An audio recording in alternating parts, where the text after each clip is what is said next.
Hey, what's going on, everyone? This is JoeYoursTruly back in the live stream. Today, we're gonna be testing out some heroes, especially some of the ones that we have not already seen. They have released a new patch notes for next Tuesday, so we're actually gonna be taking a look at that later. But there are some heroes, particularly Kwang, Greystone, that are really good right now on offlane.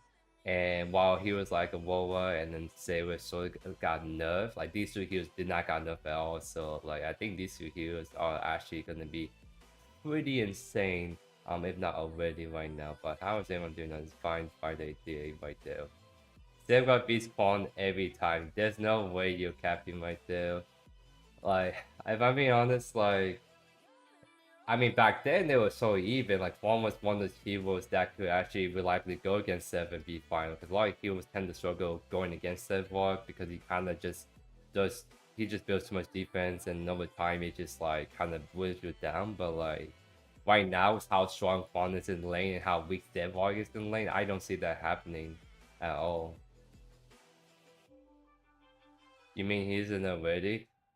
So what I mean by that is some right now some of the top offlaners are Waystone, Aurora, Quan, Darius, even Quan's just starting to pop up too, right? So just Quan's very good right now, but there's a lot of good competition offlane, and then on this patch notes for next week, Aurora got nerfed, and then Sarah sort of got nerfed, all some of these heroes got nerfed. And then Kwang literally did not get touched at all. Not even his items like Tainted Scepter that's really strong. And not even Tainted Scepter got nerfed. Right? Because there's enough Tainted Blade, but it just didn't nerf Kwang's items. So he literally went untouched in this entire patch. So it's kind of I think he's about to go sicko mode now. Because in that hero that's actually really annoying right now, it's Countess. And Countess the one hero that Soda can give Kwang a harder time because she just sustains so well. But now she's gonna not be able to cheese as much in offlane with that. So I actually think that Quan Strong right now should, but next patch he's not gonna get touched, but all his competition is really gonna get nerfed. So I think he's just gonna get even better right now. Guess you're playing the boss? I mean, maybe. If I play Civ and I'm playing to Quan 9 out of 10 times, I'll probably make the Quan look like he's having a really rough time, but in reality, it's just me being the better player, right? That's always the harder thing about when you're trying to play this game is actually trying to figure out who's the stronger character usually. There's some matchups where just no matter how good of a player you are, you just lose it kind of thing, which is not there's not really much of that in this game. A lot of the matchups can be won if you're just the better player. And that's sort of why I really despise Countess, because Countess is literally the hero that makes every matchup just way much harder to win against her. And then if you're playing counter yourself, you just do so well, even if you're not a good player. I'm actually kind of glad they're doing the count changes, because it's just so healing in lane, which is really too annoying. Because I'm just looking at it again, so yeah, they decrease the healing base, they increase the mana cost. So it's just it's very nice. I think she's still gonna be pretty strong offlane, but you should definitely feel the nerfs coming into play on her on B especially, because now it's it costs more to keep spamming that lane, you're healing for less. The only thing that got improved on it is your cooldown decrease from early on, but at max rank it's still 5 seconds, so it's really not a huge change.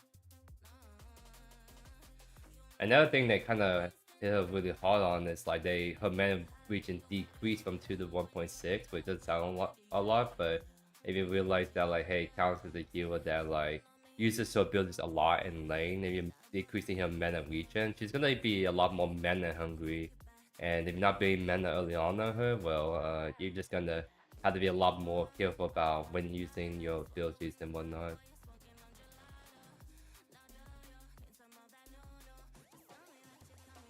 Hey, what's up there? Welcome to the live stream. I agree. I made Shimmy because I felt with her I had to become a better player to win most matchup. Yeah, I feel like Shimmy is it's kind of interesting for her because she's kind of like a hero that doesn't have to. If you're good with Shinbi, you don't have to interact with the matchup that much, right? Because you have like the long range Q ability to spam out for last hitting and poking. If they go hard on you, you press E to get the shield, and you have nice sustained damage. And if you want, you can just double dash away. Like she's a hero that her main thing about playing offlane is like she can choose not to play the matchup, and that's why a lot of people hate playing against her, is because you want to fight her, you want to kill her, but Shinbi can be very good at preventing that from happening in the first place. So in that case, like if you are the better player on Shinbi, you can find yourself winning a lot of matches offline because you can be very good at not taking bad trades and just focus on farming, and once you hit your first item, then you can start to run them down. But yeah, for today's live stream, I do want to try out playing Kwang, which I have been meaning to do, but since we got like a balance patch next week and literally like Kwang's not being changed at all, I think it's fair to say that we can do some Kwang content for like next Tuesday. And if anything, if we play against like the Sailors or the Roa or those heroes on this patch and we still do really good, then it's kind of like he's gonna be performing even more insane because those heroes are gonna get nerfed on Tuesday. So I'm essentially gonna focus on heroes that are not really being touched much by balance, right? So like I was thinking Kwang, I didn't see any glove changes. I do want to do a Saris. Like last stream I was so thinking about doing like a Saris Q spam build, and I haven't gotten around to doing it yet. And I think this could be a good time to try it out because yeah, there was not getting any changes either, so we can definitely give it a try. Because like next patch, I definitely want to do the clutch with the new skin because that looks really sick. Wukong because he's actually getting nerfed for offlane. Like people saying he was kind of mid, and then here we go, he's getting nerfed. Huh? I thought he's mid. Well, no, he's actually very strong offlane, but you haven't gone against many of those players. That's why people think he's pretty mid, to say the least. Trying to see, what's that clutch? Clutch skin is a epic skin. Okay.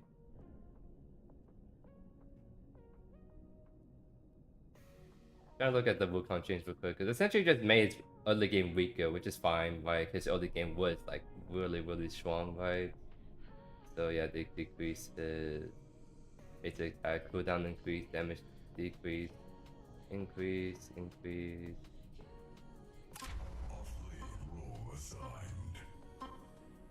Yeah, all of it is pretty much just like damage nerf. And then he got like bonus increase kind of thing, right? So I think he's still gonna be pretty insane offline, but it's gonna be just a little bit hard to pull off, or rather, there's a little bit more counterplay from the enemy offlanes being able to breathe a little bit more the first few levels.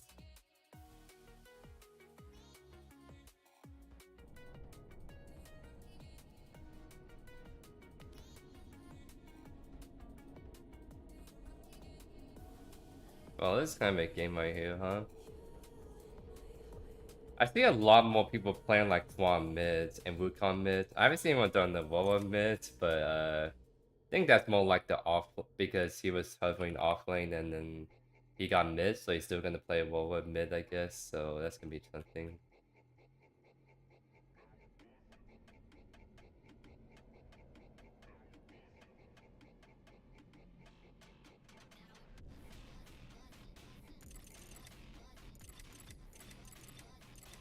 Well, a Grux could be kind of decent here.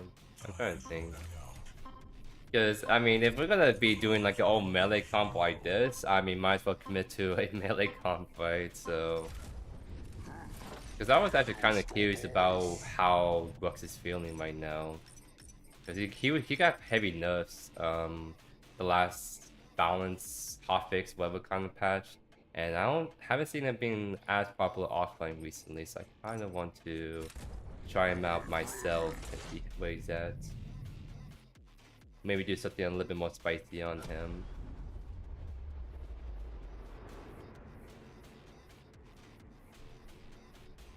Hey, what's up, Owen? Welcome to the live stream. Any tips for someone trying to learn Kwang? So, for Kwang, I guess, like... There's two different ways you can think about like for Kwang. You can, like, in jungle, it's a little bit more straightforward. You when you're trying to gank people with Kwang jungle, you try to walk up to them, right? Because you can something throw the Q out, right? But if you're like ganking and you walk up to them, people are gonna try and juke it. So instead of trying to like throw your Q out right away, just really walk to them. You get on top of them, then you can QE much easier.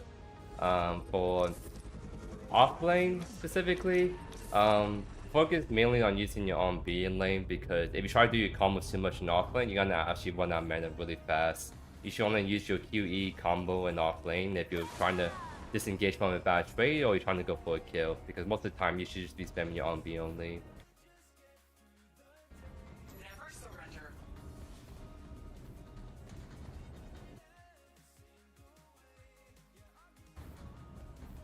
Alright, but for Brooks offlane, well, first of all, let me actually buy like my first item, which is going to be just a short sword. The other thing that we're going to be trying out for Brooks is we're going to still do like the Sky Spiller kind of first item on him. I think Sky Spiller is still a pretty insane item on heroes like Boris and Brooks. What we're going to be trying to do something differently is that the second item after Sky Spiller is going to be Stormbreakers, because if you guys recall, my last Boris offlane video, I did Sky Spiller Stormbreaker that actually worked out surprisingly well, because it's like Stormbreaker blocking more Sky Spiller on hits and whatnot. So I kind of want to give that a shot on Brooks, since it's very similar to like the Boris and the build and playstyle, and kind of go from there. So that's why we're going to Titan's Quest, because I kind of figure going a little bit more raw HP is going to be better for us. Just to balance out the fact that we're not bringing any raw HP stats on the first two items, and then go from there.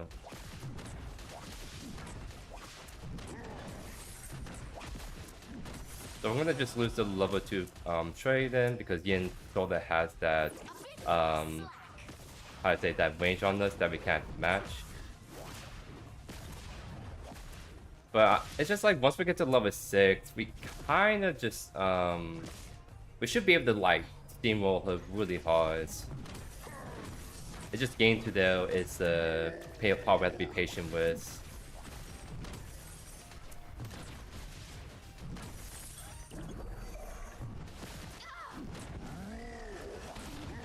Nice. And of course, like the main way we're gonna be able to catch up to her is the Q, and then if we see a good trade, we can then go with the E, then kind of go well on her. Just right now, she has minion wave fitness, so we take our time, right? Yin is that offlane that like she just outranges you, has better wave control than you, so you have to play patient until then. Like right now, I can maybe start walking at her, like right here. And then when she uses the E, that's when we can do that. Walk into the jungle. We have right click in a sec. We have E in 1 second.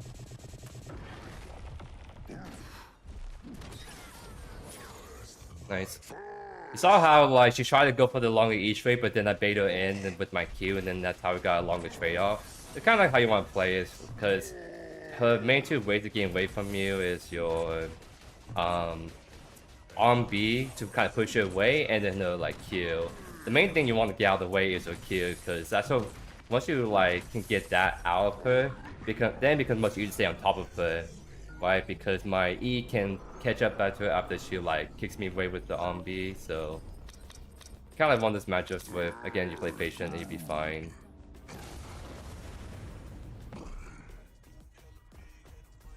Especially once we get 6, because then we steal physical power from her, we stun her, so it makes it a bit easier to stay on top of her. And then usually you have Ice Bone talents, but since we're going to different build, we're gonna need Woo boost for the movement speed to stay on top of her. Well, she's doing some augmentation first item.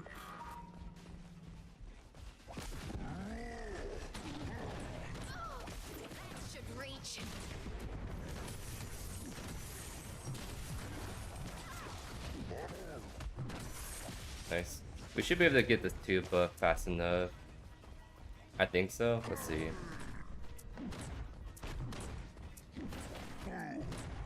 Yeah, we should be able to get it, no problem.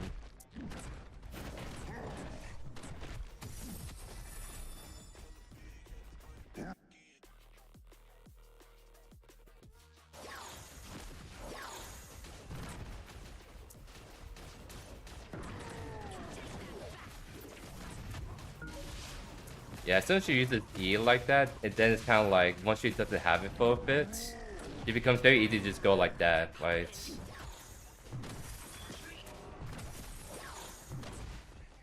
Rampage is coming left, so keep that in mind. She is staying behind the wall, so gotta make sure she doesn't get free back right away. Okay. We should just stall for time, right? I just want to like see if we can get the tower push in before before we reset. Oh, I mean she's staying, so I guess we're chilling for the time being still. See if we bait out her abilities. Okay.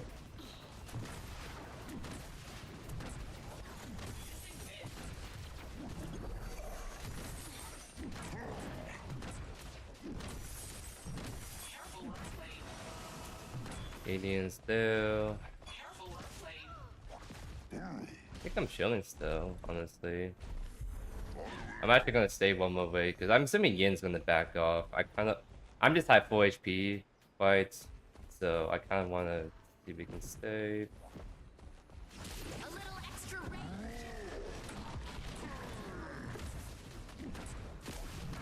I can't go too on her because my page might be around here still.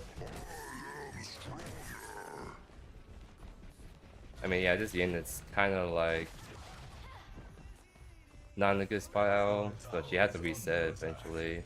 There she goes. Now we can put this in. Go from there.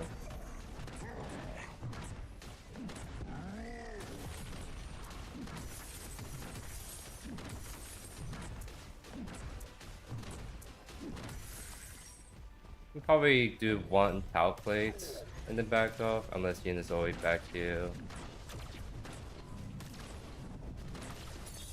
She's probably going to the jungle if she's not being joined in lane, like probably right there. Oh, never mind. Alright, I guess it took too long, so I'll just reset. We get enough for Skyspeeder anyways. Cause that's kind of like the first big power spike is getting Skyspeeder. Then Stonebreaker is kind of like when we go really hard, but that's only if we're hitting. If we're stunned, then it's kind of like GG's, right? But since it's only like the Rampage Mon we have to worry about, we can just like hold on left click and just heal so much while doing so much damage. What's up, Dagger? How you doing, my good sir? Welcome to the live stream.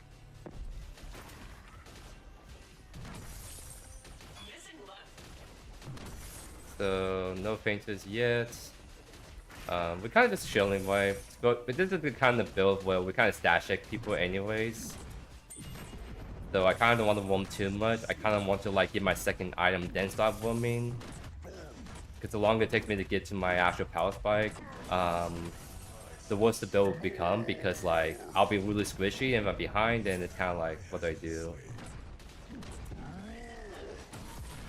To be fair, I did call that. Kind of unlucky moment for my roller. I guess I'll go a couple minutes. I have Blink. I can maybe catch the Gideon actually.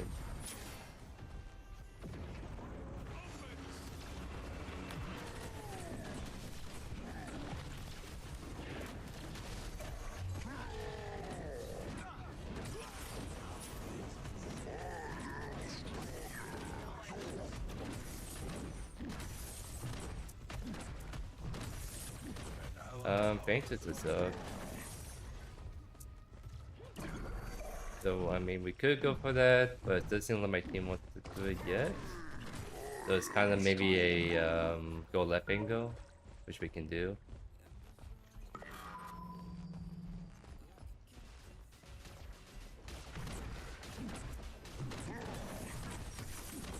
Am I still working for me? No, I left a long time ago. I'm in the Coast Guards. So she hasn't got a first item yet, surprisingly.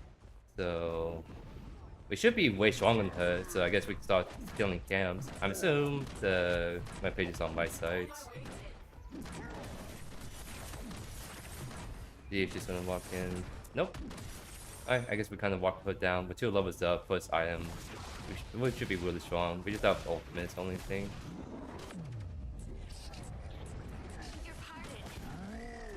Don't catch her right there, but that's fine.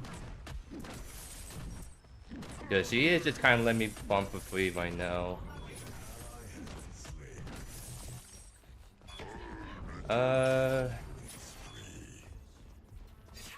Maybe we can take the TP, honestly, and do something on this.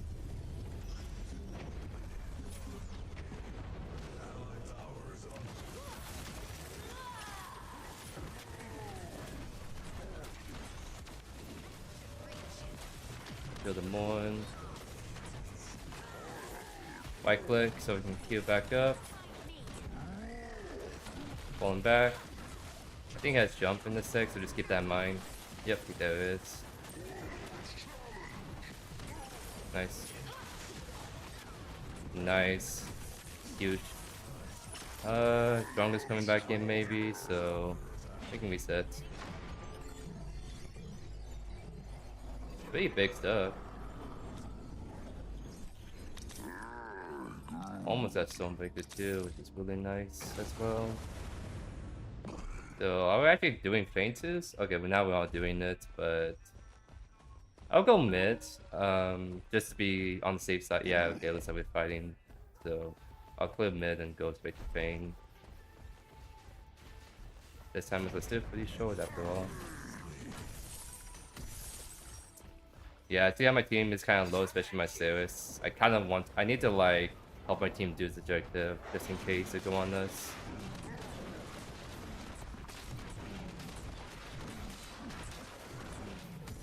Nice.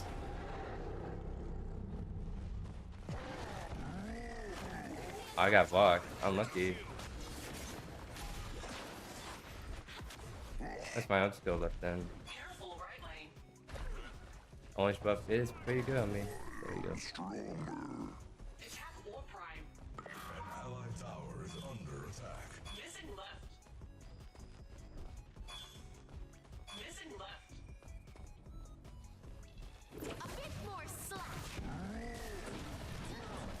Wait, she just used a thingy.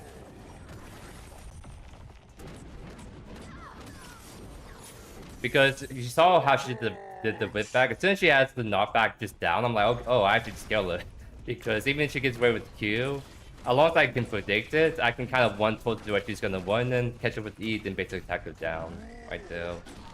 Like, Yin is kind of like the separately. She kind of gives you that impression you cannot, like, catch up to her, but, like, really all it is just her Q. If you predict her Q direction, even on Swerve, you can just catch back to her pretty easily, as you guys saw.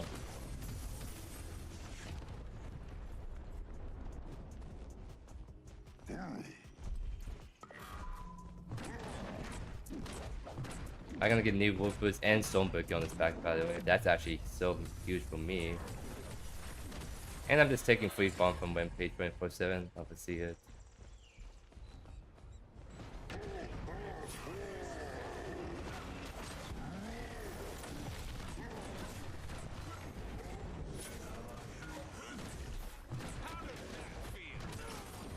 Units right there.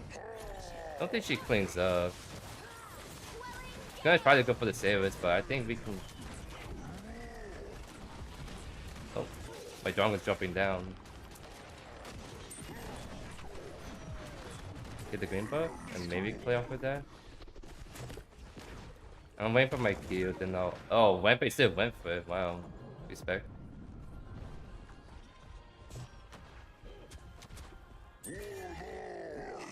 I wonder if he saw me or not. Oh, well now he definitely saw me because Mon is here.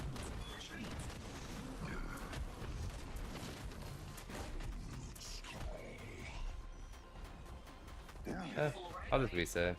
I'm staying on so much gold anyways. Okay, I guess.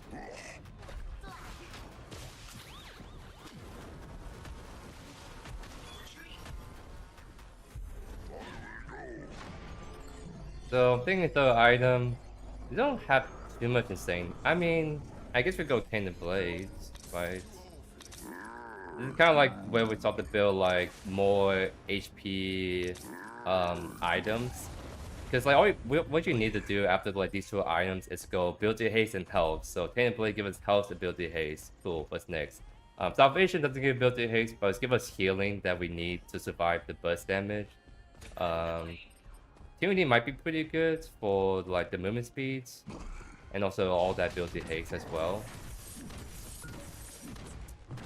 Did I ever figure out the screen tearing issue? I have not. I think it's just a bug that administrators have to just fix.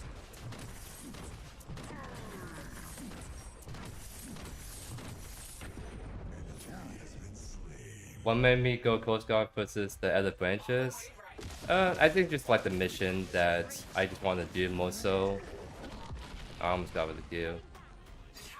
Because like Coast Guard is kind of like a smaller branch, which some people may not see as a good thing. But for me, I like smaller communities, smaller like kind of areas. I went to college that's like a smaller college, and I ended up knowing all the professors on campus. Like it was a really good time, honestly.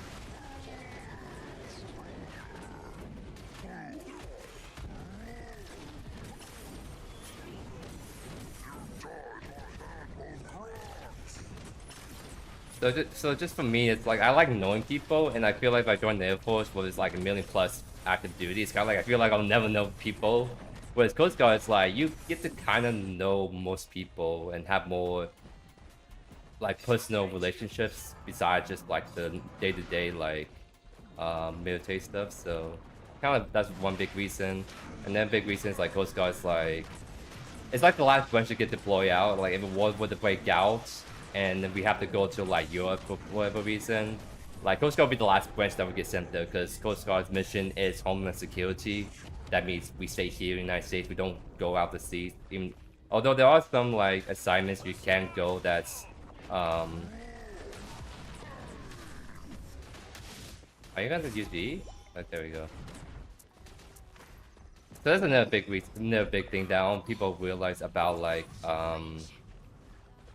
the big perk of Coast Guards. Like you don't have to worry about getting sent outside the country to fight a war, right? The chances of that happening is like pretty slim. Well, the chances of that happening is a lot higher than it used to be in the past. But like my point is like if that were to ever happen, then I don't have to worry about that happening to me in the Coast Guard.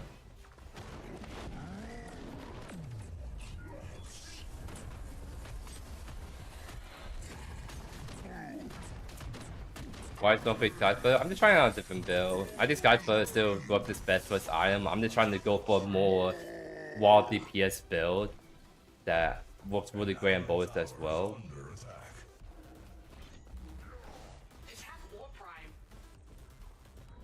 Why don't I just push my left for a reason? I guess I'm gonna just kill him real quick.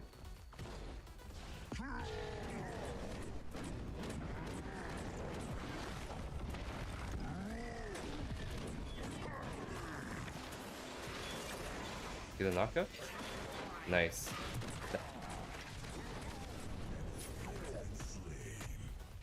Who's my least favorite hero to use? Sevok. Not just because I think he's really weak, in my opinion, but also it's just like this game is getting more and more fast paced, and Sevok is literally the opposite of fast paced. So it's kind of like I feel like Sevok does have a identity crisis as a hero, because many want this game to be fast paced like Overwatch, but then they have heroes like Sevok who doesn't play fast. They play more scaling, more like MOBA-esque, right? So I just think Sevok is the favorite flaw hero right now. So I feel like he just needs to get rework, or his kit needs to be changed drastically to fit a more, I guess you can say, faster paced environment. Yes, actually Sevok is slow and boring.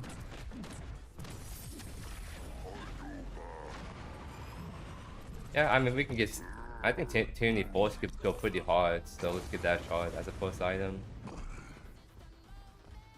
Well, the Kwang buff, so that's the thing, Kwang didn't got buffed. It's just every other hero that like best offlaners got nerfed, besides Greystone. Like, I don't know why Greystone didn't got nerfed at all. He's like insane too, but like both Kwang and Greystone are gonna be really, really insane next patch.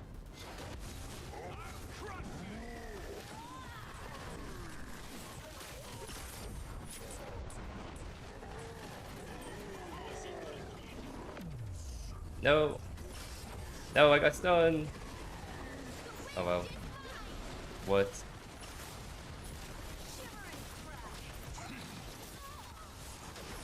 In terms of damage, the build definitely does feel really nice.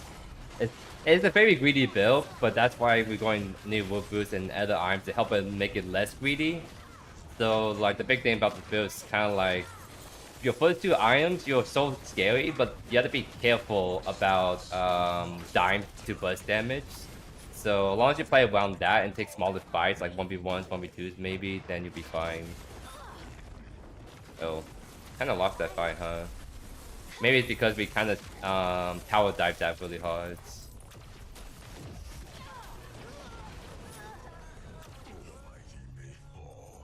Well, I guess we just won mid.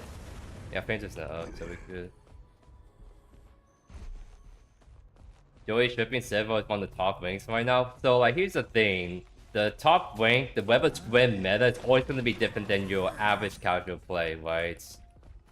So like I guess one good sample is like Waste. Waste is one of those heroes that are like so good in the hands of a decent player, but then it's like, okay, if you put him in the average player, then that Waste is just ending, right?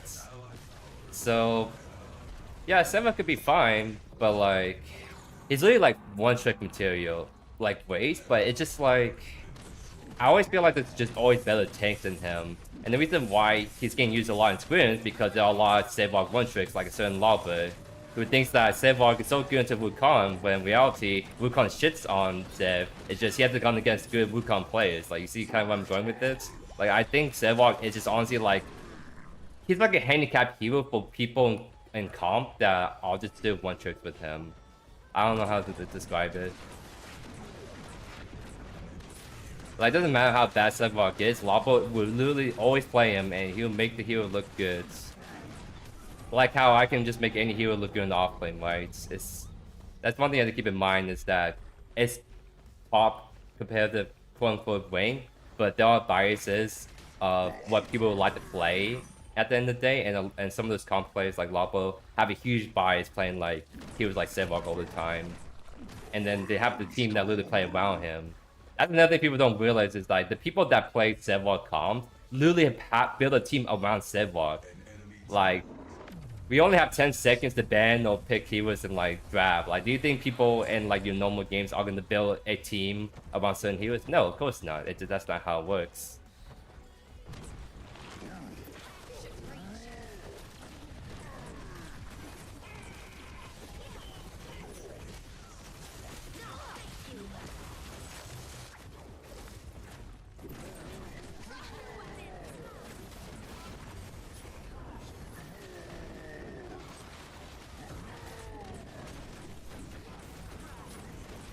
Oh my god, my all attacks are going pretty hard right here.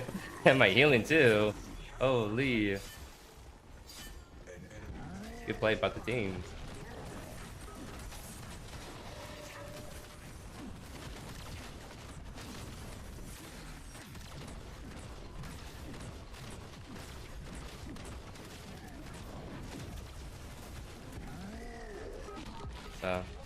I mean, yeah, we can do a fine. I thought we can get the T2 tower real quick, but it seems like Mon was able to lock it down decently well. Hey, what's up, JT? We'll probably didn't make it, so welcome to the live stream.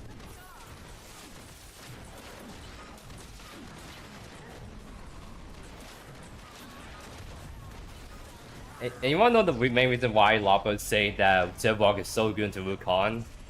It's because you can stack your stacks off Wukong clones with like, sure, I guess you can stack faster, but like the people he's playing against that when it's happening are like just bad players straight up. And he thinks that Zervog is really insane to Wukong players offlane, but if you guys didn't know, Wukong is part of the most insane level 1, level 2, level 3 hero in offlane, and Zervog is the weakest level 1, level 2, level 3 hero offlane. I don't see a world where Wukong doesn't just straight run down Zervog and just kill him at like level 2, like straight up. If you're not doing that with Wukong against Zervog, you deserve to lose in offlane.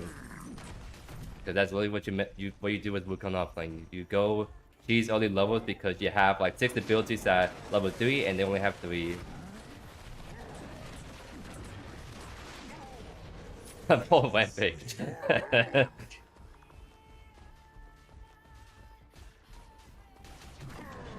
I played Wukong against Sevwalk and couldn't lane at all. Yeah, that's what I mean. Is like literally Sevwalk just cannot play against Wukong because Wukong literally just runs him down, and there's nothing that Sevwalk can do. Because you know why Sevwalk is just like really annoying for like one trick that play him. He's really hard for him to die because he has a whole kit that's very good at, you know. I might just ult this and then burn this down real quick. Come back. Come back. And you dead. XD.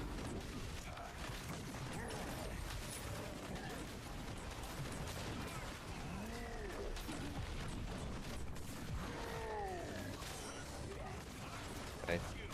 But you know, like, the reason why, like, people will one-trick Sevwalk, even when he's, like, bad, is he's just a hero that, one, he scales, right? So people play for the scaling components. The other thing is, like, Sevwalk can be really hard to kill in lane once you get some items online. And he has, like, a root on his E, he has the dash on his B, he has the ultimate that should be used to set up kills, but, like, 9% of the times people use it to knock people away because they're too scaled to fight against people. It's very annoying, right? But Wukong literally has some of the best mobility in the game, so he can literally chase down the Sevwalk so well. Like, Wukong's kit essentially just counters the Sevwalk so hard, and people saying that Sevwalk's good in the Wukong are just like either playing against really bad Wukong players or they just have really bad biased takes, right? But yeah, no, that's a really solid first game. You kind of saw what happens when we hold down left click, that having double attack speed items plus ultimate attack speed, we kind of just started to delete squishy health bars or just even like Rampage himself, right?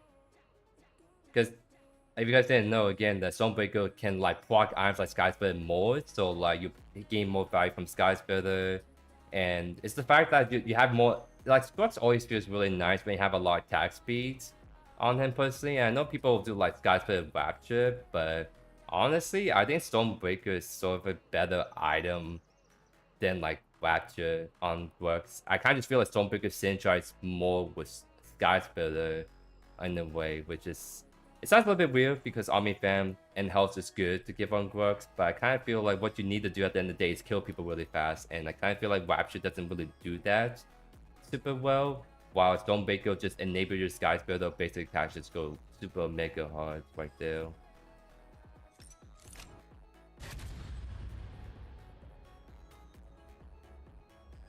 Yeah, no, it's Sevlog is definitely like an iconic hero. Like this design wise, like his visual design is like really cool. I just I don't know. I think Sevlog just needs another rework. It's because the meta series just want to keep pushing for a faster paced game, faster paced game, and faster paced game, and Sevlog is really the opposite of that. So it's kind of like, why do we have Sevlog in the game? Well, Matsuri is trying to make the game faster paced when he's supposed to be a slower paced hero. Like that doesn't make sense, right?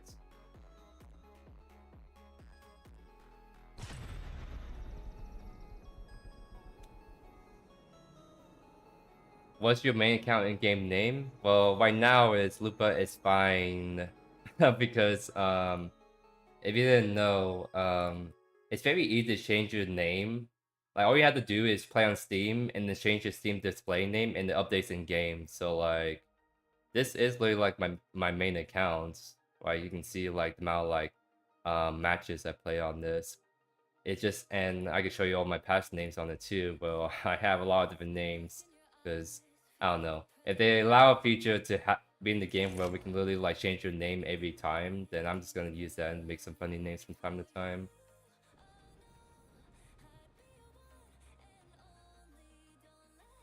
Why I don't play Wing? It's because it's hard to like get specific keywords out to you guys in Wing, because some heroes like Kwang especially gets like pick or ban, and if I'm trying to make a Kwang video specifically for a day, well, I'm probably not gonna be able to make that happen in Wing, but it's that. And I think Wink is kind of cringe if I'm being honest. Like it's Wink, quote unquote, but like it's the whole matchmaking, and then it's like so scuffed beyond belief.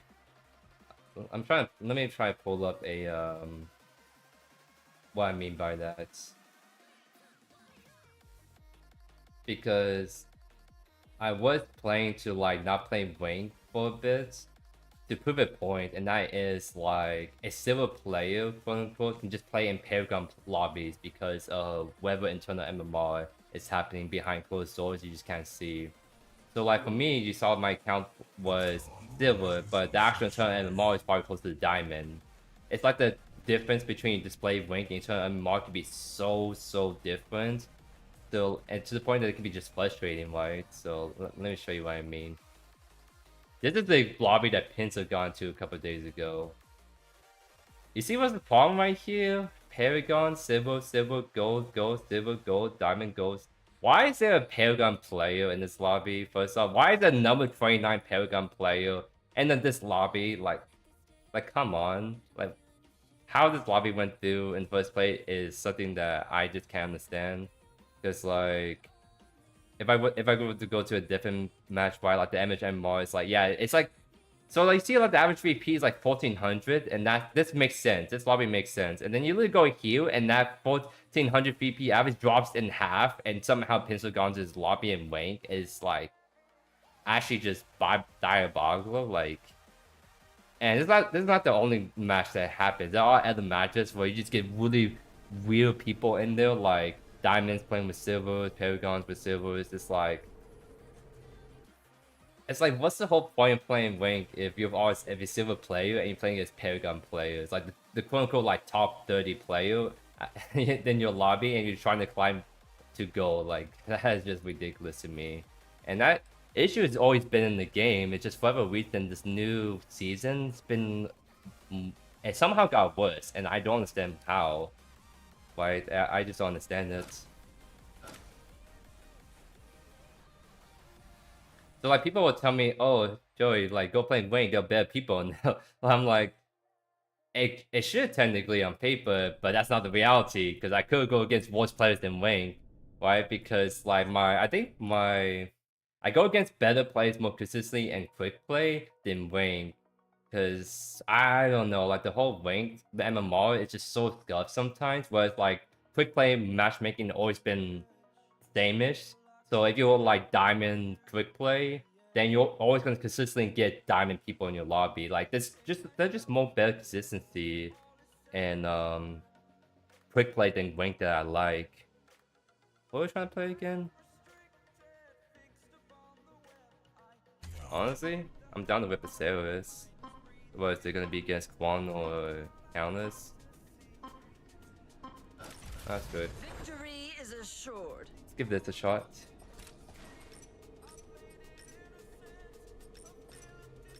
I actually don't like this variant, by the way. It just looks too red. I don't like that. I like this one way better. Hey, what's up, Baldwin? How you doing, my good sir? My fight is doing great. How about you, my good sir? Our carry's getting buff. I need to look again. I think Skylar's getting buff. Like, of course, because she's getting her new base skin, so that's something that we're gonna look at for sure. I like how you post losses in some videos. Yeah, I don't mind posting losses as long as the content's good. Like, when I did that Steel ranked game and then I lost that first game, like, the only reason why I still posted that was because I was making fun of the crunch in Brooks a lot, and I thought that was hilarious, and people who were watching at the time thought it was funny too. So I'm like, screw it, I'm still gonna post that, right? So let me try and figure out what we're doing again. Get that water in before we start.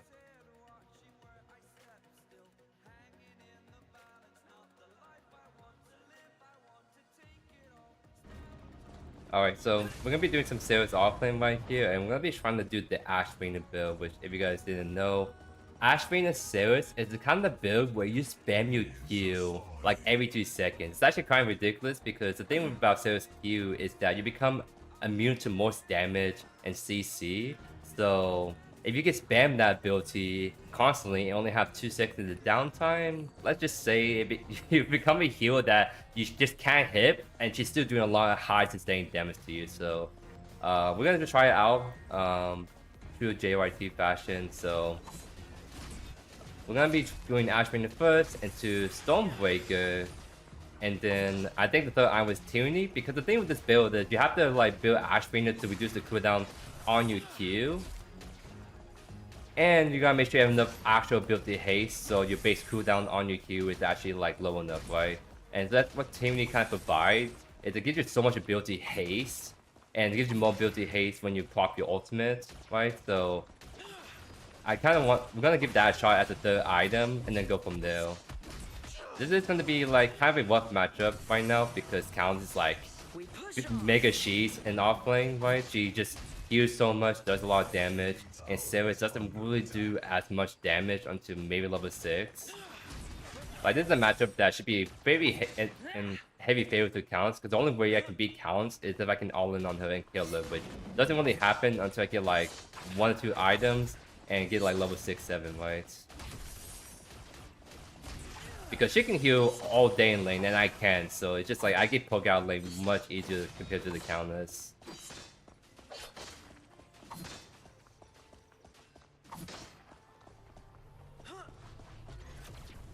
Well, my build sucks. Which one are you referring to? Let's break it down one by one. If you're talking about the Steel Skies build video, let's just say that build is not for everyone. I would say though that Skyfall Steel is my highest win rate keyword build, and there's a good reason for it. So, is it weird? Yes, but does it work? Yes, for me at least. Don't forget the build Omen. I think that item we could give it a shot.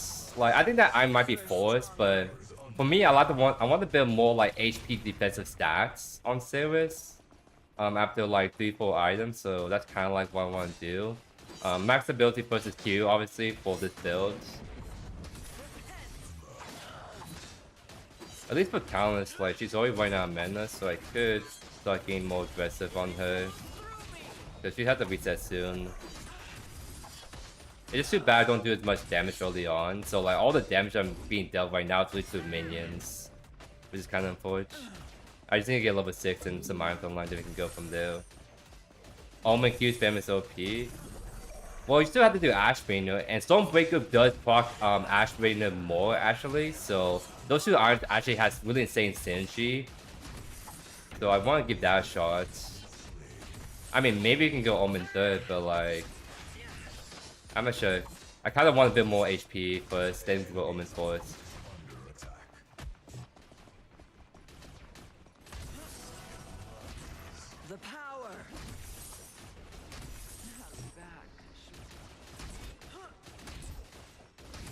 Although I have the level 70 Infinity Sail skin, it's kind of weird because there was a time where content creators get like a account fully unlocked with all skins, and that includes like the Infinity skins. So it's kind of like the main reason. I don't do that anymore, but that's why you see like I have some heroes with the Infinity skin and others do not. Alright, so it's back in right there, so I'm gonna just push out one more wave and then we can reset.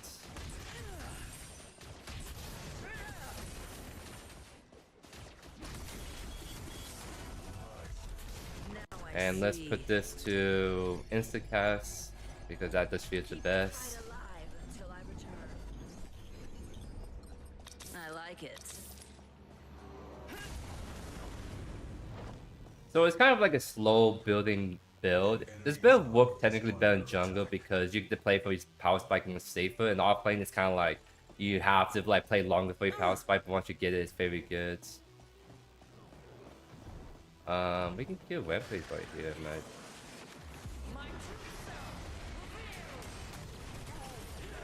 Nice. Pretty good stuff. Love to see it.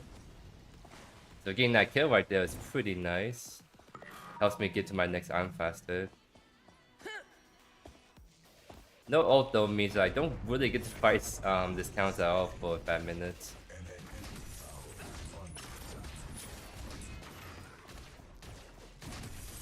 Oh, by the way, I have a bad habit of just unlocking abilities just out of muscle memory, so I should be really putting abilities into Q, not my own B like I normally do.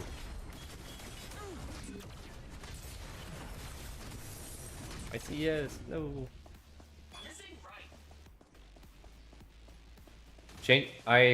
So like I don't actually change cast types. There was a bug where you literally like all your settings get reset, including heal cast abilities. So when you see me just having to like change my heal cast abilities, that's why. I have everything perfectly set up the way I want to, but since the bug happened multiple times to me, I keep having to like redo it over and over again because of a really annoying bug. Heaven's fury.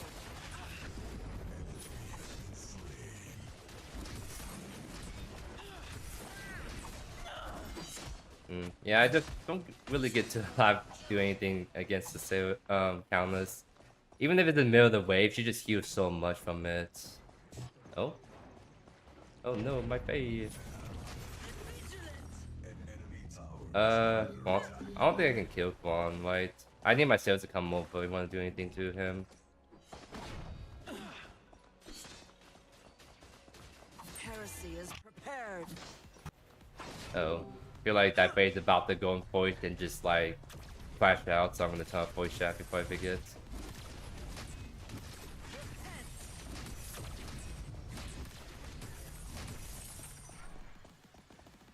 Seems like Cal's no longer feels serious. Yeah, I mean, to be fair, Serious is a jungler. Like, she's called an offlaner, but like, I think Cal's a way better offlaner than Serious. Like, I mean, we can dodge certain abilities, but like, for the most part, it's kind of like the reason why I just don't consider Serious as like that good of offlane because her passive just does nothing in lane. Meanwhile, Cal's passive just like super mega OP along with the healing on own B, right? Ever stronger.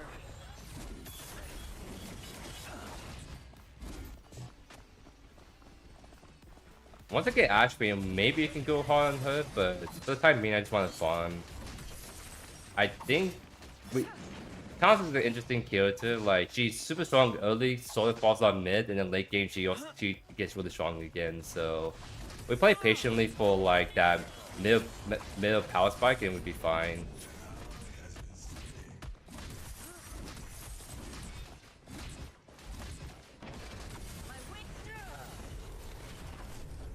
So we got Ashby, that's pretty cool. Get Divine Potion, because we're gonna probably start running through our mana much faster. After we saw spamming Q. Stopping Stormbreaker. Like, I think the power spike with this build offlane is literally gain Ashbreaker and Stormbreaker, but Ashbreaker we can start to do some funny stuff.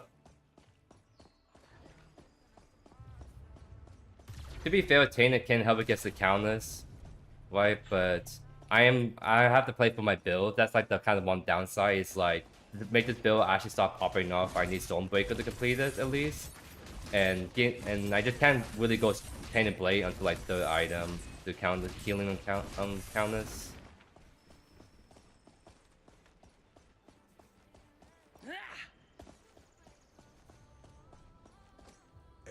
Wow, people are counting can't be mid a lot, huh?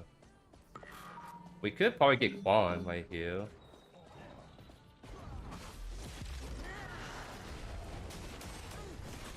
Oh, he Q's me out. Unlucky.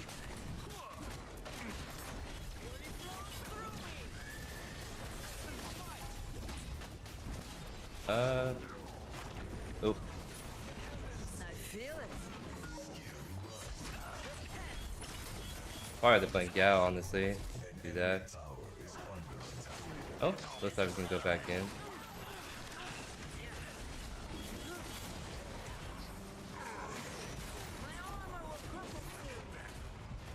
Owie. Because you see, I'm not exactly doing the damage, and my Q is not like really popping up just yet. That's where Stormbreaker is like very helpful because it double blocks my Ashbreaker in a sense. And having more attack speed means that I can actually like take better advantage of the cooldown reduction. So that's what I mean, just we have to play for 2 items, then we start popping off like how I want to.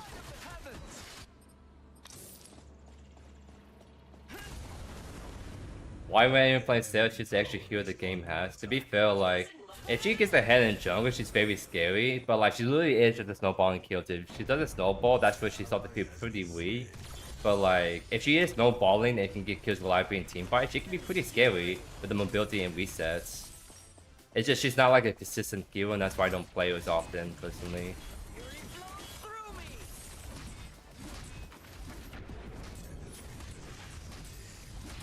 Unlucky Service moment.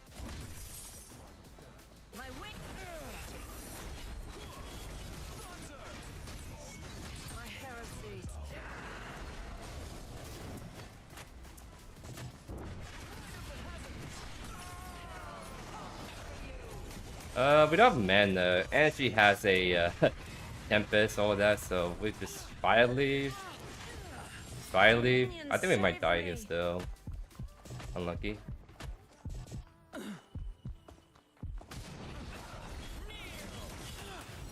need more mana. Oh, we get out because we dodged the Q. Let's go. I think that's another downside of this build I haven't considered. It's like, she's gonna want to meta really fast, so Excellent. like you can kind of see where the main weakness of the build lies. Like there's a lot of stuff we have to make work, and other builds don't have that same issue, right? What's the rest of the build? I think we're doing Omen or Tyranny third, but honestly, getting some mana region might be kind of nice too, if I'm being honest.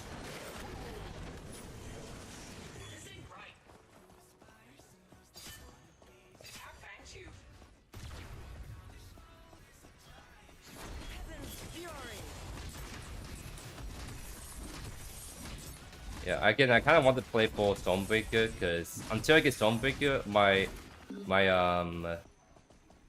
potential is not going to be as good, especially in team fight. So I'm going to just focus on being selfish and farming as much as I can.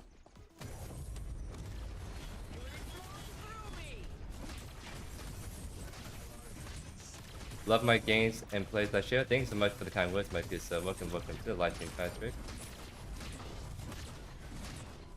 Yeah, Terrace is really underwhelming. She's a hero that like didn't got any love pushing 1.4 and still has like any love since Wukong. Like I heard her Q actually does less damage than all attacks. It's actually so criminal. Like that's something fundamentally wrong with the game or with the hero.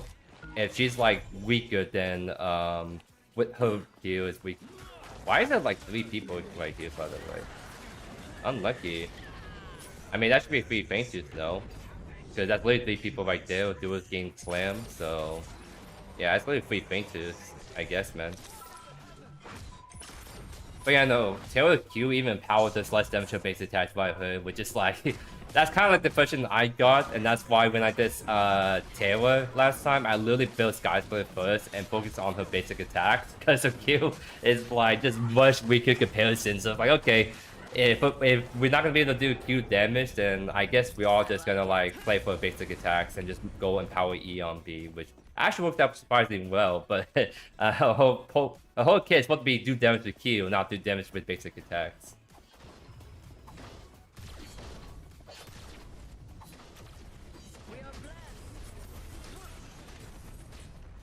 Well, we have Stormbreaker. We kind of have a chance to actually kill the Countess eventually. We just need anti-heal, so she doesn't heal a crazy amount from us. I'm sure gonna go mid. Feels like my Faye has been kind of getting camped the entire game, huh?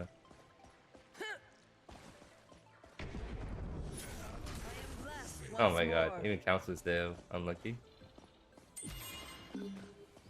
I feel like we can punish this, but we don't have as much people coming over at the moment.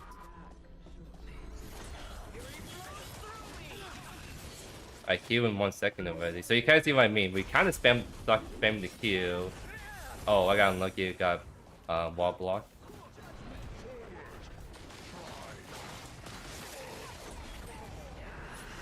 Pretty cool stuff.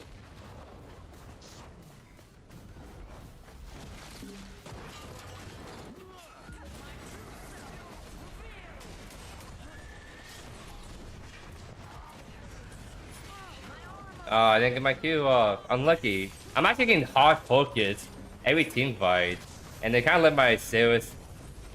They kind of let my Ceres get all the kills. By the way, they kind of know the Ceres to go after me, and that was a big mistake because all of them end up dying for it. That's funny. And this is why I want some more like actual health, because in those moments where we don't have our Q, we want some health so we don't get deleted super fast. So I mean, we could go 10 rounds, just full commit to that kind of builds. I'll play this a little bit longer to see how I feel. The 10 rounds technically does synergize better with the items we're building, but we're gonna be mega squishy if we do that. Nuclear rounds? No, I think we're gonna be like... We have to go like Tyranny or Omen first, is what I'm thinking. Oh.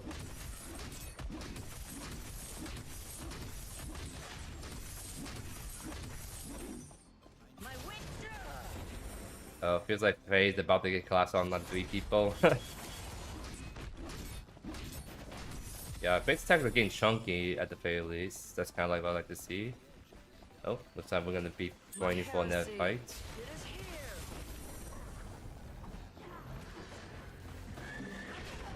Now some ult.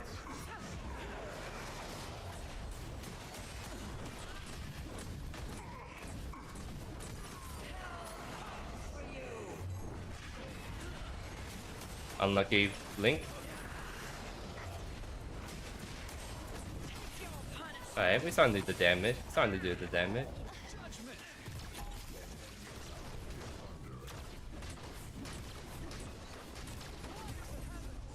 I think we just go to camps now. So let's just do that. Oh, all 5 camps down unlucky. I'm on the one side.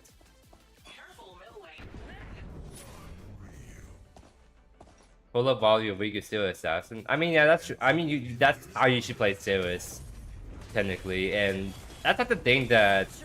Another reason why I don't like Sirius is kind of like, I like playing more... I guess bruiserweight characters. Like, of course, like Callan's Fame out the exceptions, but Sirius doesn't have burst damage. If you're playing like someone like an assassin, then you expect burst damage, but Sirius doesn't have that. So the only way you can kill people reliably on a more squishy build is if they're way low, which you can't always rely on your team to do that for you all the time. Because Sirius is kind of like a hero that relies on the team to do a lot of damage, and she kind of cleans up. And I don't like playing characters that are team reliant because then I find it hard to like actually carry my team.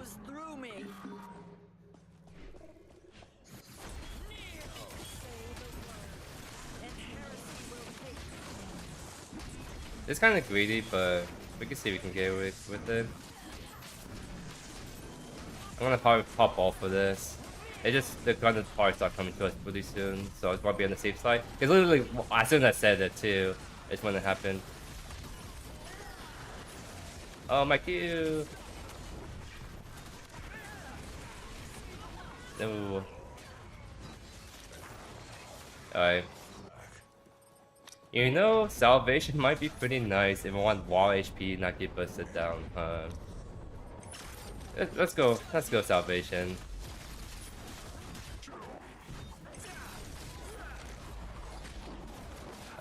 The fainted so it's really huge for us, so definitely worth to die for it.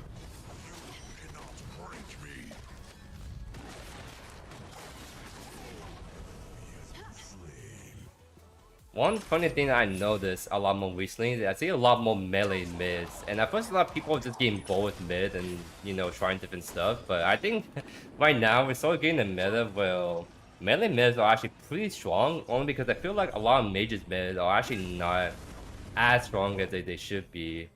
So I'm kind of thinking like what mages mid I'm scared of, and the only one that comes to mind really is like Faye and maybe one other person, but that's about it. Often it's like there's like 5-6 heroes that are like pretty scary in their own way, so it's kind of like I think the fact that mages are weaker and then offlaners junglers are stronger, that I think that's the reason why there's a lot more melee mid. It's just taking advantage of where the meta is at. And meta is like melee kills are really strong, mages weak. Well, you're gonna start seeing more of those heroes in melee mid than actual mages in comparison.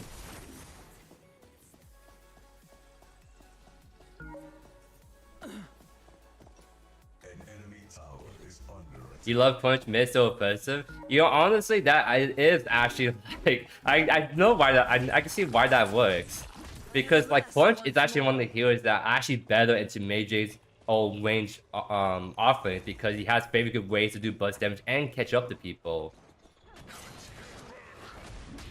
Kind of want to take it a little bit slow because I want to see if we can kill counts first if anything. Why are you running? Come back.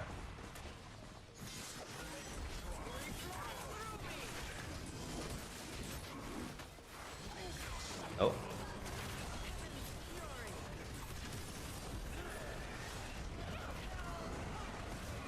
Works out pretty nicely.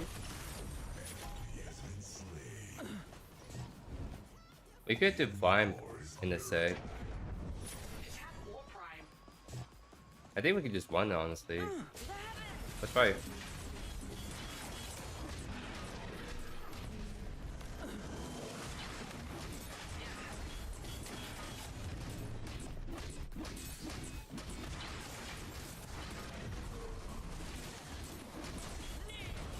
Dodged all that.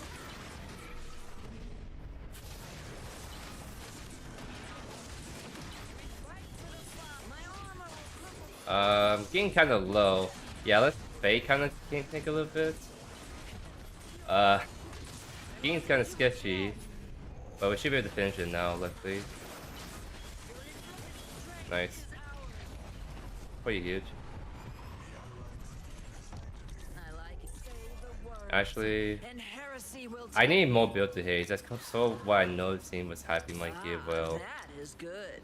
Like I'm kind of like spamming the build my Q, but not like the cold build should be like every only 2 seconds of downtime. And right now it's like going salvation with no build to haste, not gonna help me reach that benchmark. So I think it's honestly like a tyranny angle. Then that should be no build to haste.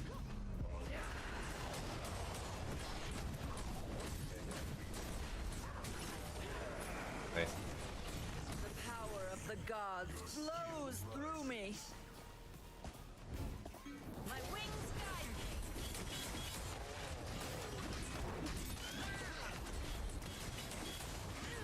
Nice tether. I sense we are blessed. Oh no, come down. Nice, there we go. Yeah, your Q does a lot of damage, just surprisingly. Like, if you go for this kind of build Stormbreaker, like, on his stuff, it's like, you see my Q really down people, so the fact we can spam it is, like, could be really good. Nice. Yeah, like, I can see the Ash being a bit of work until it's off, but it's just more awkward than jungle, obviously.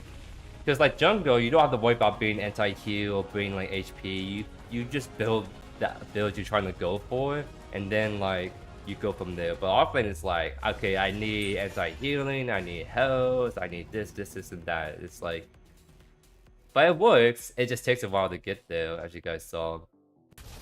Because we got to the point where I said what's gonna happen, where we can just start weighing down the counters. It's just the early game is just so like not fun, but that's why we just focus on farming and kind of go from there. So I'll definitely give it a shot later again on my own time and see how that one would go for you guys.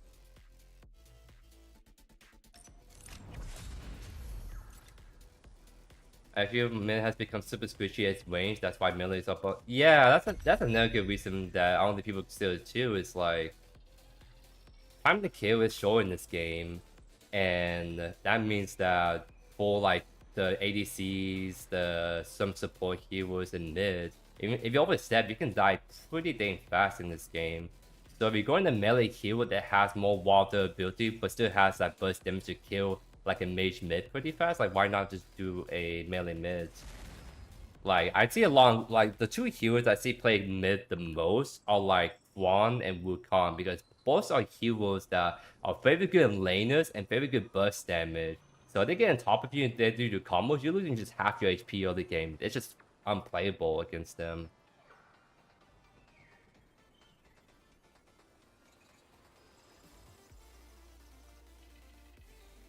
Why don't I do more melee mid? I mean, maybe that's something I'll honestly like start getting to more, is like try to play more like melee mid kind of heroes. So like for example, I might honestly run Kwang mid and see how that goes. Cause I literally said Kwang mid is one of the melee mids I see the most popular, and I might as well try it out myself and see the hype.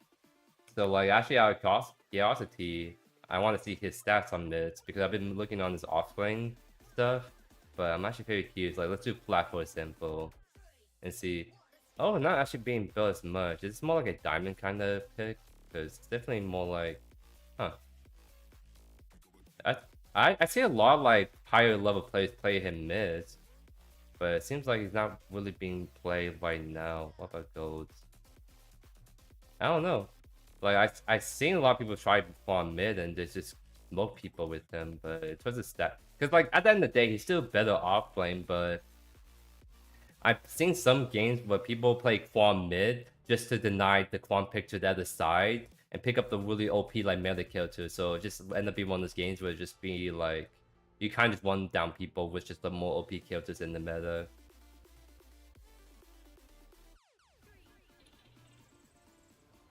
They even bust Ashbina? No way, I haven't seen that part yet. Let me actually take a quick look. What is Ashbina?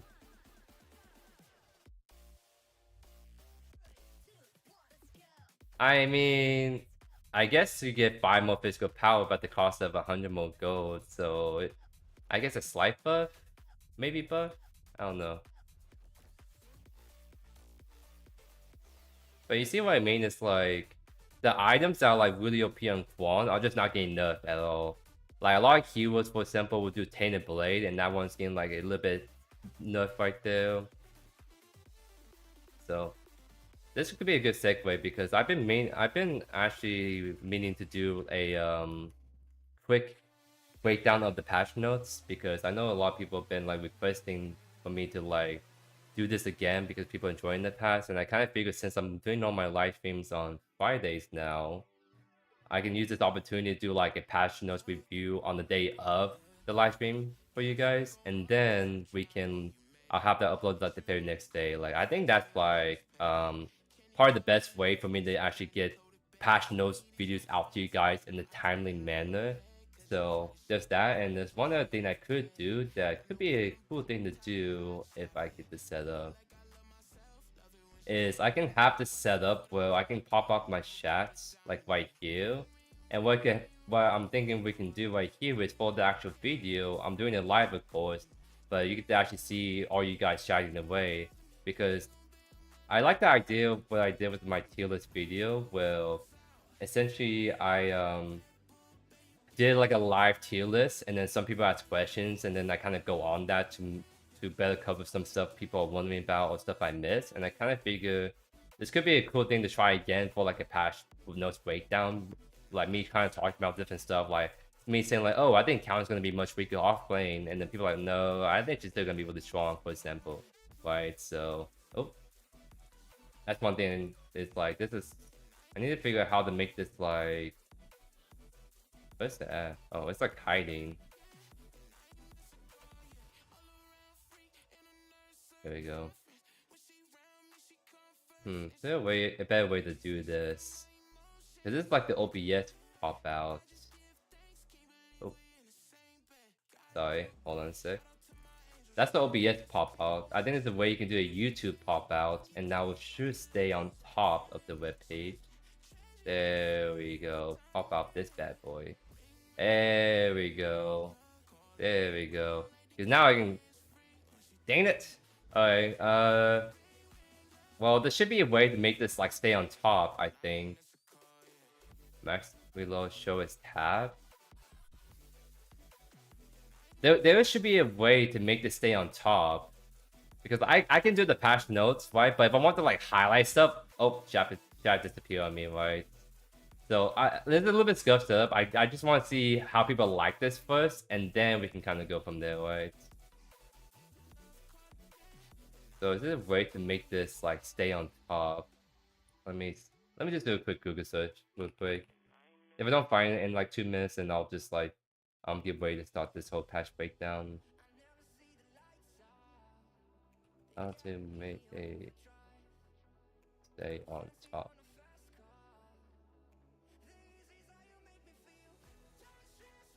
How to do power toys? What the heck is that? Oh, is there like a shortcut?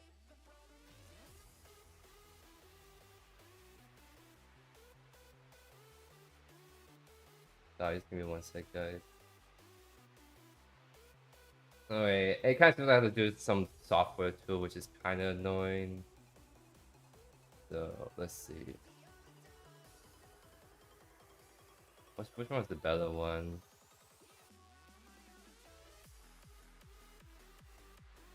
Because I do like popping out the OB. I think the OB S1 looks a little bit cleaner. Yeah, it kind of looks a little bit cleaner because you don't see like all that garbage right there. So let's try doing this. Kind of like put it right here so it's not too much in the way. And of course, like if people like this idea a lot, I'll probably look more into like how to make this a little cleaner because there are ways there's tools you can install to make this like overlay a little bit cleaner. But for now, it kind of gets the job done. I just gotta like not click right here when I'm like going through the patch notes, and we'll be fine. So I totally been not following along chat since I was trying to figure that out. Let me just quickly update.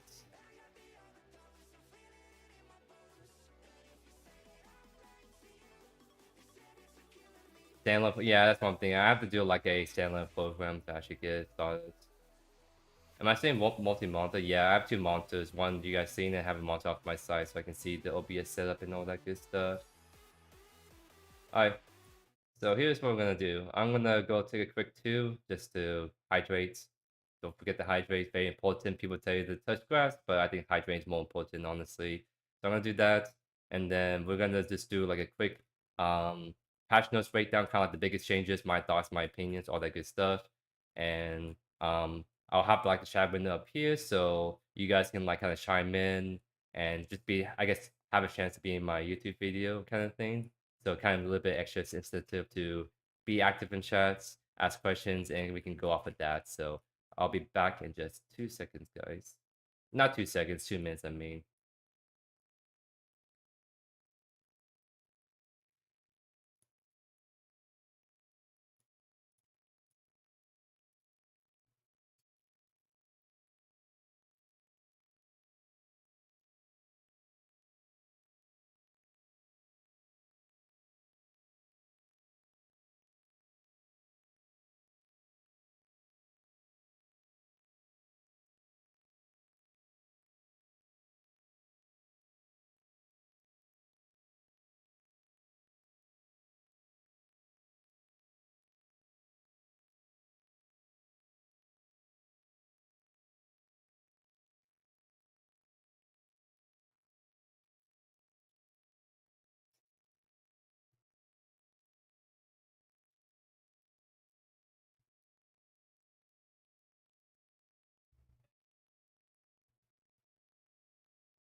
Oh, right, I'm back. So I'm gonna bring up the chats out here after I do my intro because I don't want to like block the kind of updates thing. Then we can kind of go from there. But I think the size looks about right. Not too much in the way of things, and it's legible too. So very good stuff. All right, so again, I'm gonna be doing. This is gonna be also for YouTube, so I'm gonna be doing my normal YouTube intro. So if you get confused why I'm doing that, this is for my YouTube kind of watches only, so to get the kind of rundown. But yeah, I think we're gonna go jump into the whole patch notes in a sec. Probably should only take 30 minutes at most. I hope because it's not a crazy amount of changes, so it shouldn't take super long. After that, we can go back to Pred and get some more cooking done.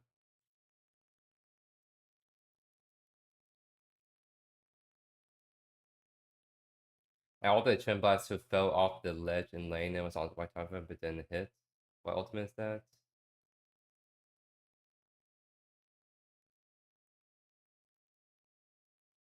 Oh, Aurora ult? So your Aurora's ultimate can sometimes get blocked by walls or structures pretty easily. Like, I think the best way to avoid Aurora ult is to kind of like break line of sight with her by hiding behind like a pillar or something, and I think that's a good way to actually avoid completely. Alright, let me also get my lo-fi on. There we go. Alright, things look good, so I think we're gonna just start in just a sec, guys.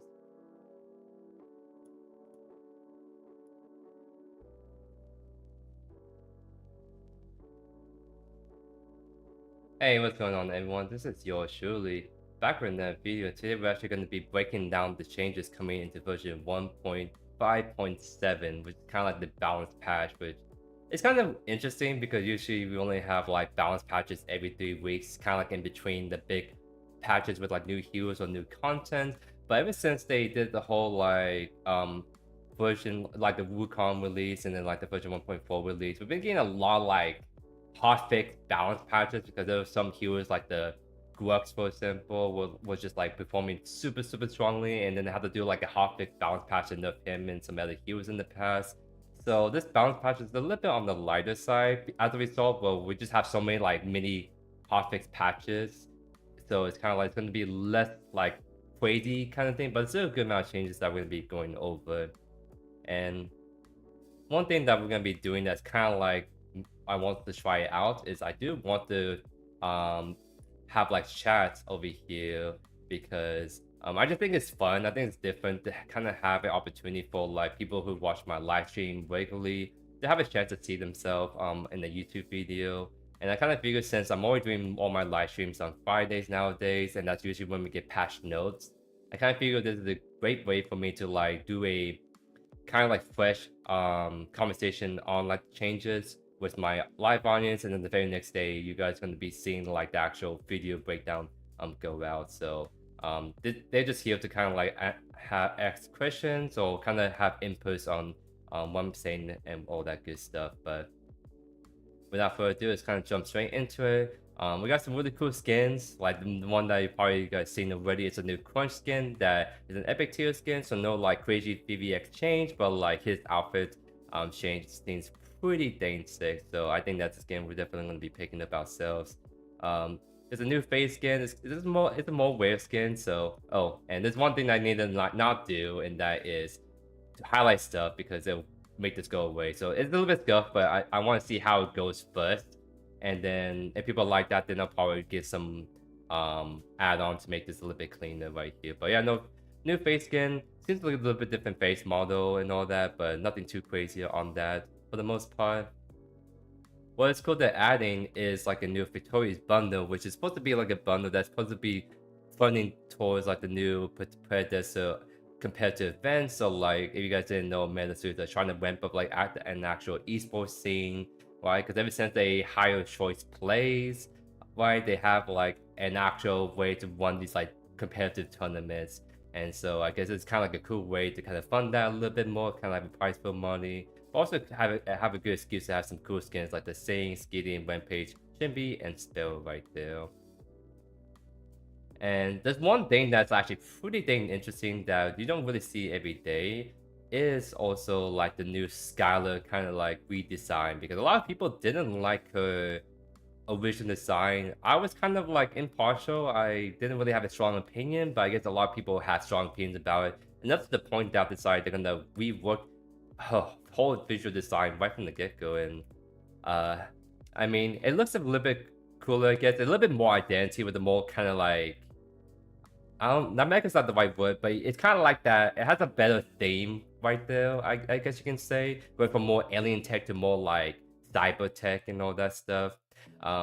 Definitely on the fan servicey side still right there, because I think I wouldn't be surprised if Thunder Punch did this whole hero redesign, because if you guys didn't know, Thunder Punch came from like Paladins originally from like Highway Studios, and he's known for making very good tasteful skins. So he worked on like the Bellica, for example, worked on the new Deca Christmas skin, and those were very fan servicey to say the least. So it seems like Amisus are kind of going more and more for the more fan servicey side when it comes to some female designs, but honestly, like it works for a reason. I mean, look at Marvel Rivals and look at like the Emma Frost skins, right? So it works, and then if it can help out Meta Series find more financial success, then I'm all for it. I mean, it looks cool. I just want to see like the in-game model and then kind of see what happens with that.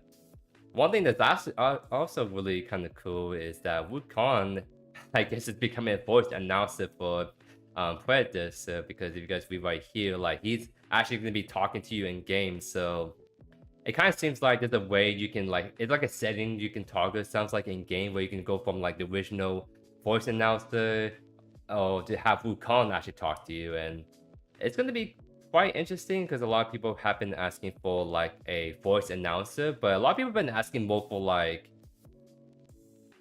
like community member voice announcers. Like for example, a lot of people I know will ask for Wabi, like RGS Ace, like him to be a voice announcer because a lot of people like him a lot from Paragon. He's an iconic kind of guy, right? But to have like Wukong, like kind of a hero, be a voice announcer first, it's pretty interesting. We're gonna have to see how it goes though, because I do think that Wukong is kind of like TB, where they sort of have annoying voice lines or a very nasally annoying voice from time to time. So to have Wukong constantly talk to you in your ear the entire game, have to wait and see how that voice actor does to deliver on that hero. Alright, so now we're gonna be going over to the hero changes.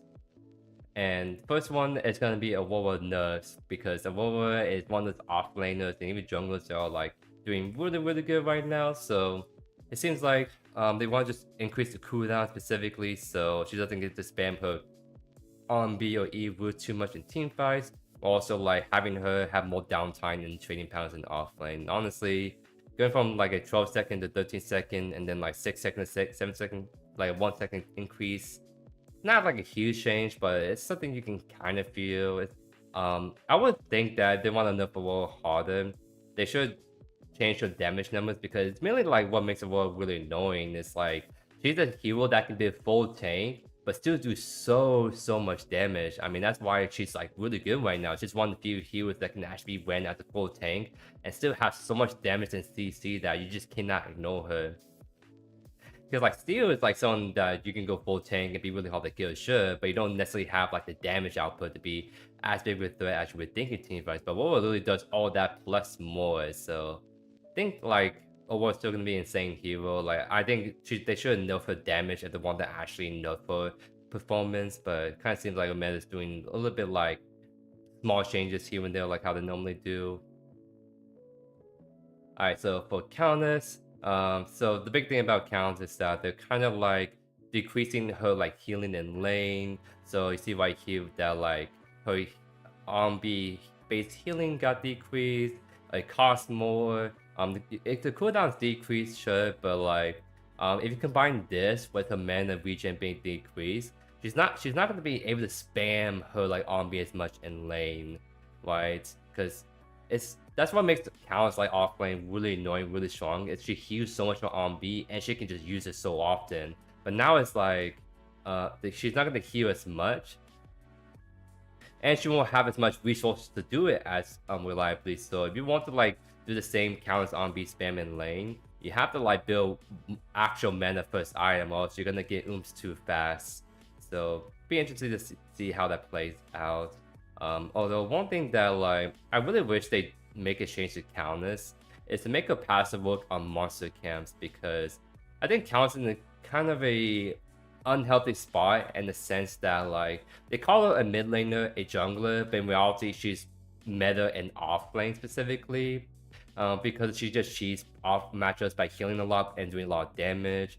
And like the only thing that's really holding back counters jungler from being like an actual more reliable threat is the fact that her passive does not work on monster camps, and that means her clears can actually be pretty dang slow in that early game. And I like you can do some tweaking, making sure her passive doesn't clear camps too fast, sure, but I think in this meta where it's just like we have a lot of heroes like a Ceres running around in jungle a lot, Wukong jungle, I think having a countless jungle being like a more viable option would be more healthy for the meta, because it's more counterplay we can do with countless against those heroes. But it seems like for the time being they're nerfing the off lane, but this in turn just means that her mid lane and jungle role that's already not like the best just got even worse, which I'm not a big fan of. I really wish they make the change to the passive to work at monster camp, so she's at least like an actual more viable hero with jungle, so she has more flexibility and more interesting counter matchup stuff. Alright, Drongo.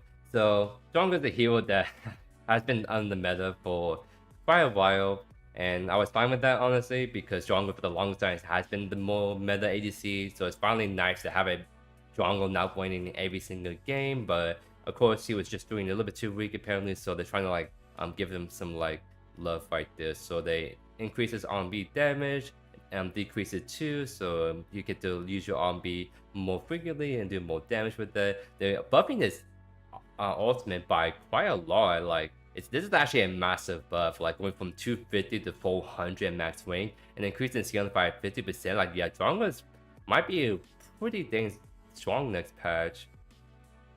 To be fair, the other ADCs are also strong, but like I kind of feel like that's what Drongo was lacking. He's like a kind of burst ADC that didn't really burst before, but now he can finally like do that now that his ultimate got buffed. So he can kind of more likely like burst down people really hard with his ultimate, especially play for like Vanquisher kind of item on him.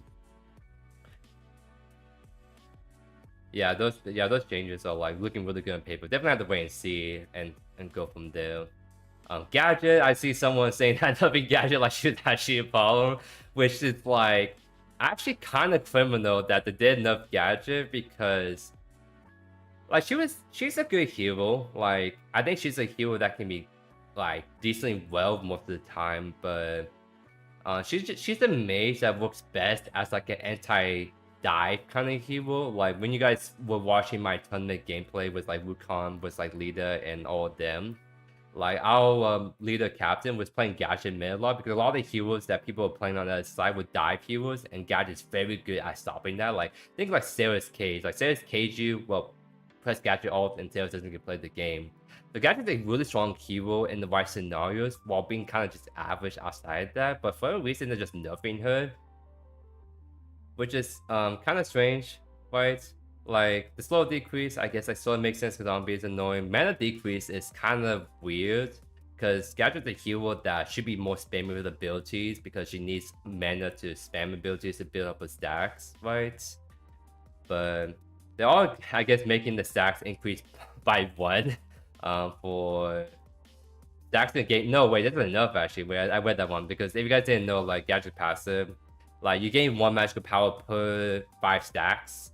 And it seems like they're buffing it, they're nerfing it to 6 stacks. So like yeah, I don't know. They're doing Gadget really dirty for whatever reason. Like I don't know. I never seen Gadget as like a super strong hero, but like compared to some other heroes, like Grayso's not getting nerfed for example, and he's omega busted. The fact that he didn't get touched at all, even though it's very clear that Grayson is like super mega busted. Meanwhile, Gadget, who's kind of like mid performance, maybe mid high, it's getting like nerfed. It's like why? Right? I feel like mages are sort of like the weaker role right now, and you're nerfing like a hero that's like overperforming. Like, I don't understand these changes. Like that's a class of meta moment, but sometimes they just buff stuff that doesn't need buff, and then nerf stuff that doesn't need nothing. Howitzer, so so it does too much damage. Okay, the nerfing Howitzer, I guess for whatever reason, so they're decreasing the mind damage on B. They decreasing the scaling on it too, and then the nerfing the total scaling on his ultimate. So like again, like Howitzer is a solid hero, but he wasn't like he's not like overperforming like a Greystone is. I don't understand these two changes honestly. Like I feel like mages are like the weaker role at the moment. That's why you see a lot more melee mids like Kwang mid or like Wukong mid, some people playing Crunch mid, like mages need some more love, but instead they're getting like hate by the dev team, which I don't understand why, but I guess that is. Like Iggy, let's see, pop up. So okay, so they're buffing the Q cooldown on his Q, always build damage increase. So they're buffing Iggy, which like I don't think mages are buffing, they're buffing Iggy. Because like because if you guys have been following patch notes for a while, you know that people the devs that balance this game hates Iggy for whatever reason, so they keep nerfing him even when he didn't need nerfs, and now they've actually gave him a buff when they're nerfing other mages. That's actually that is just comical at that point. That's actually kind of crazy right there. And yeah, no, like that's my biggest thing with the gadgets. Like she chooses to mana early game, like her whole passive literally needs her to damage people with abilities to build the passive, but if you then nerf her mana, then she doesn't play with the I don't get it. Like the thing with like passives in this game is like you build a character around that, right? And the thing is like for gadgets, like for her to build stacks, you have to spam your abilities, so you have to have a larger mana pool to do that. But for them to nerf her mana pool, that in turn is nerf her passive and also making her like a higher stack requirement to get. I don't understand. This is like such a criminal change on her that does not make sense at all. Like, I just want them to think for just 2 seconds of what they're doing to Gadget and be like, maybe that's not the right way to do it. Or maybe she doesn't even, I don't say, I'm kind of venting too much at this point. Anyways, Iggy changes XD. Collide. So they decrease in her health, decrease in her health growth, so I guess she's gonna be more squishy. But yeah, like nerfs across the board. That's kind of criminal because I feel like Collide is a hard one-trick hero, so most of the time it's like this is literally like a nerf for competitive play. And that's one thing that sort of like I don't understand sometimes with balance changes that masters do. Is like they sometimes do changes to buff enough certain heroes if they're like doing too strong or weak for casual players, but then they do other changes to heroes like Kalari, who's like a hard, like high rank kind of character or like a competitive scene only character, and then like nerf her. Like there's just inconsistency of them balancing heroes for like casual or for like rank, because like Kalari is just not a good hero for casual play, and then now she's even worse, and I guess she's gonna be more balanced for like competitive play, but at what cost, right? Have something to do with pick rates, maybe. I mean, like when I've been playing mid a lot, not when I'm playing mid, when I'm playing all these games with it, I don't really see Gadget Hauser being played like that much. I see a lot more Gideons if anything when I'm playing. So like I see more Gideons, I see more Iggy's, I see Bellicas, but I don't see Hauser Gadget as much, like from personal experience. So maybe it's different for other people, but I really feel like Gadget Hauser will not that big of a deal in mid lane. I feel like the other heroes in mid like the Iggy or Gideon were like the more annoying ones to go against. Alright, Kiwa, so bats increase. I think this means basic attack timer, and I don't like how this is phrased because it's confusing, because I think the weird thing about this is you have to think of it backwards. So because let me see if it says right here. Because like it says basic attack timer increase. So you think like, oh, numbers going up is good, but in reality, I think there's like a nerf. It means that there's a higher cooldown between basic attacking, so they making those attacks slower. I think is what this means. Correct me if I'm wrong, chat, but I think that's what it means. I just don't like this phrase, because someone that's like a casual player looking at this is like, that, what the heck does that means, right? So I wish they kind of, change that to make more sense. Total physical scaling decrease. So yeah, they just kind of know, which she's like she's like the most popular ADC. That makes sense, right? But and I still think she will still be the most popular ADC, because like she really did not got much changes, but they mentioned something about changing the items. So I guess we'll see the ADC items, what they're changing and how that affects keyword. Bellica. Bellica's sort of in a weird spot where they're trying to push for a mage build on Bellica, but her mage build is still weaker than her like on-hit ADC build, from what I can tell. Like people that play her mage build feels underwhelming. So even though her on-hit build attack speed is not as strong as it used to be, it just feels better and more consistent. So it feels like they're trying to tackle down, decreasing the attack speed, making the Void Drone easy to kill, and increase the cooldown on B, which okay. It only affects like the earlier levels, so like it literally max rank on B, which is most of the time you don't really feel it. So it just kind of feel like these changes are nothing but and Bellica, because they're saying there's all these big changes right here, but then it's just like the actual changes is really not that much. So I don't know what they're on about that. All right, Mon is very annoying right now, and the changes they're doing to Mon doesn't fix that, because what makes Mon really annoying right now is the fact that he heals a lot on his passive, just slapping people with it. But they didn't change that at all. Instead of opting to decrease the bonus armor scaling from his Q, which I guess makes him more hard to kill, but like I feel like he heals a lot from his passive and does it so frequently. So and they buff his on beat to throw faster. So I feel like Mon is still gonna be an insane hero offlane, just for more utility tank playstyles, and like still insane support. Like I guess they have some biases on the original heroes, huh? Modoc, so bats increase, so making his and attacks slower, I think is what it means. Opposite secondary, 1 second decrease. I mean, I think that 1 second decrease on his movement speed is actually a pretty, it's a pretty like noticeable nerf. But I still think Modok is still gonna be pretty dang popular. Like they didn't really touch his wall numbers like for damage, so I think Modok's still gonna be pretty insane. Mirio increasing her health, that's kind of interesting. Then increase the scaling, so they're actually buffing Mirio, which is pretty interesting because I think Mirio is one of the stronger and like enhancer support heroes, like same realm as like Mirio and Sinks, kind of like the healer shielders in this game. Like I actually feel like Mirio is like way better than Sinks most of the time because of the global ultimate and then you're able to shield multiple people. So if anything, Mirio should receive like a nerf in my opinion, but she got buffed instead, so I don't know. I guess so. Skylar, so Skylar is getting some nice buffs in the term of like a new hero design, and of course to go with that, you want to actually buff her base kit so people will actually play her. Which I mean, people were playing her quite a good amount, but compared to like the hero and Modok, there are times where she can kind of get outboxed or like doesn't really have that wall sustained damage to beat them. So I guess they're trying to up that up by giving her like a buff to a Q, so it does more damage, more scaling. They are nerfing the E because they're saying that her E is like the reason why she can kind of run down people level 2 with E and on B, but like I don't know if the devs actually play against or with Skylar, but if you guys play against Skylar level 1 and she has on B, she literally just holds down that ability and then she can just do half your health bar if you can't get away fast enough. So if like Rich to pull you in or Morn pull you in, then Skylar uses her on B and just kind of walk you down the lane. She does so much damage to on B, so I don't know. I kind of feel like the changes to like the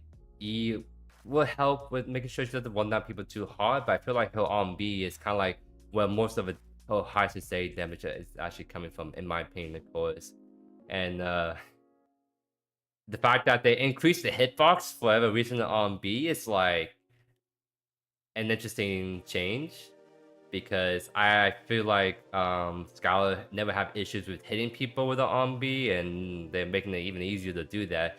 So if you think you have an issue before where people are just laser beam you down, well, she's gonna have an easy time doing that, and she has more physical power scaling, so it's just more damage. Easy to hit means you're gonna be taking a lot more damage, so it's like that's actually pretty crazy change right there. Sparrow, so Shmanche to help bring up so it sounds like they're buffing her. Increasing the total physical scaling 20-25%. Increasing stealth slow decrease. I mean, these are nice buffs, but I feel like the new Sparrow ultimate is honestly still way worse than her like her old ultimate, right?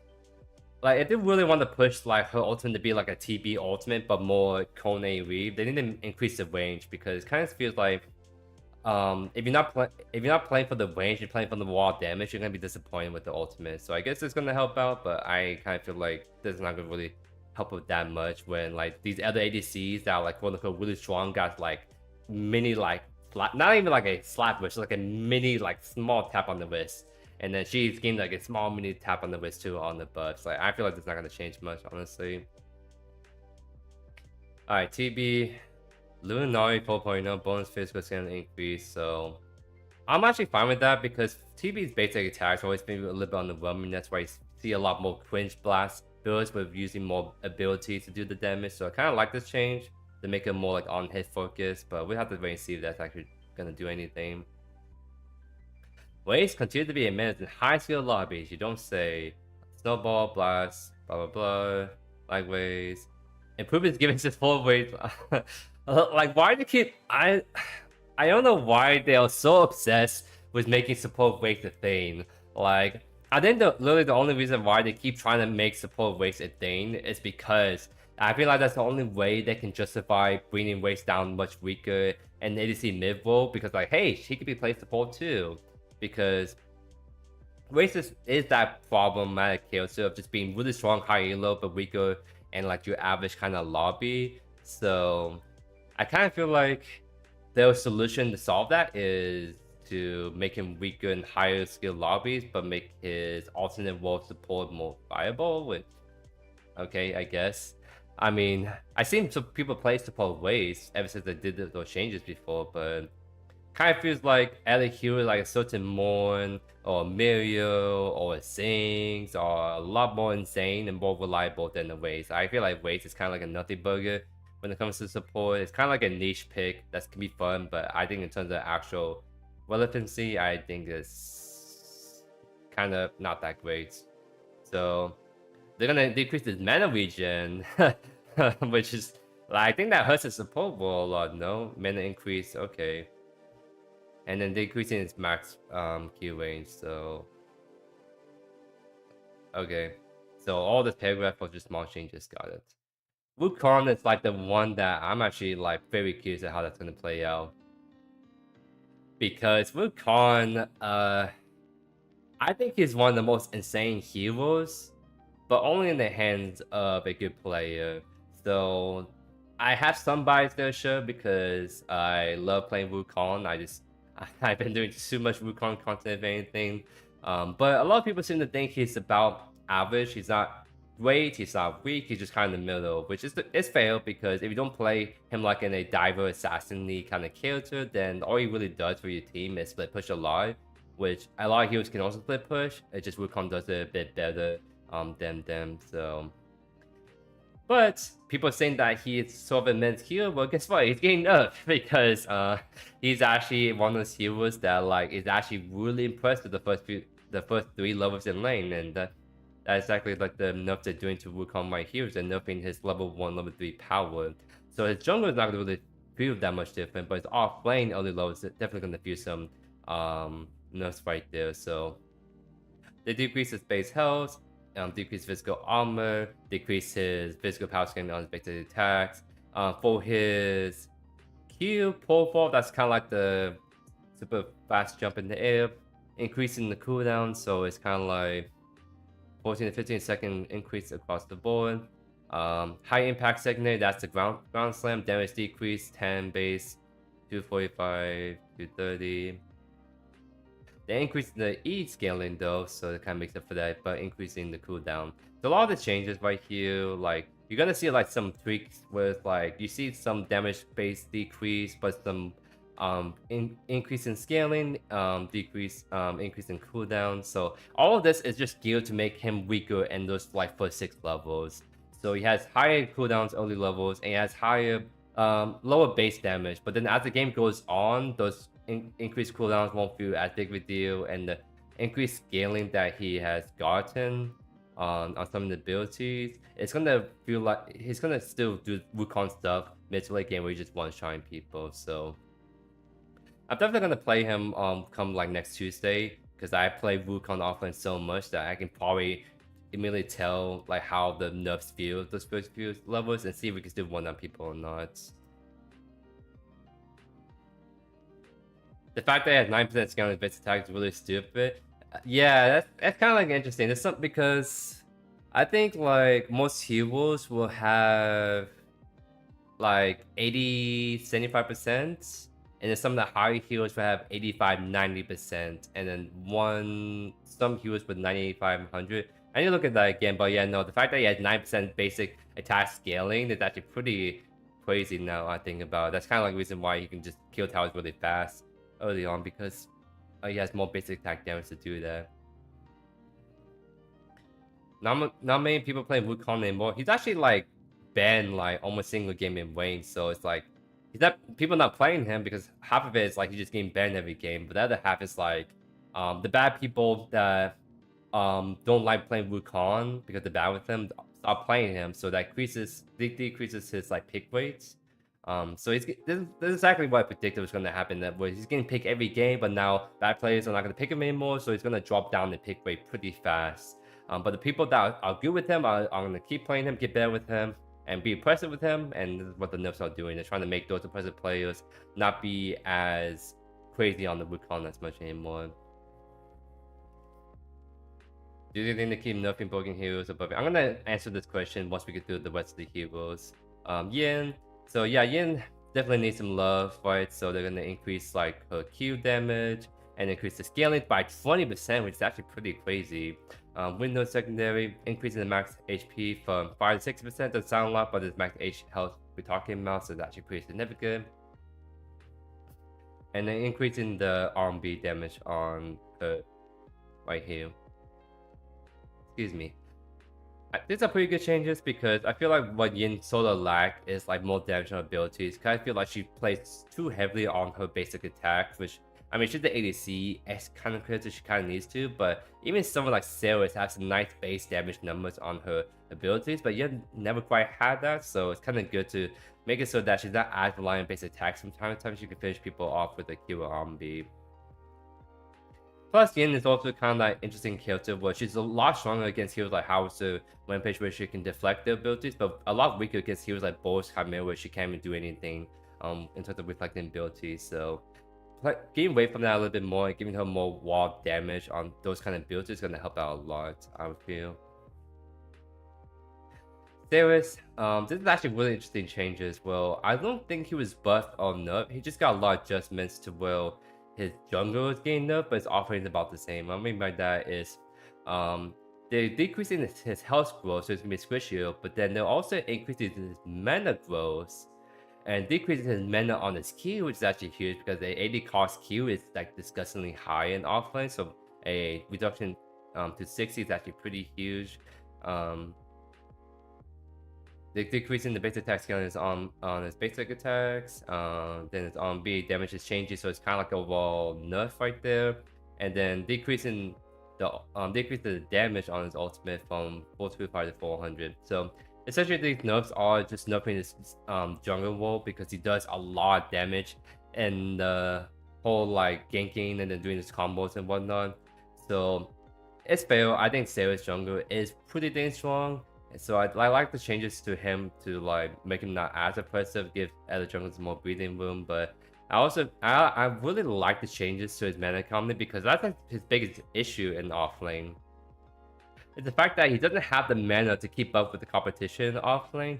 So you just end up having to like have to build Mind Racer on him to make like to be able to like actually use your abilities in lane often, because it's kind of like the whole like issue with like Shimmy or Countless. Well, if you're not doing enough, like if you're not using your abilities actively in lane, you don't win lane, and if you don't build mana to like support that, then you're just gonna get oomphed like way too fast.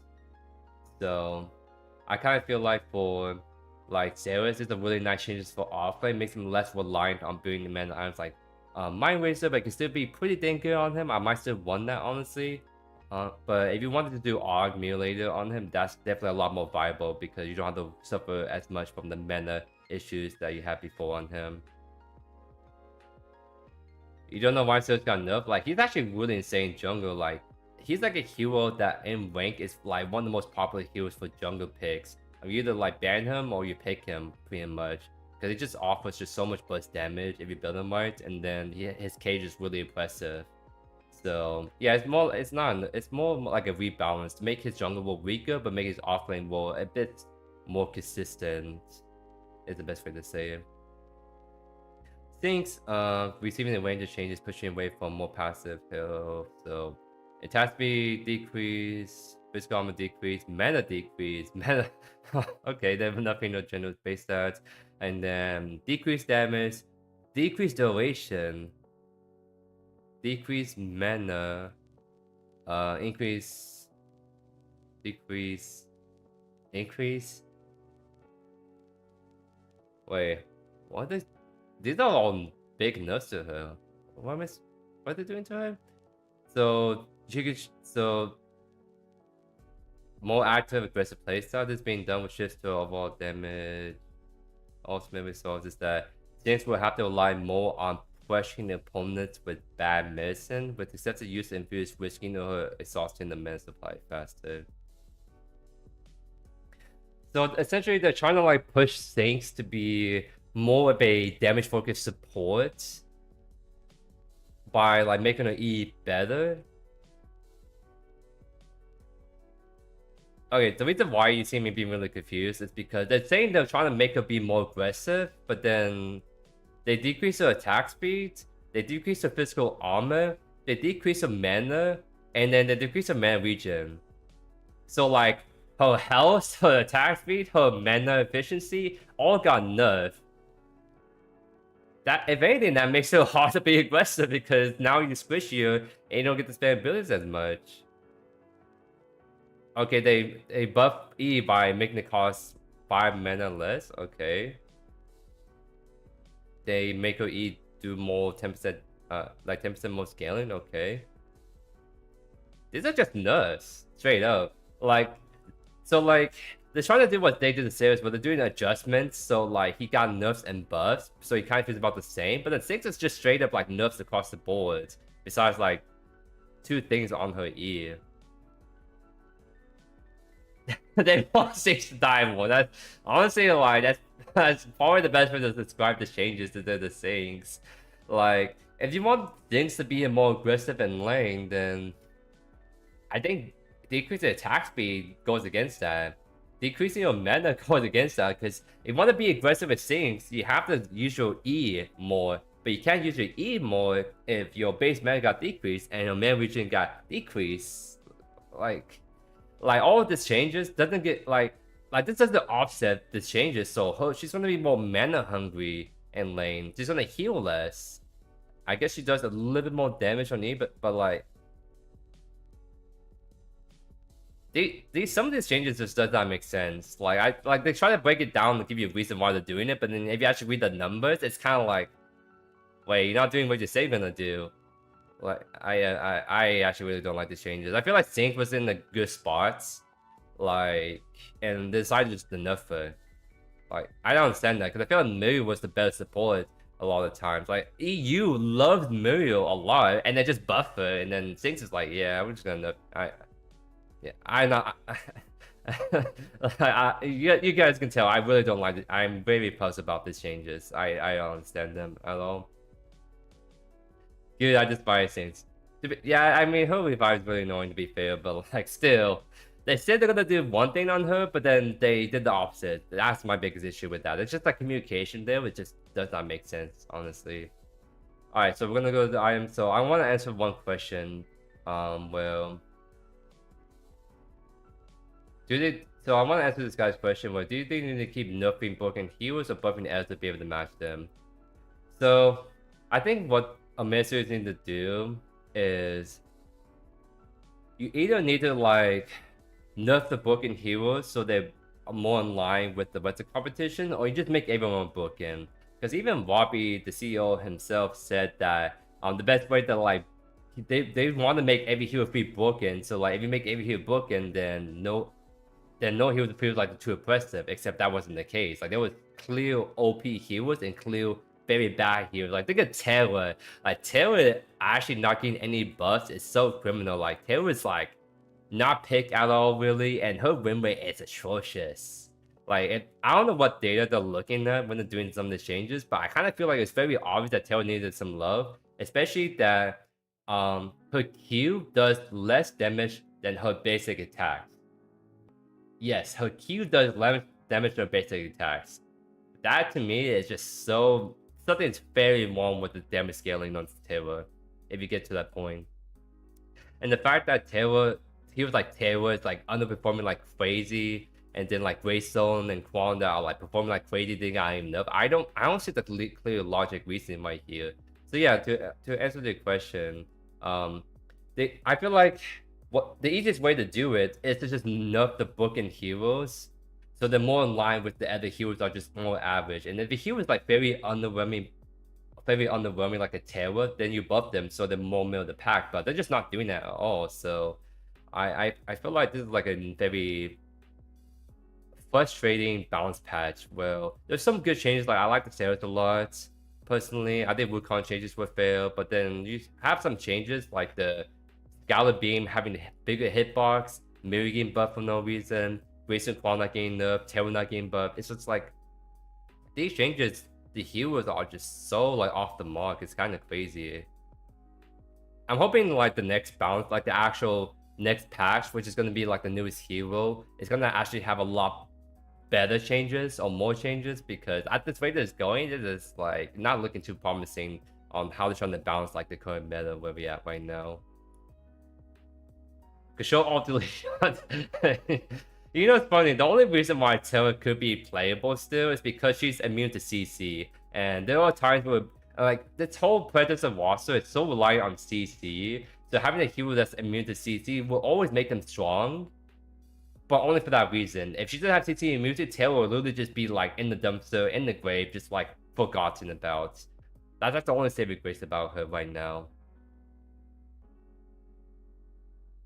Aurora doesn't need fire blocks of prophecy at the past 7 times jump. Yeah, like that's the thing is like Aurora again, you can build full tank Aurora because you have so much damage on your passive and base ability. So like you can let all the base damage do the work for you because you just have so many different sources and build full tank just be someone that's so hard to kill with CC. Like some of the changes that need to be made are just not happening right now, and that's kind of like the frustration a lot of people are having too. Like I read like the Reddit thread on like the patch notes they posted, and a lot of people were like overall negative about the changes, and there's a good reason for that now that we probably break that down. But yeah, I don't want to get too off track, so I'm gonna go over the rest of the changes. So start with items, decreased health regen, decreased mana. So the nothing divine potion, I guess. Unfortunately, because divine potion is very good on a lot of healers, but I can see why. Obelisk, increased scaling. Obelisk is sort of a dead item still, in my opinion, so I guess that's still needed. Merge, dash speed decreased by 25%, I guess. I don't know how I feel about that. Increased movement speed. So a lot of like verbiage right here, I'm not going to go over that. Cost increase, damage increase, so it's kind of like not nerf or buff. More damage, cool, but it costs more gold, so it's going to take longer to get there. Dust level, movement speed increase, okay. Decrease cost, increase. So this Imperator got buffed pretty good right there. Nuclear rounds increased 4 to 20. Wait, Havoc ability damage increased from 4 to 20 to 10 to 20. Okay, I see. So it's like a higher base number, I guess. So it's gonna be easier to build this early on, is what this is telling me. Okay, interesting. Multi-shot decrease, increase. So a lot like. They're doing a lot of like changes. Well, like some of them are like nice buffs, like going 45, 55 tome is actually pretty good, but then you have an increased cost, 8% to 10%. So like they have all this verbiage, but like the actual changes are not like super significant. Like I think the biggest changes was the Imperator and Terminus, honestly. All the other stuff was just kind of like adjustments right now. Death Stalker increased and Salvation. So it's kind of interesting. They're making the Salvation more of an aggressive item, which I'm actually fine with because fighters usually want more physical power anyways, so having the shift going from more physical power and less health, I'm actually fine with that change. So it makes the item more aggressive focus if you want like durability but still want to do damage. Tendon blade decrease because the other item's like really popular right now. Narcia, that's actually a pretty like wait a sec. Narcia got a huge buff because Narcia was actually an item that I feel like pretty solid mages, like especially on counters. And then like the fact that it got decreased by like 150 gold is actually pretty crazy. That's actually really good change right there for mages. Movement speed increase, kind of like okay, 1% is pretty cool, I guess. 1% increase, pretty cool, I guess. Magical power increase, decrease in health. So trying to make this more like a mage item, like on Gideon, and less of like a Narbash item, for example, with having less raw HP stats. Frost Guard. I kind of like this change because what they're doing is adding 200 health to it, which like this is the item that used to only have physical magical armor. So it's kind of awkward to build because there's a lot of builds that needs HP like Fire Blossom, and you want to build Frost Guard to go with that, but like it doesn't have HP, so it's kind of like counterintuitive. So I like the change from removing the base health to give it HP, so it actually works better with the World Breaker, Fire Blossom, Overload builds. So that's actually a very good change for tanks right there. Decreasing the damage on Thorns, but increasing the scaling is kind of interesting. I'm not too sure how I feel about it. I think this is a nerf to like heroes that only build like one physical armor item, like Kwang, but I guess a nice adjustment to like full tanks like Steel, Sevrock that builds a bunch of physical armor. Unbroken Will, cost decrease by 100, pretty good. Cost decrease, and then 50, 45. Interesting stuff. I think 40 is actually a pretty nice item, so the fact you can build faster is actually pretty cool. And there's some bug fixes, but I don't think there's any like crazy changes. I want to see if there's any like funny stuff they fixed right here, but yeah, no, that's in about it. So I literally said this is gonna be like probably a 30-minute video, but it ends up being a 45-minute video. So I have that curse of just like saying that, oh, we're gonna get this done in 30 minutes, but then it takes twice as long. Unfortunate, but I think we have some really nice discussion right there, especially since we got some nice comments where to go off of on the live stream of watchers right there. So I do actually really like having this because I think we were able to get some really nice discussion going based on the additional comments from you guys. Oh my god. Oh no. I was gonna give the hearts in my chat, but I ended up screwing myself. No. Hold on, I can fix this real quick. Pop-up chat. So this is gonna be like the YouTube pop-up chat for now. But yeah, no, I think I can see why people are unhappy with the changes because I'm actually pretty unhappy too for the most part because there was just a lot of changes that really didn't make sense, right? They say they're gonna do one thing, but I'm doing it completely different with the actual numbers. So yeah, I can see why people are upset because I'm actually not the happiest too with the changes. But that's why it's good for me to do this breakdown to kind of explain why people are unhappy and why some of these changes are kind of just really weird right there. Not gonna lie, we need more skins. Like more skins are not bad, but I think more actual fixes, right? More bug fixes, more matchmaking fixes are definitely much more needed, in my opinion, of course. But yeah, I don't think there's any like too major to add on. I'm just trying to like catch up on chat real quick before I end it off right here. Anything major change I want for the next patch? So I think you're talking about the next patch. Well, for that next patch, like version 1.6, I'm hoping the balance patch is a lot better because this whole balance patch is probably some of the worst I've seen from the studios. Like a lot of the changes are either very minor changes or very one-sided flop changes that was not needed. Like a lot of people got criminalized, and then some people got buffs when they should not gain buffs at all. So yeah, I just want to see better consistency, better like smaller decisions. Like I want someone to actually QA like the changes, like someone like make the balance changes, and some other dev to look through them. Like, hey Bob, are you sure about these changes you're doing to this hero? Like, I can see why that doesn't make sense. Because like some of the changes, you just literally look at it and then you could be like, why are you doing that? I kind of want them to do that better with them like actually look at the changes and be like, yeah, that changes doesn't actually make as much sense. Let's not do that. Like, I feel like some of the changes they're doing it just to, I guess, spice content up. But like, I don't know. I just don't like this approach at all. I can play bad bug games if I'm dripped out, but I can't play bad game and have no swag. I mean, to each their own. Like, it's to each their own, I guess. Looking good, looking sexy, looking cool. That's pretty important too, I guess, to be fair. But like, there's only. I mean, you say that, but then Overprime really has the best skins, but the most buggy game, and we know what happened to Overprime. Let's be honest, right there. But anyways, I'm kind of ranting on too much. Don't want to make this too long for you guys. But that's gonna be it for today's video breakdown on the patch notes for version 1.5.7. Hope you guys enjoyed today's video. If not already, subscribe to the channel so you don't miss a single beat by yours truly. Definitely let me know down in the comments if you'd like to see more of this content, especially like having more like the live showers be on screen, because I definitely feel like this adds a little bit more fun content to some of the videos. So it feels like less of me talking by myself to a room and doing more with the live audience that does interact with me, and we can have some of these like side conversations too to go along with this. Like definitely let me know if you guys enjoy that and all that good stuff, because I'm want to do more of this for like more future tier list videos and more like patch notes videos. I think this is a good like way to like spice up the content instead of just me be talking by myself to you guys right there. But yeah, appreciate you as well, Noble. But thank you guys so much for the love and support, and I'll see you guys in the next one. Peace. Cool. I think that went pretty good, all things considered. Yeah, my Discord thing kind of got scuffed, unfortunately. Yeah, because this whole like this OBS like pop out is based on like it's connected to the YouTube, right? So unlucky, I probably won't be able to fix this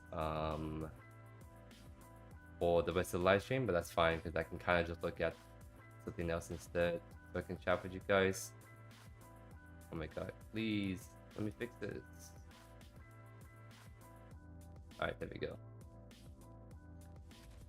All right, that was pretty solid. Let's get back to playing some action Predecessor. Give it that. Get some other music going. And yep, I should probably change back to my normal screen. There we go.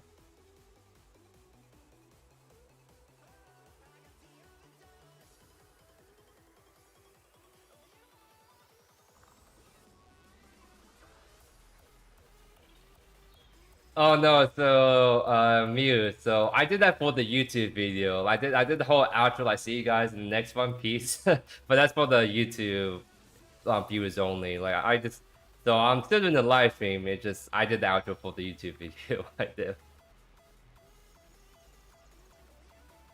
I've been actually liking Lamau is so sad. Yeah. No, I actually like doing more of the stuff like doing like more not necessarily like gameplay stuff from live and then putting on YouTube. I've been liking doing more like patch notes reviews, more like a tier list live with you guys because there's one particular genre of like YouTube that's like really popular, and that is like people that just do react contents. Like think of like Asmongold, Tectone, or like other people like that. For example, they do a lot of like react content, and they always have a live audience. So it's different if you're doing like a react content and you're just doing by yourself, like there's no one talking to you. But the fact that they're doing like a react video, but they have a live audience, actually makes the content like 100% better because you have like more you can see the chat like activity going on.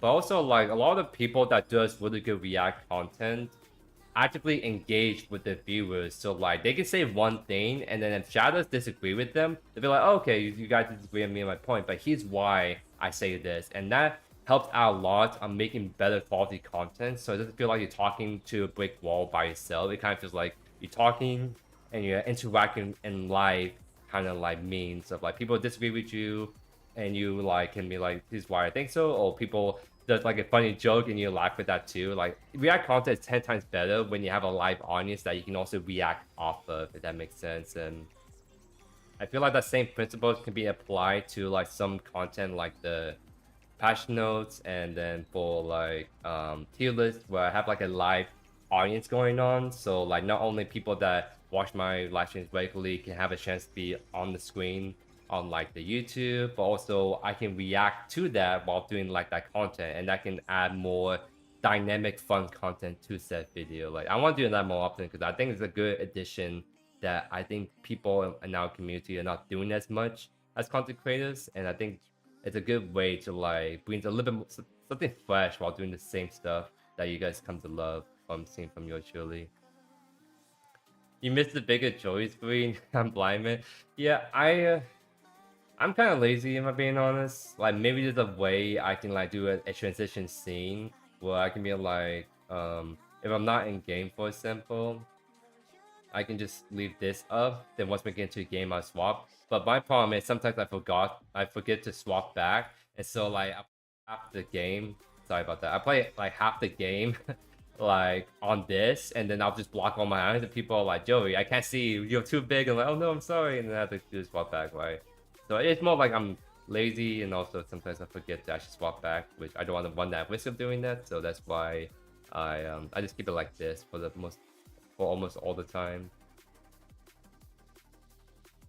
You thought you were great. Thank you so much, there. And the live stream at Friday. Yeah, I've been noticing a lot more people come watch my streams on Fridays. Especially since I've been doing consistently every Friday, so I want to keep it that way. So kind of use Friday as a way to test all the different builds out that can become my YouTube videos. Then next week, and then like the Saturday, Sunday, I'll try to grind out some solo commentator videos to combine that with that, and then that's how you guys get the hour-long videos, 3 to 4, Monday through like Tuesday, Wednesday.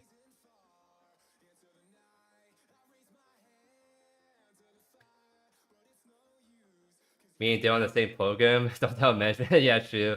I mean, to be fair, if you're on the office and you're seeing the desk just like clack, clack, clack, clack, clack, clack, clack, like you want to have something in the background so it helps you work more efficiently. So if anything, you listening to my live stream while you do your work, it's just helping you be more efficient and you can enjoy your work more. And the happier worker, it's happier, more efficient work. I think it's a win-win, honestly.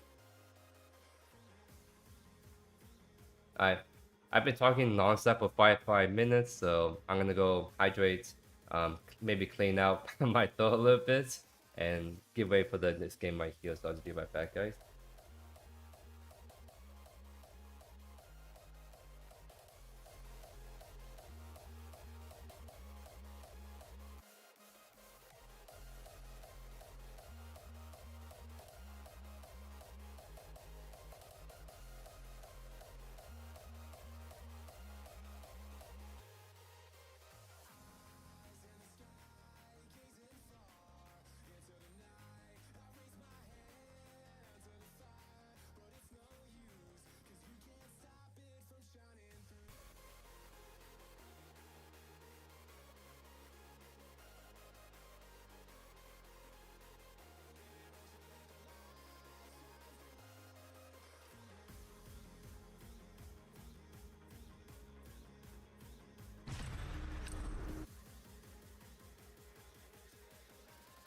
Oh, boy. So we did series, we did works. I want to do Kwang now. Like, it could be fun to do Kwang mids, but I kind of I like Kwang for offlane and offlane only most of the time. Like, I don't know. I like doing Kwang jungle from time to time, but I'm not a jungler. I'm an offlaner, so I want to play my favorite hero and my favorite role. So we can see like what roles people are picking. If like 5 people on offlane and no one mid, then maybe we can bring out the Kwang mids. But you know, let's just do Kwang mid. I'm actually very curious on how he actually feels. Plus I think it's gonna be a bit more spicy content to do like a Kwang mid versus like off.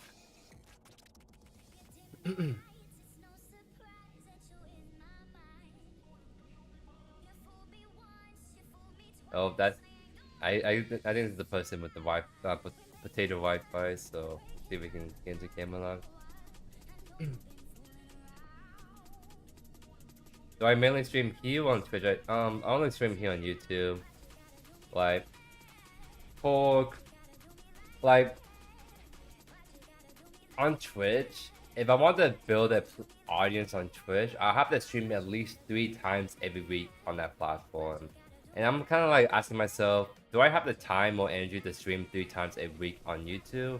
No. So it's kind of like, that's why I'm not like a Twitch streamer, because you can only do Twitch streaming if you actually stream most days of the week. But since I only do one day usually, it's kind of like I can't really build audience. Wait, okay, that's weird. I don't really have I can't really build audience on Twitch, and my main audience is always going to be YouTube at the end of the day. So it's kind of like I always just stick to my YouTube audience for streaming.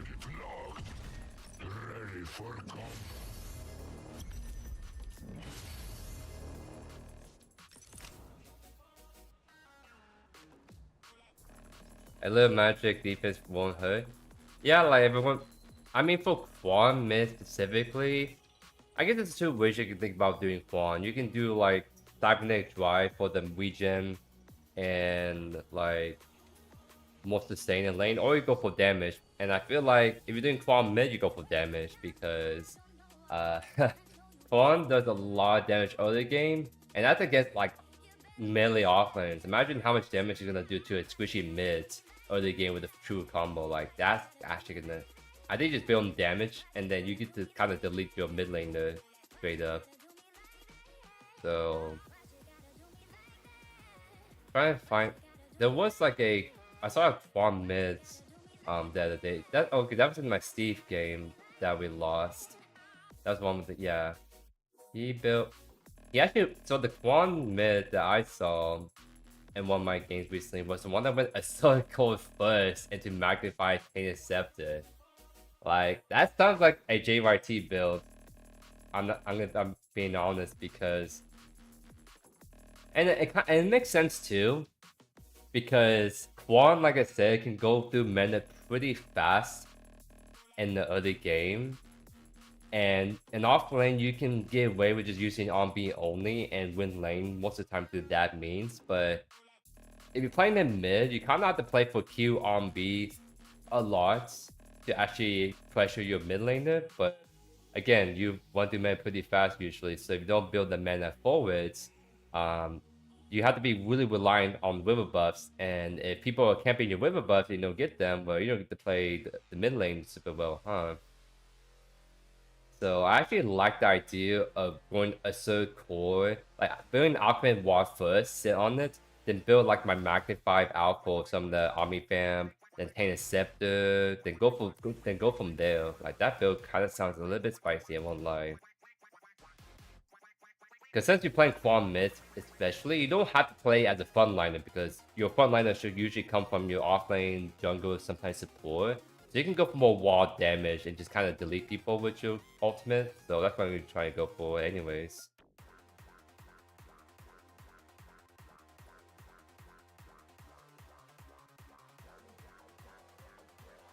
I tried streaming on Twitch a long time ago, no joke. 12 plus hour streams, 5 days a week.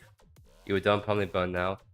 Yeah, Twitch is a very long grind. You have to like stream like almost every day. And you have to just do it very consistently over time because the hardest part of being a streamer on Twitch is building that initial audience. But once you get that initial audience and people start going towards and watching you specifically, expecting you to go on, that's when you start to get to really take off. But getting to that first step is the hardest part.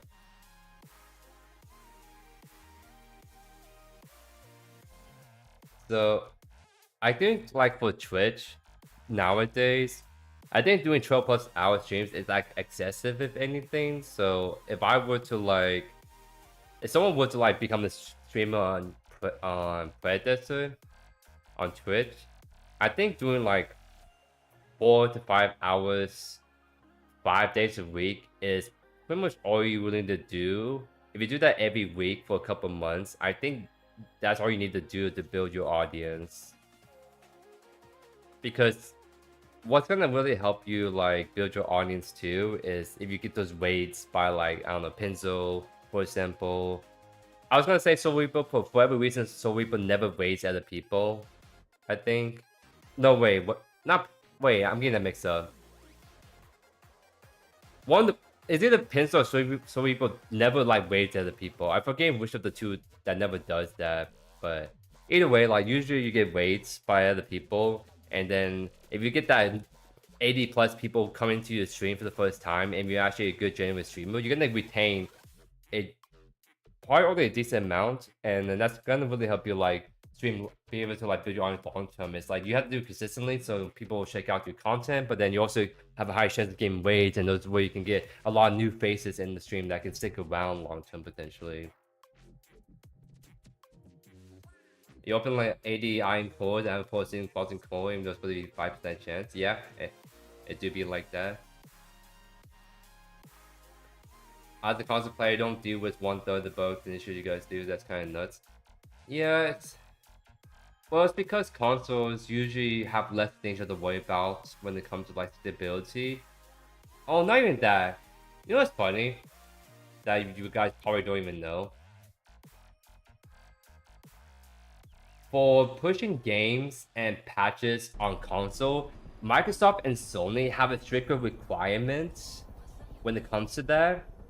So what ends up happening is that most of the time games on console are just inherently more stable than the PC counterpart, because PC counterpart is kind of like whether you push patches, there's less of a certification process. But for Sony and Microsoft, they have a more rigorous certification process, and if there's stuff that's not like optimized well or bugs in the game, they can straight up tell you, hey, you need to fix this or we're not gonna let this patch go live.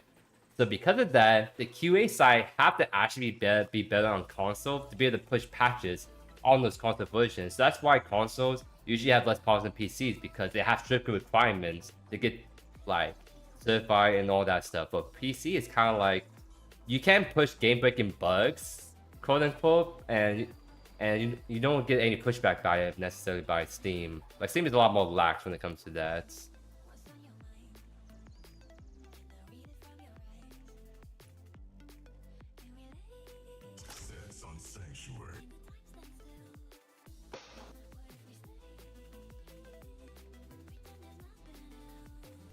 Oh, my lesbian phase is in here. Let's go. The one character that I always see. Alright, that guy needs to like stop being potatoes with his mic open. But yeah, no. The one person that I always see in my live streams. Welcome, welcome, lesbian face. Oh, did someone dodge? That's actually so annoying, bro. Unfortunate. They saw me and lesbian face on the team and they're like, yep, we're not playing that one, guys.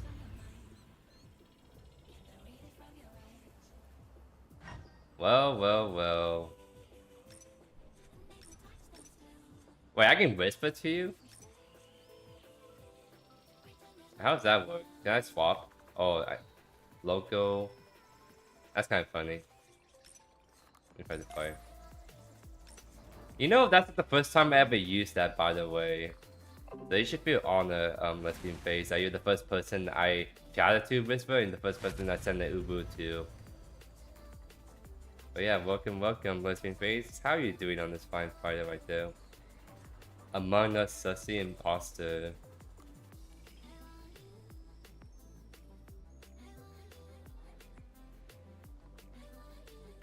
By the way, we went the whole live stream and no one asked about what my name means. I'm actually pretty disappointed in you guys, because usually you guys can pick up on if I have some like funny little name, but like literally no one like mentioned this name at all, and I'm actually so disappointed.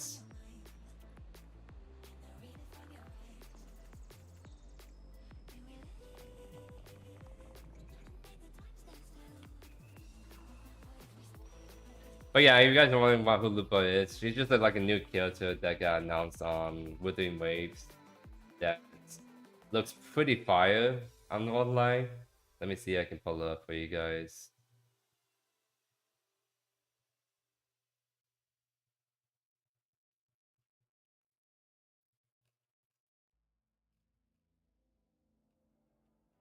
Just give me one sec. What is it? It shouldn't be on the... Oh, yeah, let's just do this instead. Lupa.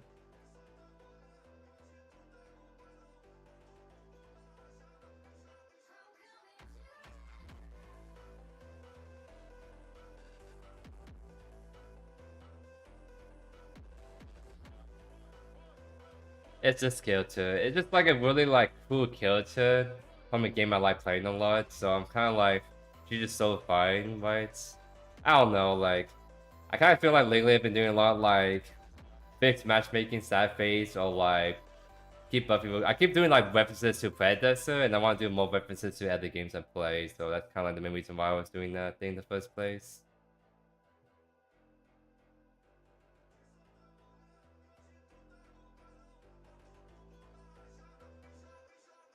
These streamers have to create all accounts to play standard because people... This is not all the accounts, it's my main accounts. It's just so easy to change your name. All you have to do on Steam to change your name is change the play name and the update in game like right away. So like, I just find it funny to just change my name every week to something else, right? To keep people on their toes. But also like, I just think it's funny content to just make some meme names and then people are like, oh, that's funny, haha, kind of thing. Hey, what's up, Hank? Happy Friday to my good stuff. Welcome to the live stream. Didn't know you. No, okay. To be fair, when I saw Lupa originally, like, I didn't know she had a tail at all. Like, let me pull up again. I need to explain myself. This is kind of funny. I need to explain myself. Like, you look at this and it's like, oh, she has a fire lance, like really cool stuff going on right there. So like, okay, cool, that's really cool.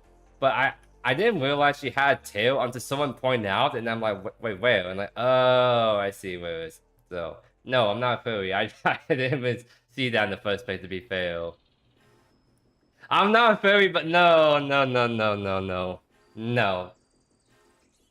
The tail does look like fire. I hear the wordplay.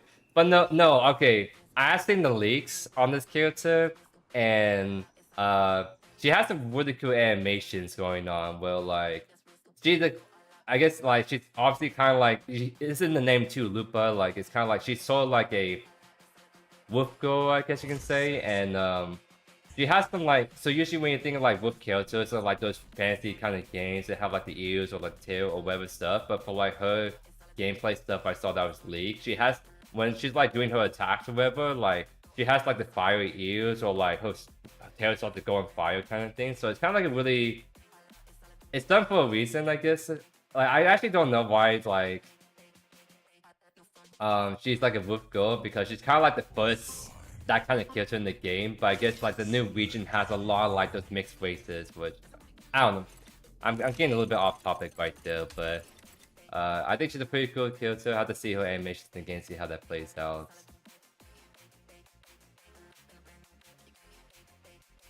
Alright, but if you want to know actually like my favorite characters from like Wuthering Waves, I can show you. If you want to know a little bit about some of the characters. Yeah, we're move on. So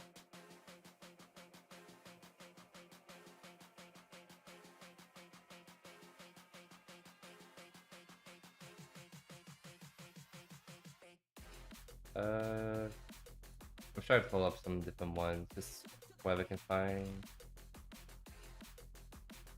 My favorite character actually from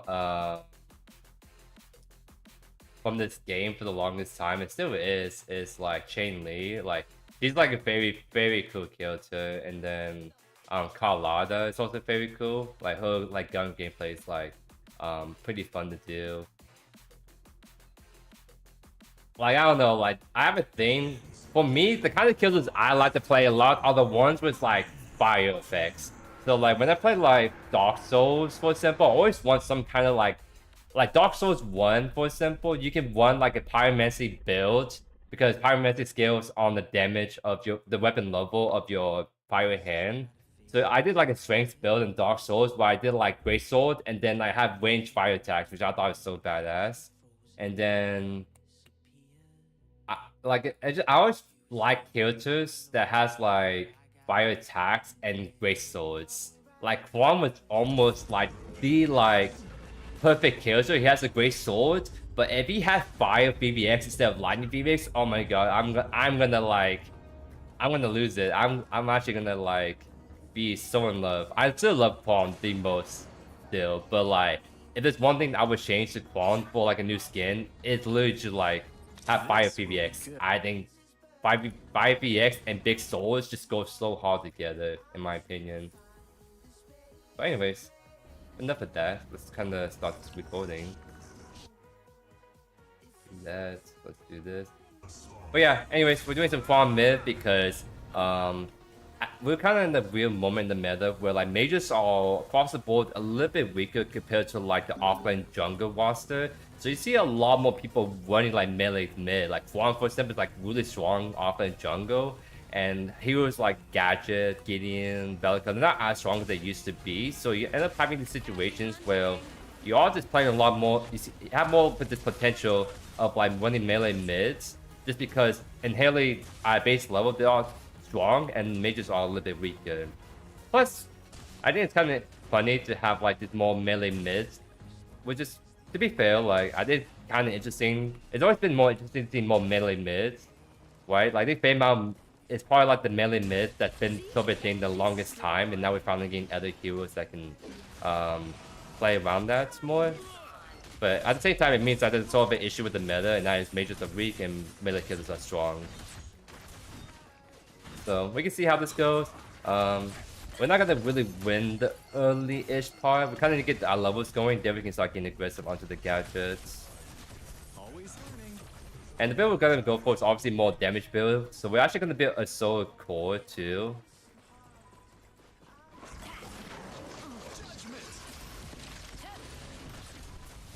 Nice. That's a lot of good damage onto the gadget, so it's gonna help it make sure we can get a kill onto her soon once we get like level 3. I have to be careful of a crunch game. I have to say the RMB on gadget is actually gonna be pretty annoying to deal with, so I have to keep that in mind.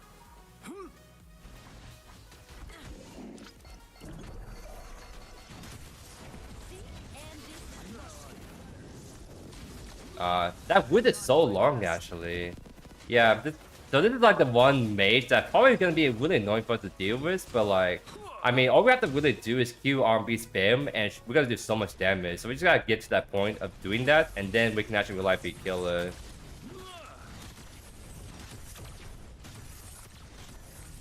I forgot what River Gadget went for. Did she went for right or left? She went for left, so let's go for right. Does it kill? It does.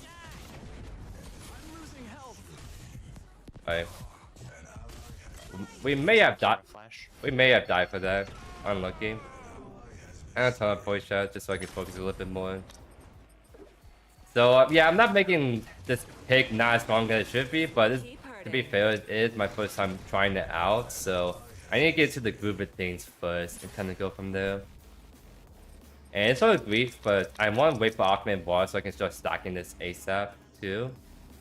Because my main issue of me trying to like get more aggressive on gadgets is the mana issue, but as soon as I start being so core, the Divine Potion, all that stuff, I feel like I can stop rolling the gadget a lot more, I would say.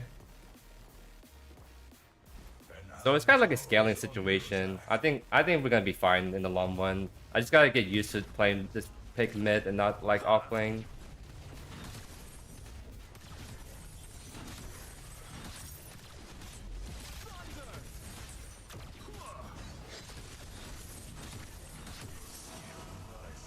The battle teaches me. Grayson's too far away for me to catch up to her. Him, I mean.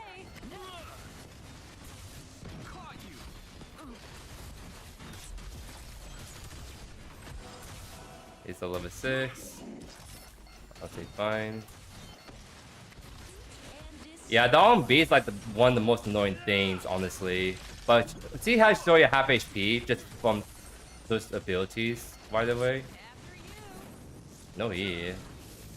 So it's like, we gotta get to the point where we can kind of just nuke the gadgets. Like, we can 100% get to that point. We just gotta, like, get our power spikes and then we can go hard on her. More power. Caught you. Unlucky.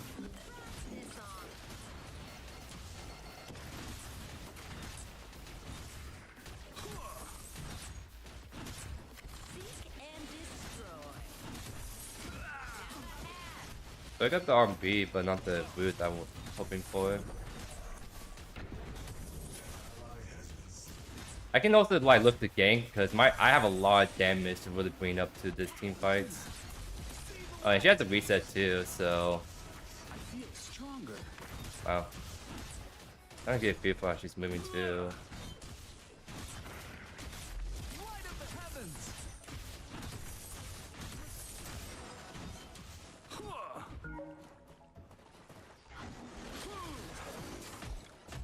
That's fine.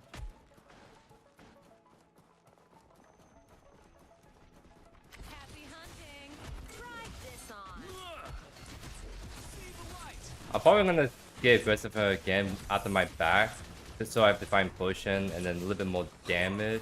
Because I don't think I have the resource to kill her right now, if I'm being honest. So kind of like farm the items and then we can reset. I'll be right back.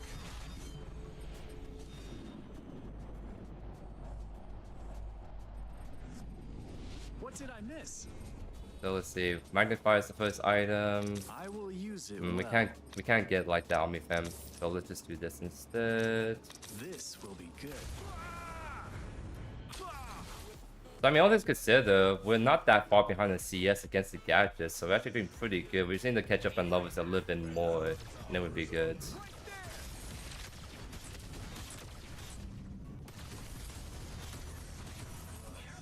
I must get better. So shove out mid, and maybe I can look on the side gank for once. I've been kind of getting pushed in a lot of mid, so I haven't really have a good chance to go gank the side lanes. That's what I feel like Kwang can really shine in, is like the side ganks. It looks like the gadgets still stick around, huh? This will help. I mean, I feel like we could punish that a little bit more. Judgment. I just don't like my Q more. I'm not doing the best with it either. Oh, it's working on ADC, I just realized that too.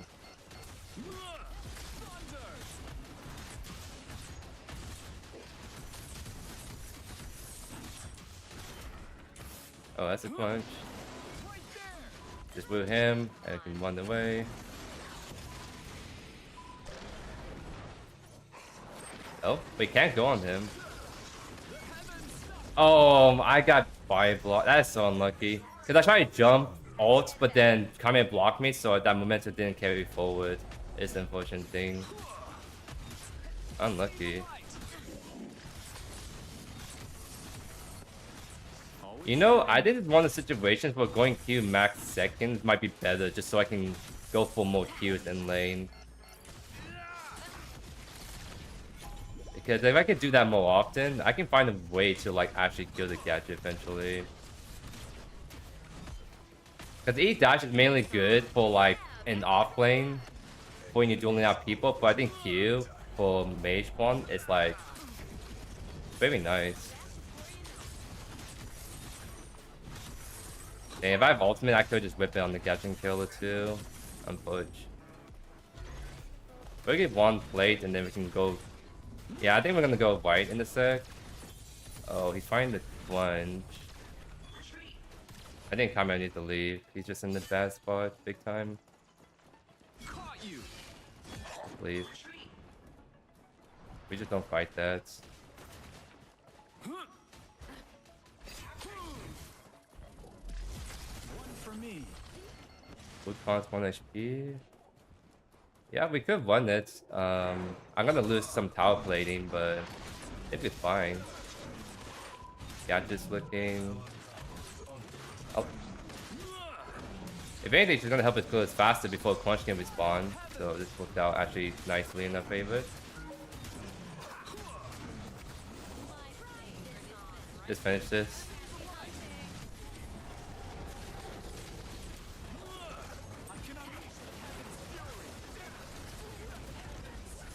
Alright, I lost like planes pretty hard, so I couldn't see what's going on. But we got first plane. It's pretty decent, but I think the problem is like they're getting all the kills now against us. Forward.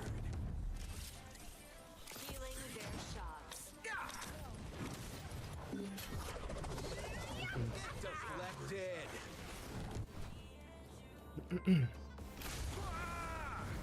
Another issue that I'm gonna have is like the fact that we have a Wukong ADC, so it's kind of like we don't really have that range DPS, which is gonna be rough trying to play against a gadget this game, especially. So that's gonna be like our biggest concern right now.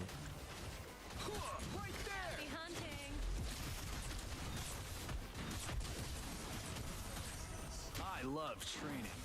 Alright. I guess I'll have to blink if I can get out.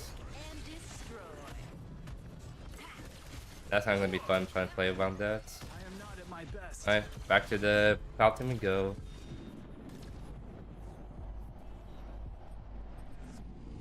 Stand straight and keep your. It's kind of like the risky part about Kwang mid too. It's like I need to use my Q on B to lure down the mid laner, but then if I don't have my Q, then it's easy for me to get ganked like that. Judgment.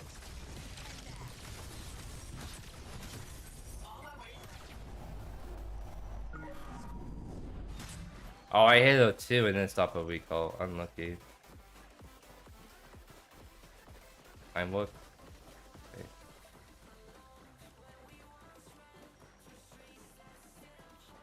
I don't think anything's happening in mids, honestly. There's a storm So we can brewing. push in this first. Man, my Q's have actually been pretty bad this game, won't lie. I just can't really get a feel for how this gadget's moving. That's kind of like my main issue right now.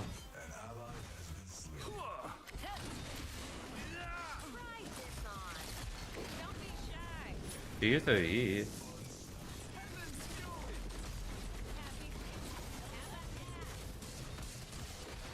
I'm losing health.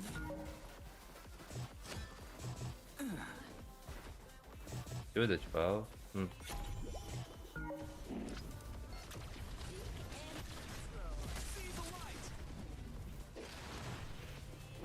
I don't think the FF English just yet.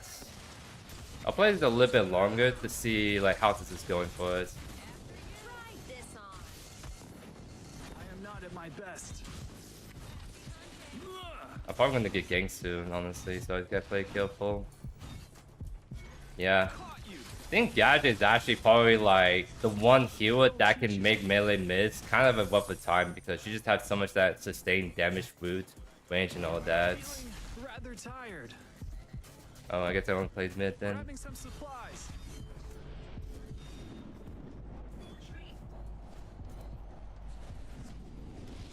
And to be fair, like Pix does have like counter matchups, so like that's something I have to keep in factor too for this melee pick. But I do want to see how he does against the more other mid laners like Howitzer, Gideon, Faye.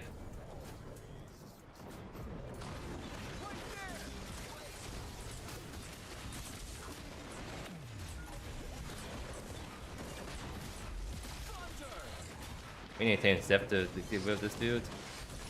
Nice. That's huge. We have Fainted that we can do in a sec. We just need the timer to reset. I feel the heavens fury. Wait. He was right here, by the way.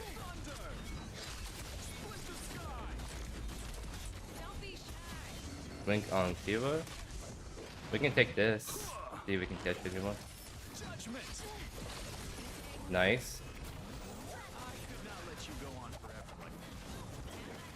This is kind of getting awkward now.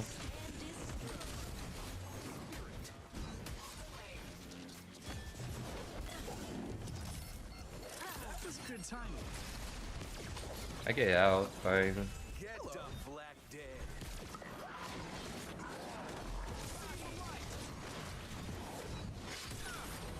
Nice. I think this is going I think they're on Faintus already, this issue. Yep. He gets it, nice. We just have to let him to die because we don't win the 1v3. Yeah, I feel the damage coming in now. Much now that I finally have Magnify. So that helps out a lot. Nice. Punches still. I'm gonna try to go for this tower, so I'm gonna try to just focus on clearing it for the time being. Yeah, so you have to find everything to get this wave knocked down.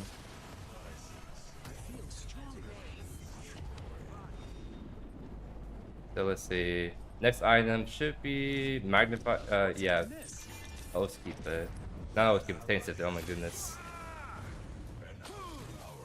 This build seems to mind what's idea. It's kind of like a burst damage Kwang build. We're going to circle for the mana so we can spam abilities and just have more wall damage in general.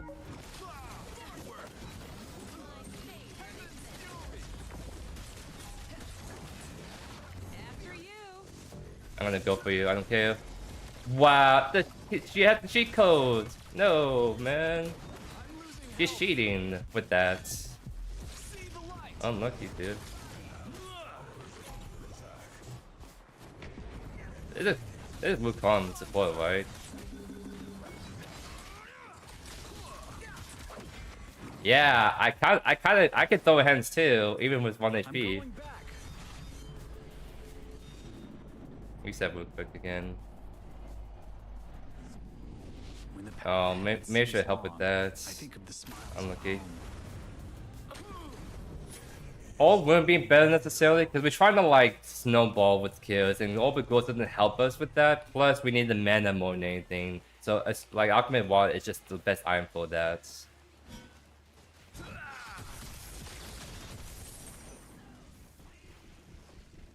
Three people mid. I can maybe go for tower. People running towards me. Do I still get it? Maybe I do. Nah. Oh, hello. Fancy seeing you guys here.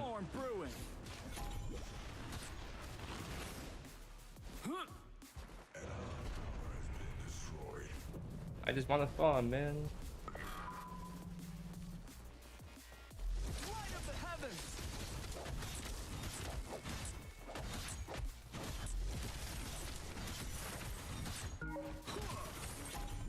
I really want to kill White Lane, yes. I think we can kill Kill, honestly. With my Wukong AC coming over as well. I didn't call it. We could probably still catch her if he has a sun especially for her.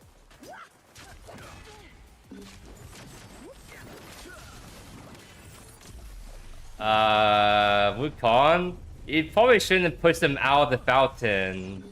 You probably shouldn't push him out of the fountain right there. Just saying. Just saying, dude. Unlucky. Very unlucky. Okay, let's go Wolfwicker now.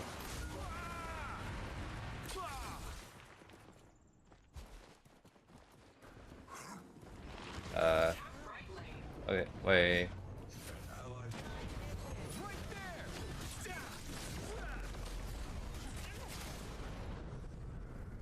Gadgets right here.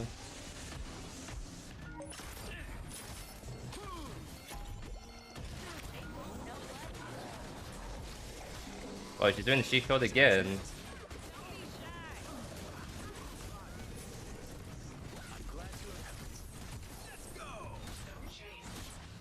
Dude, don't chase the Monkey King.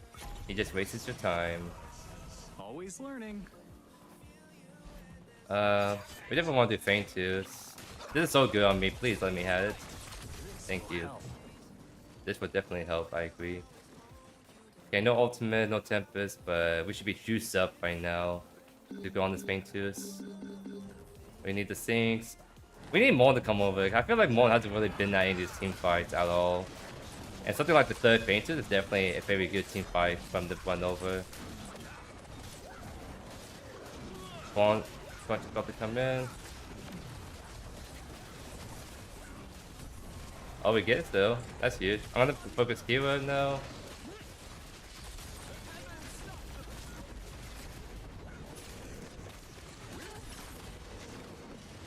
Oh my. Oh my. Oh my. Let me out. Yeah, Mon has literally just never been rotated out, I think. Imagine how hard a Mon can go right here. Just AoE, 5 men memorized, and an AoE damage, bonus health armor with this skill. Like, come on, dude. Please rotate. For once in your life, Mon. And he's going full tank too, so you just don't damage the towers.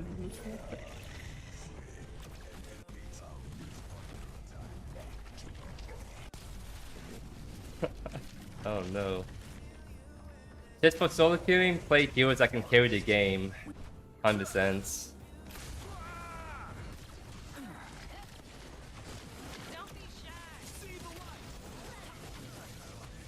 Wait, why should... There's no way she can just do this, by the way. There's no way she was... Okay, this... We should... Wait, I jump over that clearly, by the way. Unlucky.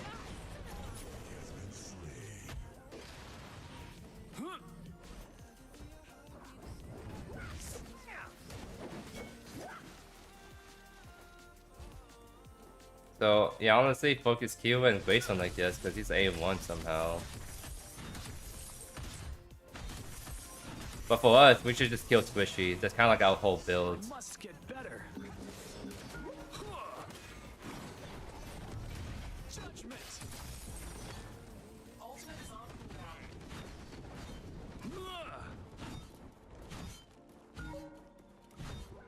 Right there.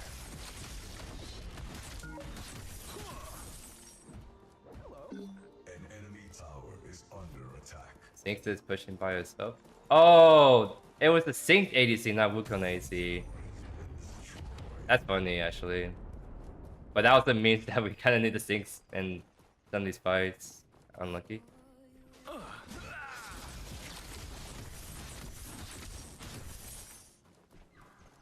Okay. I guess Gadget's here, so I'll just walk this way then. Oh. This Punch just loves to stay on me the entire game, huh? I just can never push mid because I know Punch is gonna 100% be there at this rate. So I guess I can never get mid push in by myself. Unlucky.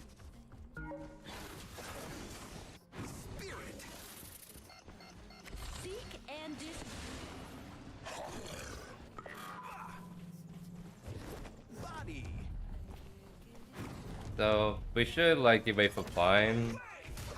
Yeah, they're on Prime. I mean, Grayson was winning at it. They're definitely on it now. I think it's the, yeah. I don't know if they can get it, but I mean, he could probably steal it if anything. Oh, they got off of it.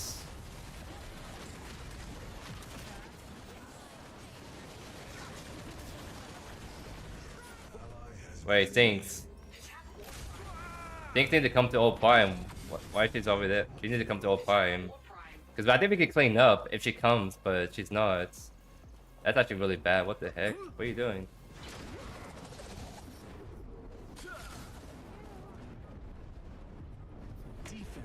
Yeah, we just can't do anything because we don't. If I have things, we can maybe clean up, but like, I don't know why she went to white when it's very obvious to on all time. That's just so troll. Like that's really troll.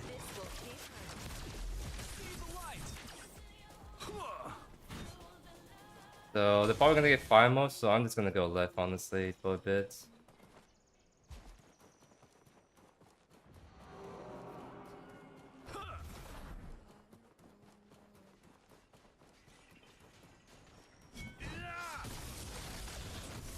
I love training.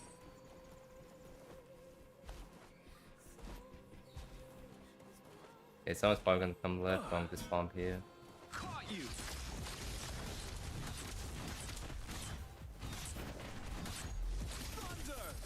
Oh, he's still going for it. I respect that. Was it low enough? Doesn't look like unforged. That was right though. That was 100% good efforts. Wait, why are we fighting? I think that was the one play where we kind of let the camera go for it and we just retreat. Well, my whole team died. Unforged.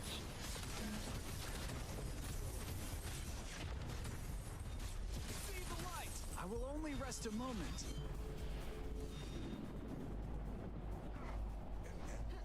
He's gonna stop my back? When the path ahead Nope. seems long, I think of the smiles of home.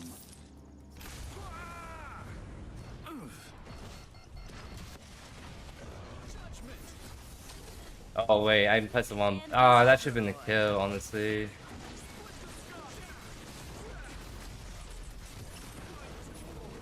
Because I meant to press R, but my finger slipped right there, so I pressed E instead. If I pressed R on that, I kill him and maybe kill the gadget. Then that'll be the perfect play. Because then we have a lot better defense right here.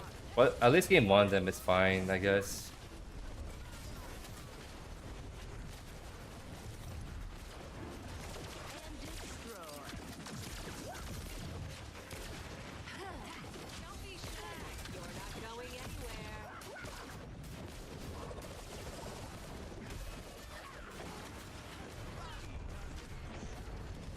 Oh, he's running.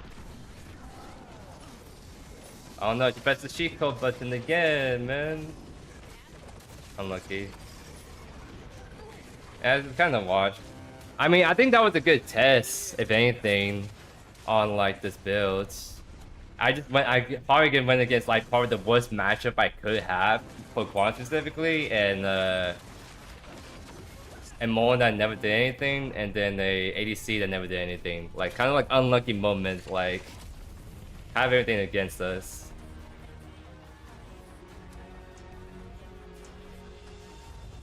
But that Chimera, I really think that Chimera was probably our second the best player on that team, if I'm being honest. If you're gonna complain about the Chimera, then what are you gonna say to my offlane and Morn and ADC Sinks right there? Like, I think Chimera was not even part of the problem to begin with, if I'm being completely honest. And yeah, like, I mean, again, like, somehow got the worst matchup in the game and still, like, bringing a lot of damage for the team. So, no, I think that was a good test. I kind of have a better idea how to do this pick now. I just need to not, like, one, not have, like, the worst matchup in mid, and two, have like an actual offlane ADC. I just want to see if it could go with the healing build. No, that's completely fine. I thought you were doing fine. It's just you saw like who our Sync's ADC and Mon offlane is doing, right? That's kind of like how they see it. We sort of have like probably one of the most scuffed team ever. Like all we needed is a normal ADC and a normal offlaner, and I think we'd be completely fine that game. But every team fight was just unplayable because the Sync ADC and the Mon offlane has like no damage at all, and they're literally running a Greystone crunch and like there's nothing we can really do, honestly. And I'm surprised we were able to get kills, if I'm being honest too. They saw my views. Okay, to be fair, I did Mon mid lane, not off lane necessarily. And I did Sync's ADC like 5-6 months ago. To be completely fair, I don't think I'd had anything to do with that, if I'm being completely honest. Can I play counters? I think I literally just played her recently, so I'm probably gonna be playing her next patch if anything, to see how she feels on the changes. I'm also gonna play Wukong next patch because he is getting changes. I am playing heroes that are not really getting touch at all because I'm saving the heroes that are getting enough of buff for next patch. Oh, insta dodge. I wonder why.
Yeah, I think so for next week, like for the balance, I'm gonna definitely do Wukong, Countess, one. I think those are like the big priority because Punch got thick new skin and the Countess Wukong are definitely getting nerfs that I want to try out myself and see just where they're at in the meta.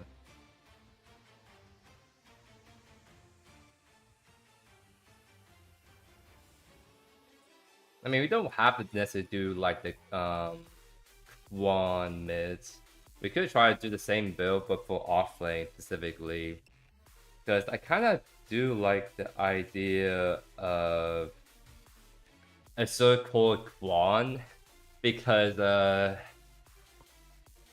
I think for Kwang, like the thing that I always have to do on Kwang is always build some kind of form of mana. Like mana sustain, like mana regen, or heal mana. So imagine if I can do like a third core, go for wall magical power, plus all that extra mana, I can kind of spam abilities in lane, no? I don't know how to build counters, that's why. Definitely look at you. I think I have a counters video like 2 weeks ago. Like it says it's the counters mid, but I think it's literally the same build you can do offlane and be totally fine. So I just highly recommend you go check that out. Or look at my previous offlane build with like an overgrowth, Tame Scepter kind of thing that I think still is one of the best builds.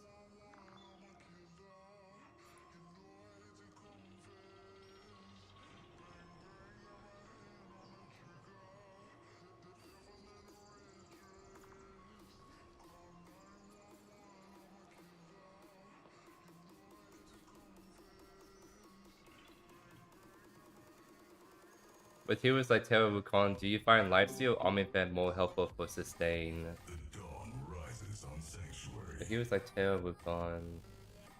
Well, Omnifam is usually better in those cases, right? Because lifesteal only affects from your basic attacks, and Wukong Terra are ability focused, so you want to heal from your abilities, you have to build Omnifam, so you just build Omnifam on those two. Now Chimera Boas, they need lifesteal because most of the damage comes from basic attacks. And when they heal, you use lifesteal items.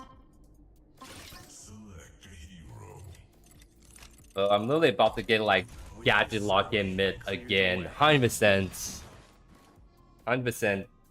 I'm gonna get like gadget like lock in because I made a whole stink about it the last game that I see Belica, not gadget the biggest counter like the Kwang mid. Because I have to like walk up to E knock up, but I can't do that if she roots me in place. Right? So it's kinda like if I was like a, let's say a Crunch for example, I can get on top of a gadget immediately, and even if she roots me, I can still knock her up. But for Kwang, it's like very predictable when I'm walking up towards you. So it's maybe hard for me to actually consistently get the knock up on gadget if she's holding on to the E.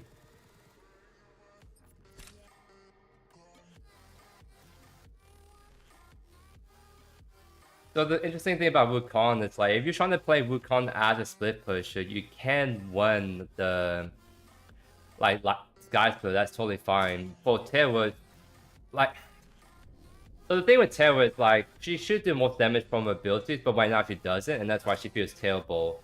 So if you want Sky Split on Terra, you don't even use your Q at all, and just go for Empower on Bs and Es.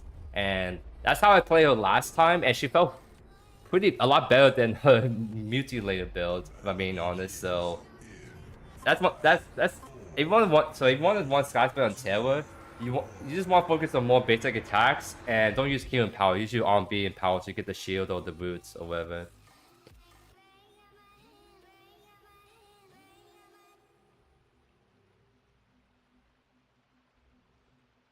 Let this be an honest fight.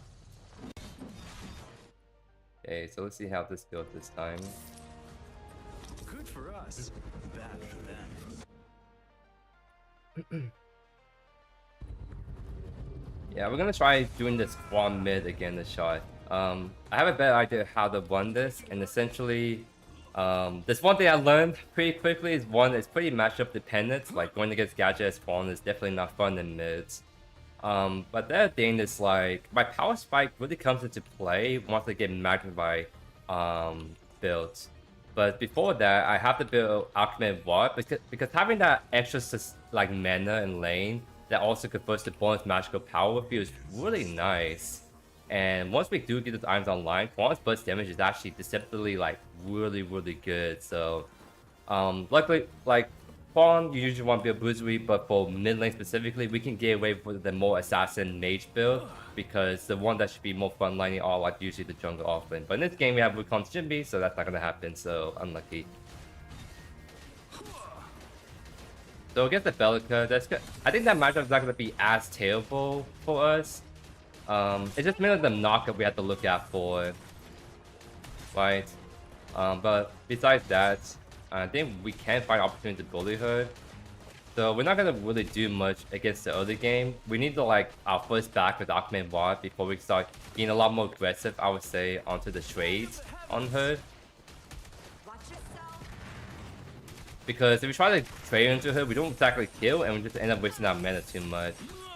We kind of just have to like just focus on bombing for like 6. And then like get our mana irons online so that we have the actual mana sustain to trade aggressively. But once we get going, we can get going pretty hard. I must say. I mean, if you're gonna be like that kind of player, we're gonna walk up and try to like.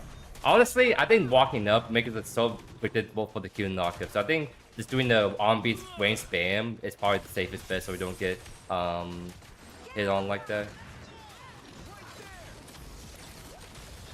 We call it Blink, I think. This should be a kill. Nice. That's my Wukong jungle. Love to see it. Because if we do get ganks, like we set up the gank perfectly with the root knockup, and then we have the burst damage to go along with that too. So Kwang mid just also works very nice for jungle ganks as well. Always learning. Oh, and while we're taking all the minions away from her Belica mid. Holy, that Belica mid is getting criminalized on. For me. I'm going back. I could honestly stay a little bit longer, but since I'm bringing Augment Ward, the sooner you get this online, the better it is for you. So we're just going back to that. Maybe I could stay a little bit longer so I can Divine Potion, but I think this part back is not the worst thing in the world either. Yep, she's going like an on-hit build because Mage Belka feels pretty terrible. Did we catch that? She blinks away. Okay. Belka is just kind of setting up a freeze, so... Oh, this is a big minion wave, so I actually don't miss it super ton. Judgment.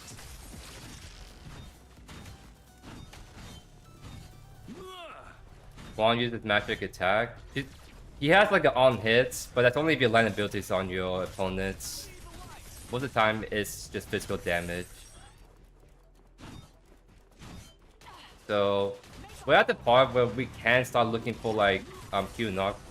Oh yeah, especially if she uses that, we can go in because then she can't punish this at all.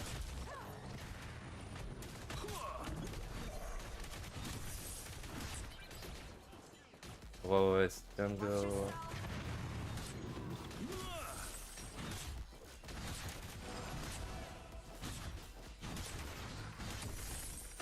I kind of want to play for Wither, so I might honestly focus on playing out the wave moves right now. And we do have pretty good wave for things for B.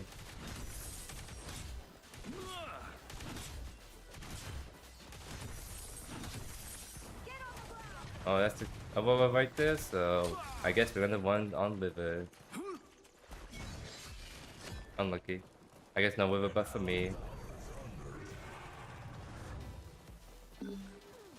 If you can punish the Belka, so at least it doesn't get the white Wither, that would be huge. That's huge. Yeah, I wouldn't want this Wither buff. Thank you. Let's go.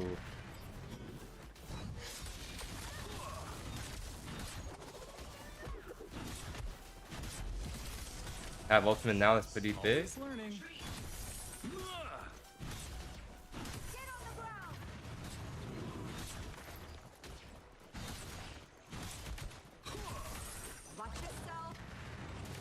Alright, dodge these abilities whenever I can. Okay, can land that, that's fine.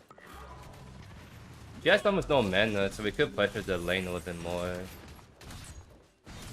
Honestly, the lane is so short that it's kind of like I don't have to like keep the wave push up to it because I can just push out pretty fast anyways.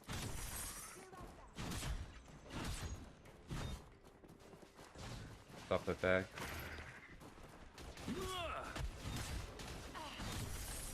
I know she wants to walk up eventually, so I'll have to. I'm trying to get wait for that because I could punish that. I think if she try to walk up for like the last hit or two.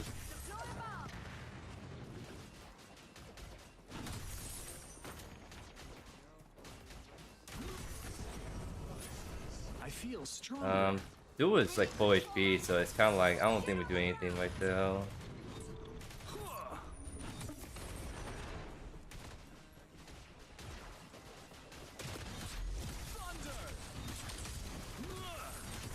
We'll push this out, give Wither, and maybe you can look for a gank afterwards. She has no mana, so we have all the Wither control. Maybe get deeper wards. She's trying to play. She's trying to play for.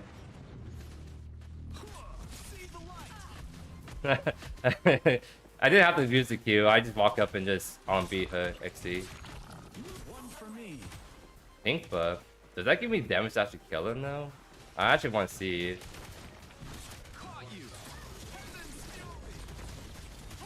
It does. It does. The RNG guards are in my favor because I think I only killed her because of the pink buff. I am not at my best. Nice. And we got the double kill too. Huge. And double Wither, huge. Let's go.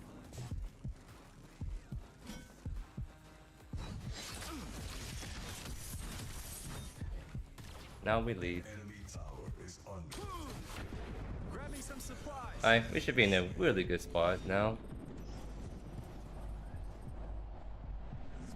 Make sure to stop our back. The head There we seems go. long. I think of the smiles. I'm going to magnify because that item like helps it gives more burst damage, but also getting some of the magical life so does help us sustain just a little bit more in the early game / mid game. So it adds up when you combine that with Tempest too. We haven't done Faintest at all yet, by the way. So I kind of want to see if we can do it soon, because I feel like we're really strong for that. And it looks like Belica is on Faintest, because I think she's the one that put down the wards.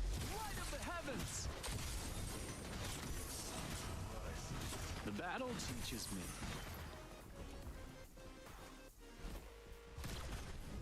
Oh, on my way.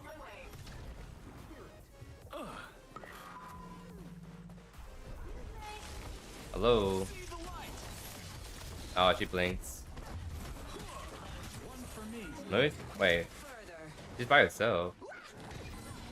Maybe just hold still, but I can unleash the heavens' fury. I feel like we should have totally went on that a lot harder. But I'm not like, can we go on this? This is like I feel like we can go really hard, but my team is playing so scared. I mean, Fear's really by herself. Surely we can kill her.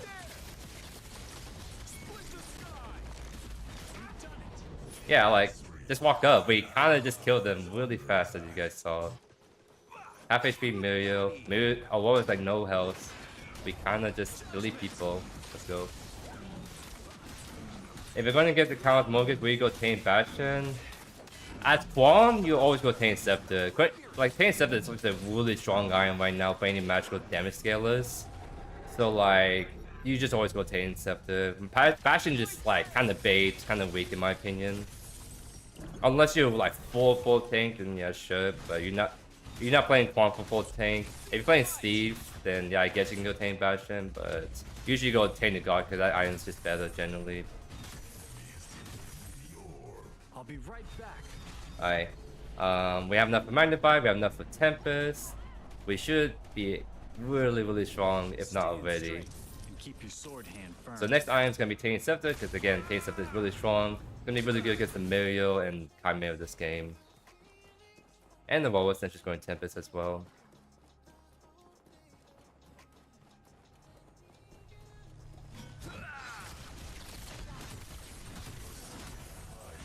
Always learning. We're going max Q too, by the way, because I feel like if you're playing Kwang mid, it's more important to reduce the cooldown to Q so you can fish more for the Q on B combos in lane. Because you want max E second in my opinion as Kwang, because you need the E to be more scrappy and dodging abilities in off lane, but like mid it's more important to go for Q max. We can definitely go on this. Go.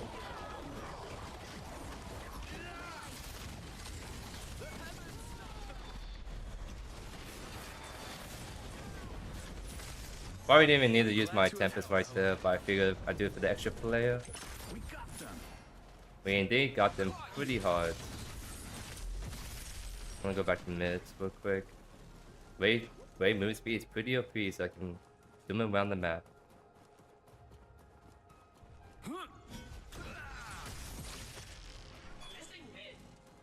She right side? Not sure where she is at.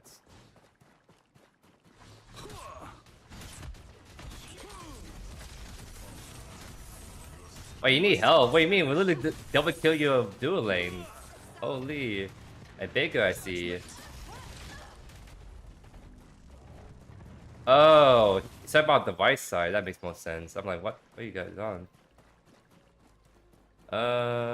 Maybe kill Chimera if we can. Oh, Wawa Sentry's blue right there. Oh, now we're going Chimera. Unfortunate. It's done. Oh, he got it. That's a huge blink and on B by the Mon. That's the Mon I needed in my last game, not the Mon offlane that did nothing but split push. That's the Mon we need in our games. Our team, not the enemy team, of course.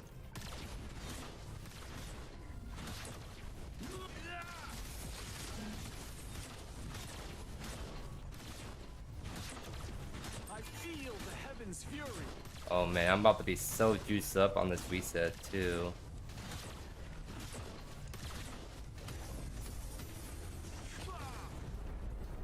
An allied tower is under attack.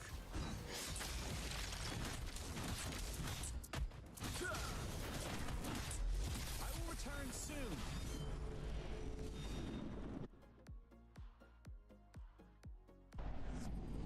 What did I miss? That's my chance of this. This There will we be go. good.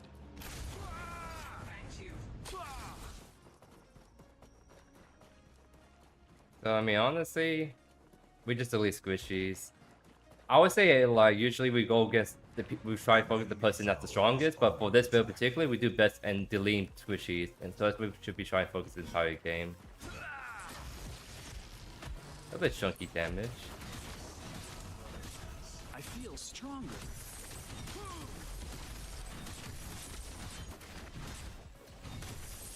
Come on, just kind of staying there menacingly, I guess. Actually.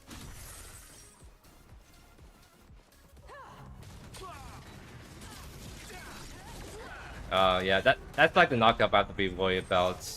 But like, honestly, one more heal and she just dies, I think. Caught you. Like if. Oh. XD. To be fair, she did emote it when she knocked me up, which well played, but I'm gonna definitely go emote you on your corpse. XD.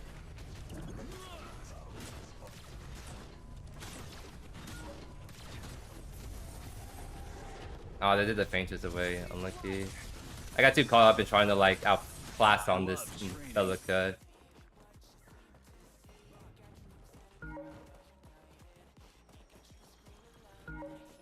Wait, we can kill Wobo, I think.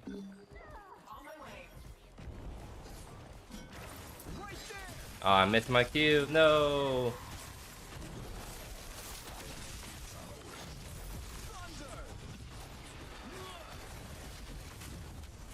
I can't see. There we go. Can we get hurt? Do we have the cooldowns? Doesn't seem like it. That's fine. Wait, there's no way you're gonna walk back up. Judgment. Hello?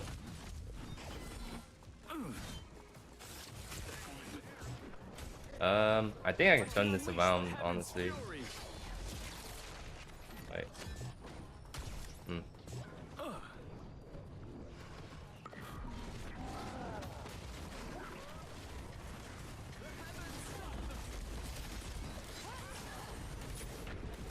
I tried to make it quick. Nice you. An enemy tower is under You try and make it quick. Honestly, it's true. For the build we're doing, the death would be very quick, I must say. I will only rest a moment. Do you know any official stuff about Wukong offlane? Because he ain't listed what. That's one thing that I kind of find annoying about Mysteries. They're not very consistent with in-game info as much as they try to say they are. Oh, let me figure out what's my next item. I think it was Oathkeeper's next, then Willbreaker. Bad. Because like another good example, like Wukong should be like. It's kind of funny. The whole balance they did on him was to deter him from offlane, but they still didn't list him as the offlaner yet. And Kwang's like primarily offlane right now in the meta, but she's not even listed. So it's like they're very inconsistent with updating like actual roles of heroes, right? Because if anything, I feel like her jungle is the weakest because her passive literally does not work on the jungle. So it's kind of like very misleading to call her like a million jungler if like those two roles are not even her best role at the moment. Come back, you. Come back. There's a storm. Heavens, light of the heavens. I owe you my life.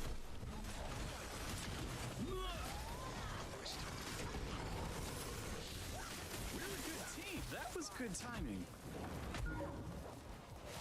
We took it together. Nice.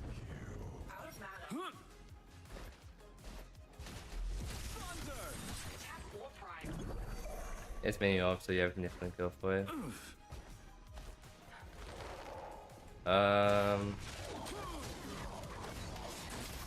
I did pretty much half of a health bar and just Q on B, by the way.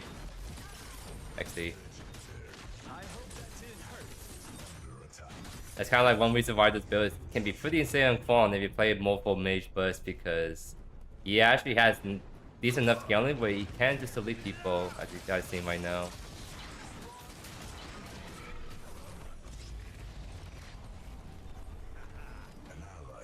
I get ult Keeper too soon. Yeah, I was back for that. That's like another big power spike. So I'm thinking we finish ult Keeper, finish Alchemist Ward so we can get the shields, and then we go Wolf Breaker. And be kind of, that's like the cold builds, because I don't think there's any other house magic item we can go that's good. Like Dream Bind, not really. I mean, Shoot to Basic could unironically be decent on Kwang, so I have to see that another shield to work off of. Mana regen, and then like CT immunity is like huge. So if I want to like be immune to what was ult, I just press my ultimate and I'm immune to it. That could be a funny little tech I can do this game, honestly. If the game goes on that long, of course.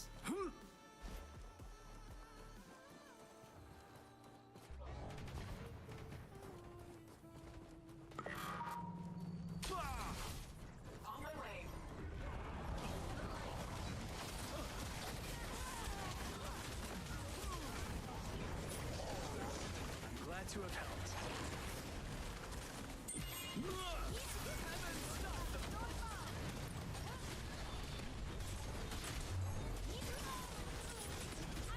Sorry, I don't mean to.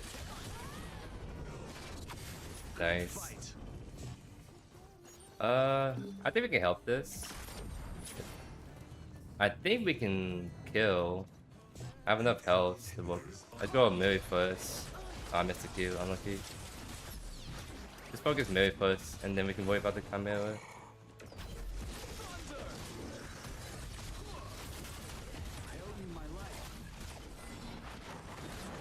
Uh-oh. Alright, there we go. Nice, we got the inhibitor down too, that's cute. What did I miss? Good for us. Bad. Yeah, honestly, if I play Kwang offlane next time, I might honestly try Alchemist Ward. Because the biggest thing about Kwang offlane is like you have to eventually build some like mana regen or something if you want to be aggressive with your abilities. So right now it's so cool for more like damage build sounds really interesting to do. Honestly, she could be doing lazy back, so I'm gonna see if we can catch that. Bye bye. Nice. Because you technically get shields that's like actually pretty clutch at times if you can use that in your favor. I can still kill you. Nice. Like in the shield when you fall below, it's like a salvation block, but instead of being like wall defensive, you're doing a lot more damage with the item, which Kwang actually works very well with a lot of damage. Right, that's the reason why he's like very popular for high skill lobbies right now, because he just does surprisingly a lot of damage right now. And doing a lot of damage to kill like some of the top contenders like Ceres and like Countess, Wukong is like very good right now.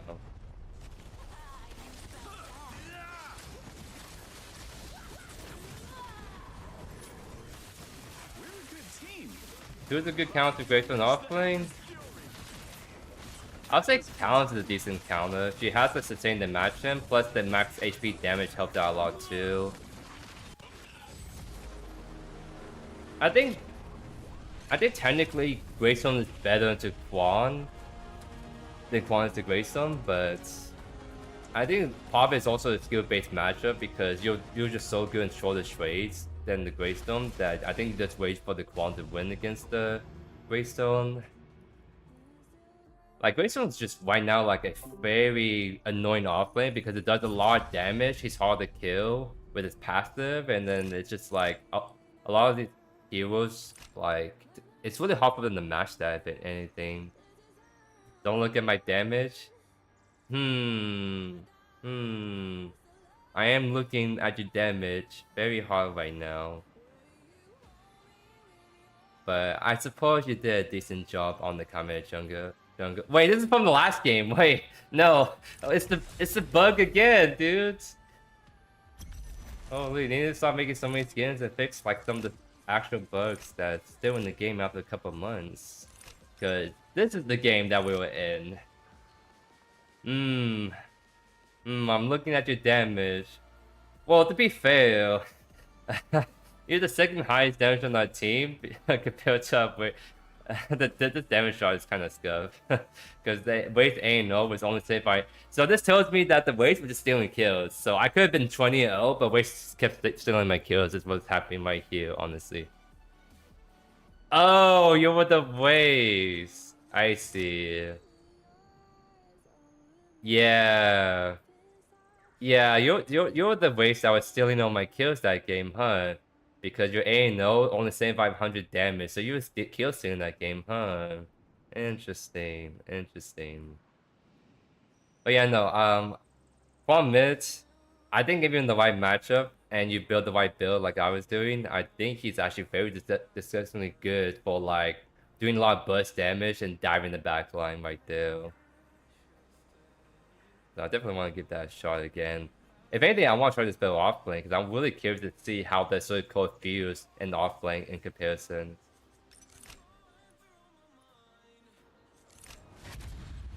Alright, I think we can do one more game and then we can call it right there. So let's see.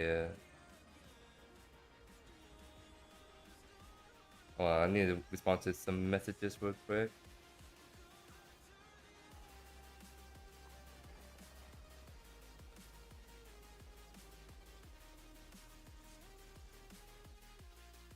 Vanquisher OP?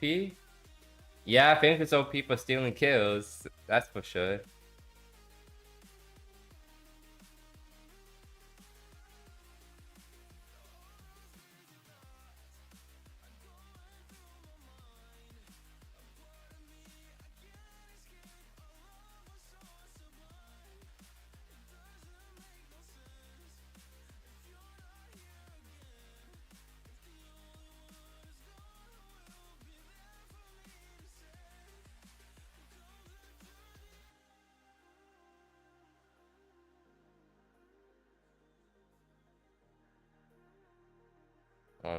I'm responding to someone real quick.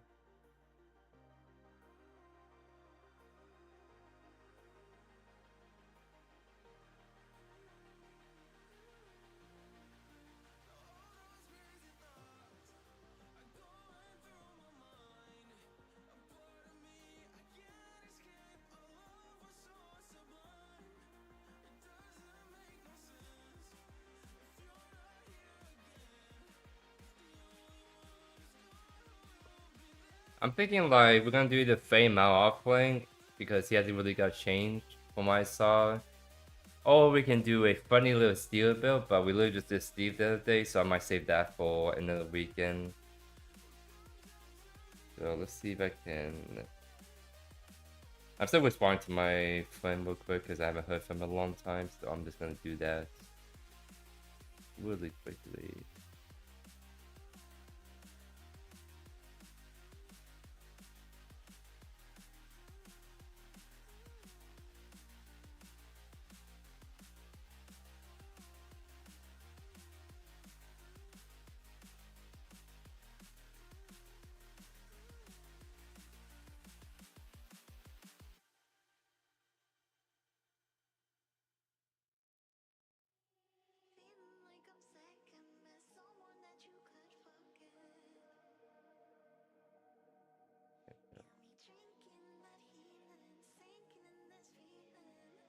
Because it's like one of my Coast Guard buddies, so I'm trying to send him some pictures because he sent some really sick ones too.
Typhoon Steel with Sky Split Rapture. No, it wasn't quite that build. It was something a little bit different. What was it? It's a build that someone sent to me that I thought sounded pretty funny. Like, Dawn rises on it's like sanctuary. Time Flux Band, Cat Drive, Mega Costume, Life Finder, Giant Beam, Wolfbreaker, Corsica.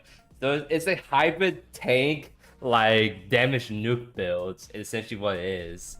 Well, not nuke builds necessarily. It's kind of like a HP burn build with magical damage with Mega Costume, Life Finder, Life Steal, all that. Like, it's kind of funny because I'm also in the same boat where like I think doing full tank like deal is like feels pretty bad right now. Like it's mainly the fact that five awesome feels kind of weak unless you're like a lower, right? So kind of feel so like doing like a hybrid build sounds pretty fun. I won't lie. So I'll save that for like a future video.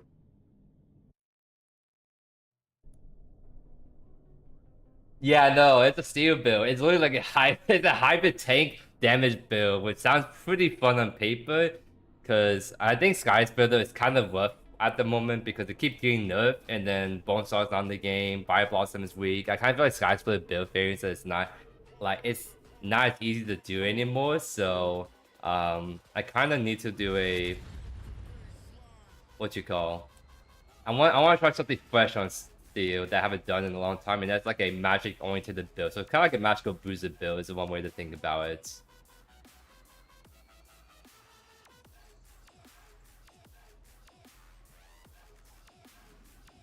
I don't know if Life Binder is like necessary if I'm being honest too with that build, but maybe you lifesteal enough that you can justify for it.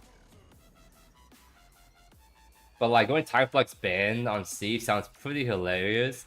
But it kind of makes sense because if you're doing Mega Cosm, you want to proc Mega Cosm with abilities. So being able to use your 3 abilities and then reset and then use 3 abilities again can give you some twice the Mega Cosm value in that time window, technically.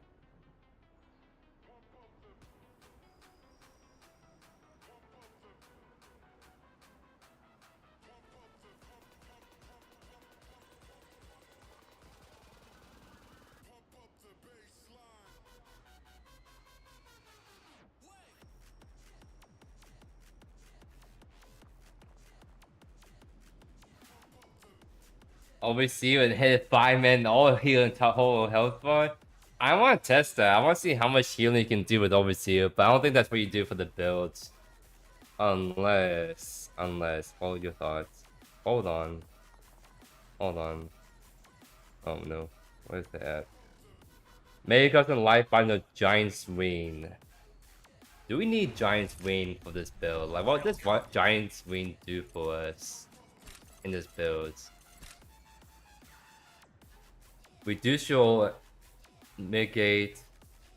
Okay, so it does help you spam your abilities more because you have longer cooldowns. So having Giant Swing where you can reduce that even more is kind of nice. Okay, I can kind of see what this guy was cooking. He has like a high ability haste build where mostly damage relies on Mega Cosm, and you do wild magical power scaling, so your build is hit harder, and then you have more scaling for your just overall damage.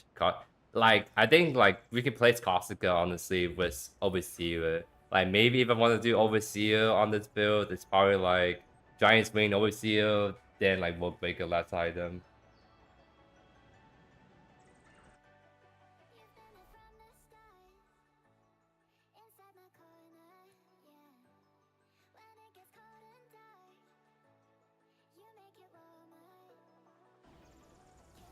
The whole build it's just Time Flux Bend, Cataclysm Drive, Mega Custom, Life Binder, Giant Swing, Wall Breaker, and then Corsica.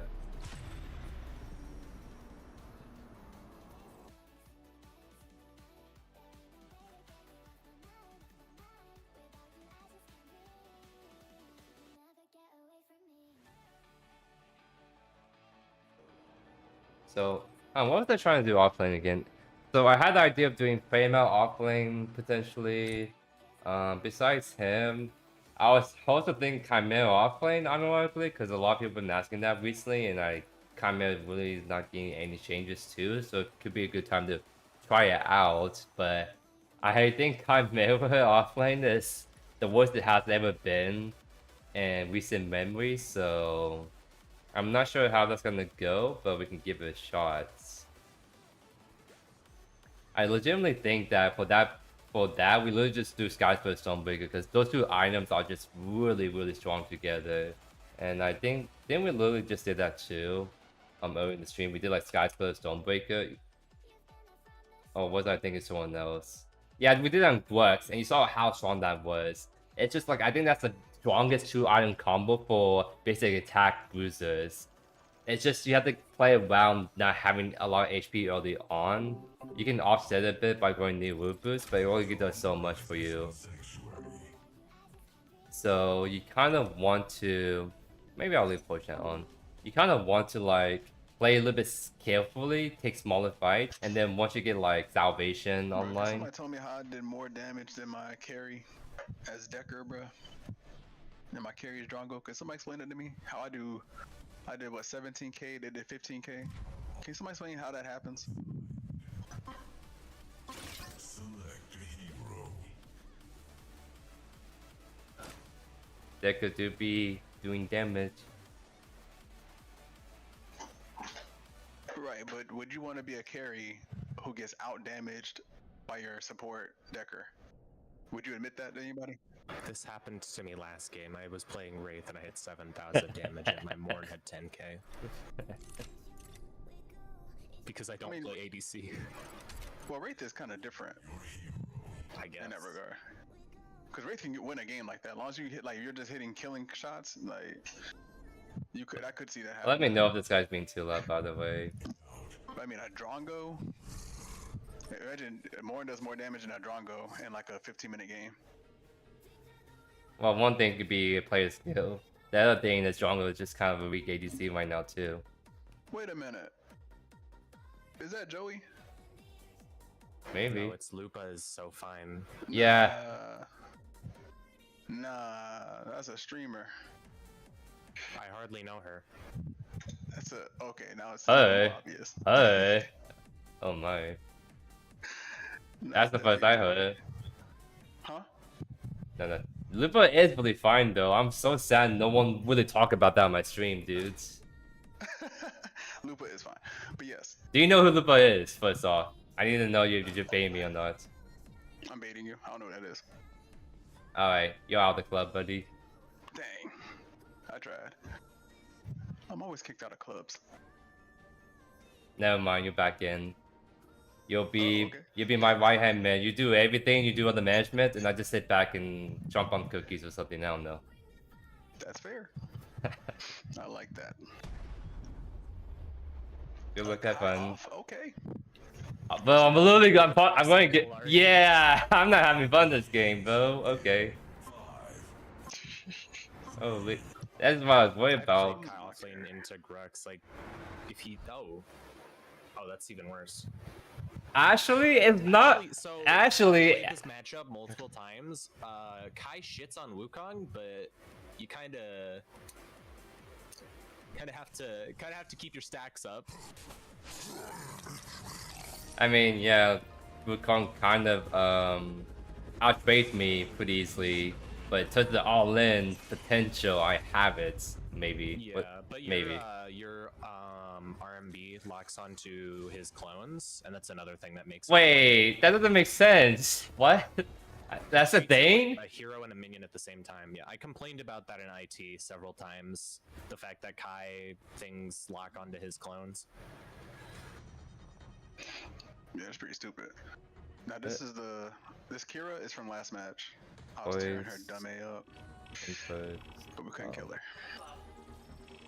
And Sleepy's from last game, and Peculiar, and A-Bot. Okay, so only the Grux I didn't play last game. I'm pretty sure A-Bot is a Smurf. I don't know. Oh, for sure. They're pretty good. Grux? Oh, this is even better. Oh, this is excellent. Let's see. Bro, stop saying shit to My Furry bad, Steve. I think wife. he just Oh my missed goodness. a bunch of shots He's- and just scared to fight since the beginning. Dude, Lupo is like a fire DPS character. I have a thing for fire DPS characters, to be fair.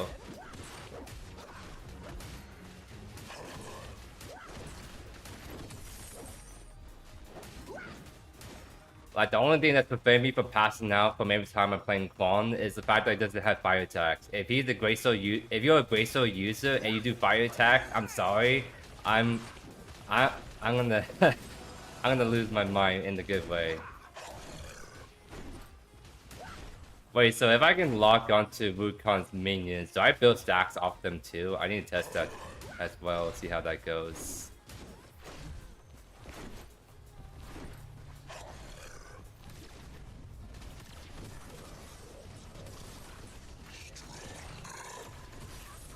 Oh, I built stacks on him. That's actually crazy, dude.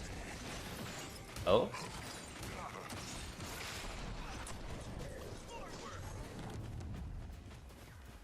No.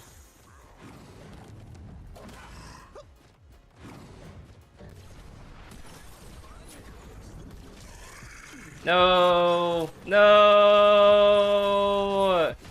No! Unlucky. See, I got your back, bro.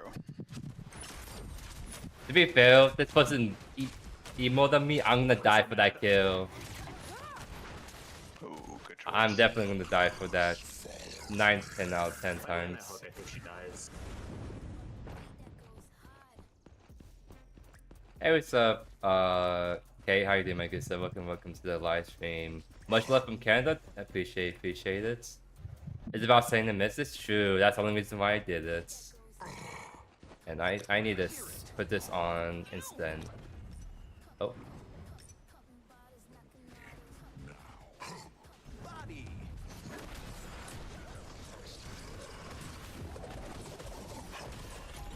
Wait, I can build my stacks on his clones. I can keep my stacks alive. Support last game.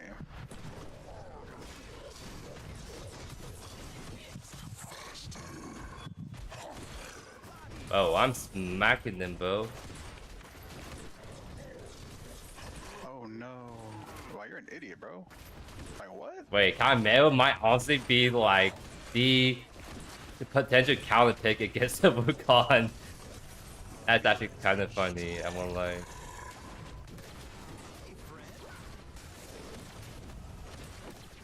So, Chimera's passive can build stacks off his clones, by the way, so this matchup is actually winnable.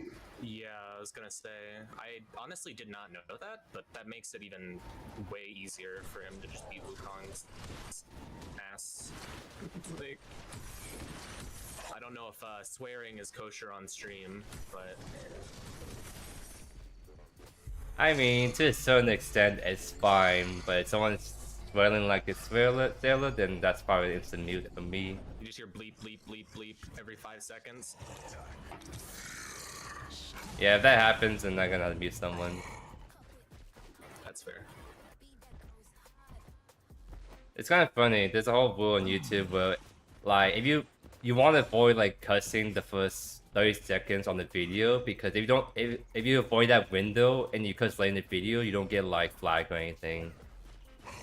I think it's like it yeah, lowers your monetization or like something. Something like that, yeah. Now how no? Are they going Fang Tooth? They might be. They just came and killed Drongo.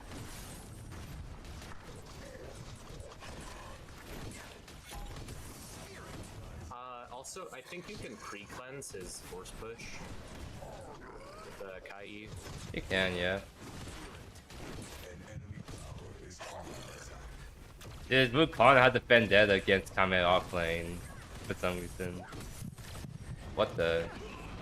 Why is my Gideon got flapped right there? What the heck?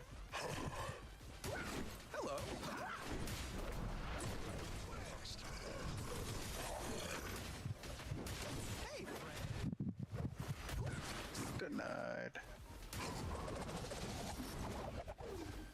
Honestly, yeah, I could actually sustain so well in this matchup because I can keep the stacks alive by just hitting his clones in between, like taking trades with him. Pretty You big. guys have Kalari incoming left. Of course she is.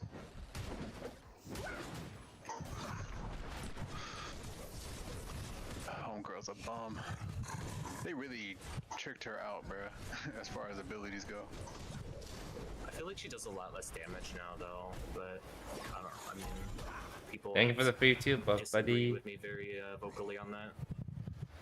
I think she does less damage, but she's just way more agile. Yeah. We can fight this Decker right here. Oh shoot, I missed. Oh no, your dash didn't work. That's so tragic. Definitely against Stormbreaker helps out my wave I'm foot so too, good because at it's kind of slow for my liking. Nice. Yes. Okay. Can we do Fang? Yeah. I'm with you. I want this buff. Give me the buff. Give me the buff. Give me the buff. Aha. I should be Yes. good for secure on this, but I am low, so she might be able to burst me. I can also Kalari if keep she farming comes in for Skies for the first. No, I'll stun her. here. Alright, I trust She's you. coming. Be careful, Gabe. They might try to jump you.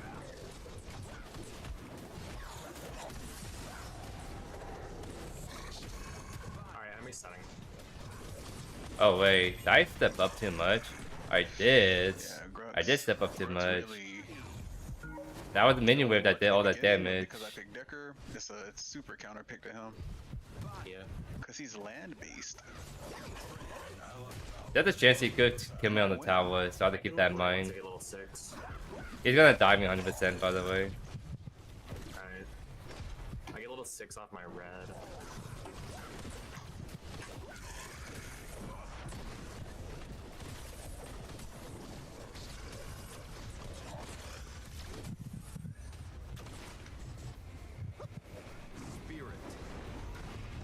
This Wukon's not going mana regen. That's targeted. I tried. It's all good. I'll take the flash or flash any day. Just means it's easier to come back later.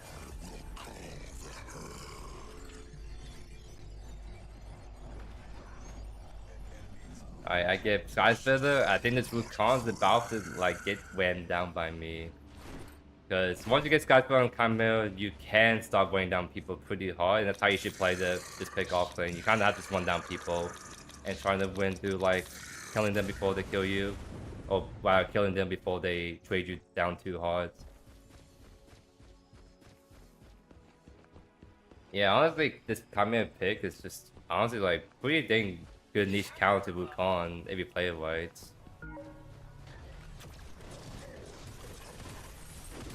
Again, once I get Stormbreaker online, like that damage output is gonna be about to be I'm kind of insane. getting I won't on my lie. way.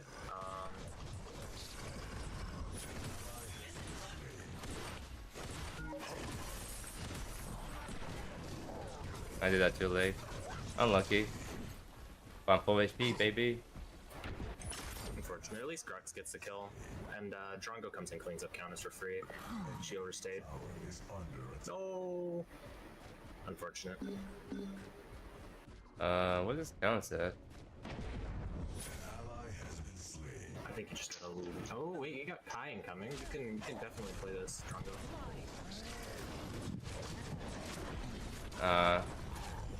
I didn't put my ultimate in He's instant better than cast. Drongo. I didn't put that on instant cast because that's actually like really slow how that 20 came out. flashes. There we go.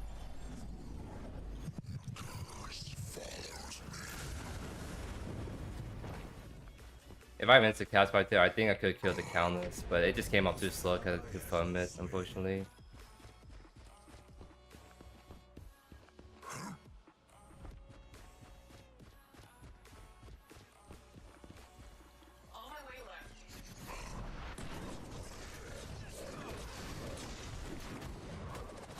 I can hit off that. Oh, counters here. This is not fun. It's not fun. That's not fun. Because I honestly killed that Wukong almost really easily by myself, but then counts came in, so that was just unlucky moment. Oh, I mean, this getting 0-2 against the 2-0 counters seems like a mid-lane diff, unfortunately. We should probably just do a second Fang, honestly, in a sec. Yeah, I'll be right there then. There's an ward right there. Oh yeah, okay, I usually have everything on instant cast, but there's a bug where it resets all your heal cast abilities, so I have to keep like redoing it over and over. It's like really annoying bug. All here for left. Understood. Is under attack. Wait. They're coming.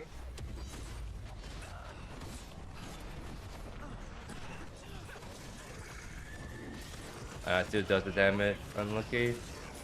She does so much damage over the game, it's kind of ridiculous.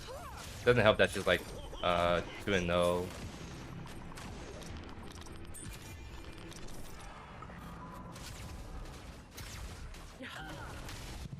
So kind of like Tainted Blade, I have to definitely go third. Just so I have to mental heal against the Gluck, Kiwa, counters.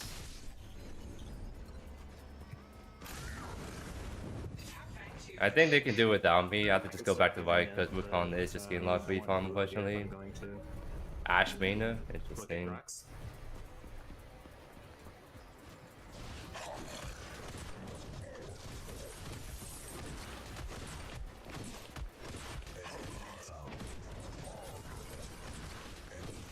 Alright, we can start getting painted. I'm gonna have to farm some of this camp so I can catch up. Because Wukong is, yeah, just split pushing for I will usual. need some sort of like deal if she gets in here.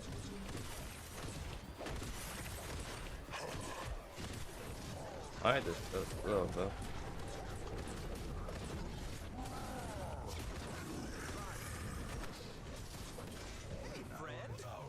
Damn, I should have expected that. I didn't figure she'd be so close. That's my bad. Let's see. We got second fang. That's his flank at least. Okay. Left the post coming my way. Unlucky, dude. Yeah, I guess I have to leave. New Wood Boots, Stonebreaker. That's actually what I need to actually be able to kill this Wukong a lot easier. I'm just kind of behind because of some of this deaths were kind of bad for me. Yeah, this John goes way better.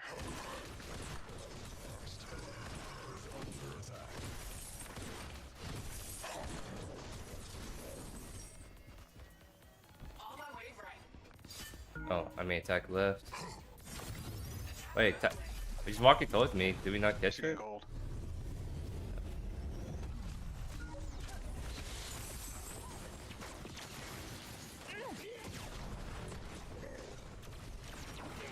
On Glucks now. Right?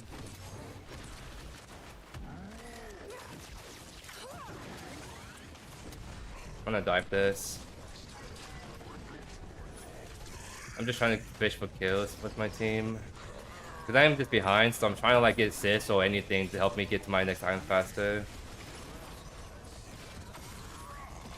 Yeah, my way to the style on that Wukong, holy. Ulted him under tower after his minions grabbed aggro, and then I just pulled him. I would say usually unlucky, but Wukong is just a bad player, is what I'm gonna say. I mean, look, But you're also good. You're also good too. But how did she catch up to me, man? He kind of deserved that for his build anyway. Honestly, base. Alright, now we need to focus Kira. Why would Kwang be so good next patch? It's because he's not getting nerfed and he's usually like insane right now. Meanwhile, like the World War Series, other heroes are getting like nerfs or adjustments. So it's the fact that he's not getting nerfed while other heroes are getting nerfed. It's just he's gonna be getting pretty insane. Even more so because he has less competition now to deal with.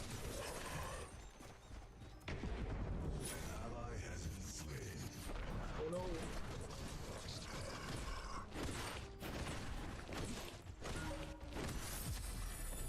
I need like 50 more gold.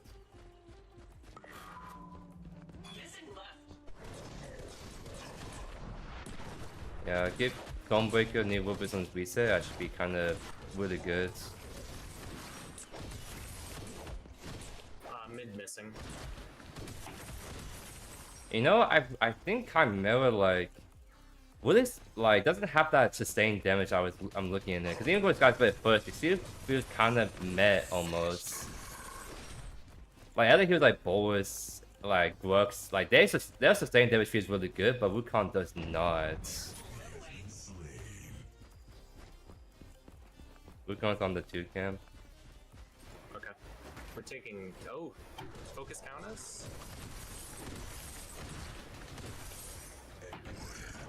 Damn. Unfortunate.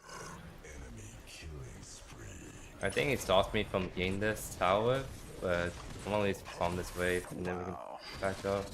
They just do so much damage there. Like, I used all my lockdown on Grux. Yeah. And then, I mean, it's 2 of them. I also didn't immediately notice it was 2 of them. Nah. It's kind of like the Countess rotate, get not. I'm really strong right now, by the way, so I can actually just start mowing down people if I can get a good angle. Alright, well, we should try to set something up for this Fangtooth that's about to happen. Yeah, like in this giver. Ooh, there's something going on at mid though. Yeah. Alright, Grux is fine. If she teleports, we can take Fang out.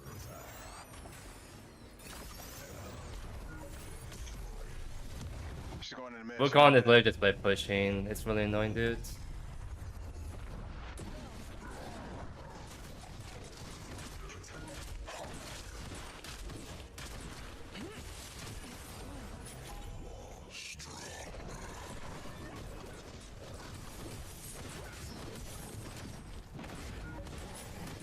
Wait, Kalari dies, please?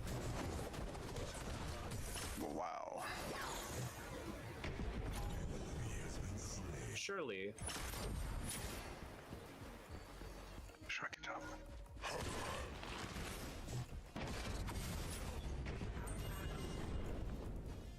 Honestly, you hit 1 stun, she dies, Decker. 1 anything. One minute. Oh no. Oh my gosh.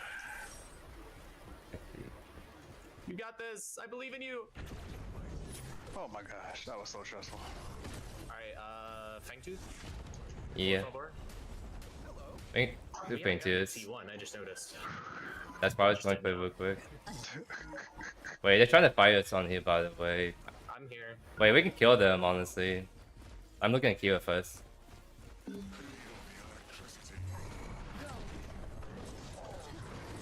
man.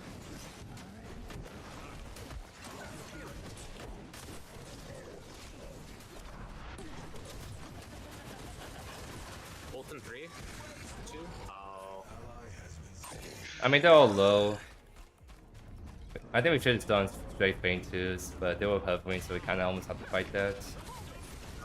Countess came in at the worst time there. Unlucky. I guess we're not getting third thing. Oh, big yikes.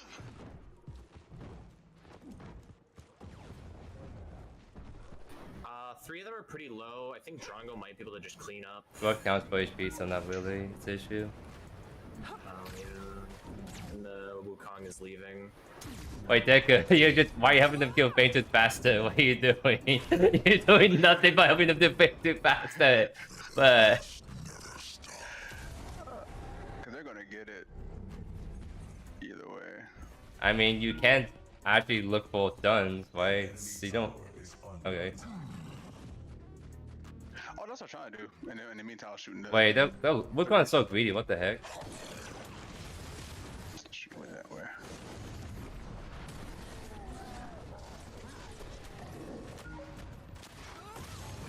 You guys have Kalari incoming. I'm not there. Oh, That's boy. fine. I'm on my way.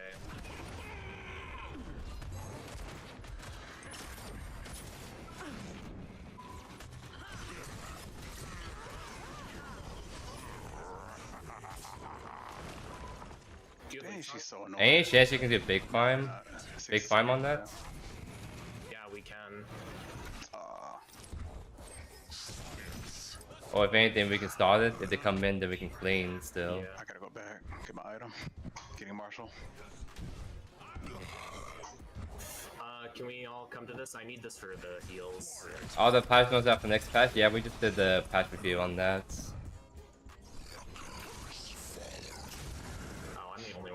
can't start this. I think it's a little bit too I late. think I push out Fine. whites and then we can Yeah, do they're it. coming. I mean, you can probably bait something, but he was not there with them. Yeah.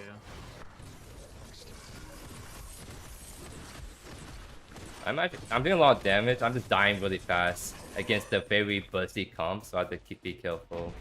Oh, we're fighting. Give me 15 seconds for ults if we want to keep fighting this, but otherwise... I might have to go left to stop yeah, Kiwa. someone definitely has to go left. I have ult in 8 seconds. 3 seconds. Can Gideon just go defend left? Yeah, I want Gideon to go Gideon has defend. no more team fight ults. I think it's best if he goes left, just to the wave clear. Bro, they're everywhere. I'm gonna stand behind you if you ult anyone. I'm just gonna ult.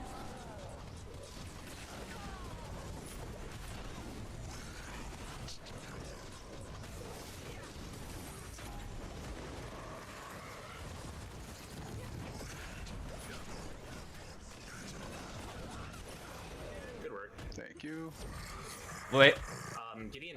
Gideon died to the chaos somehow. XD, okay, I'm resetting. I'm resetting.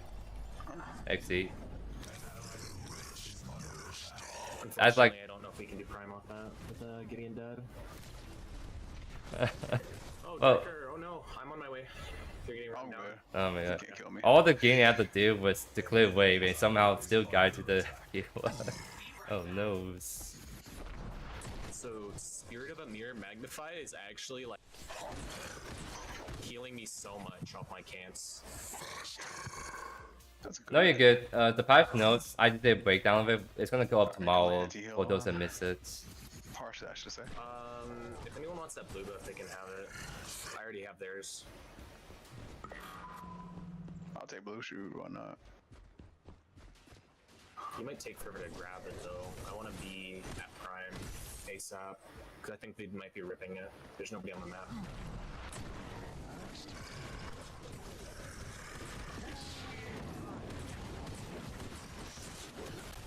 Oh my gosh.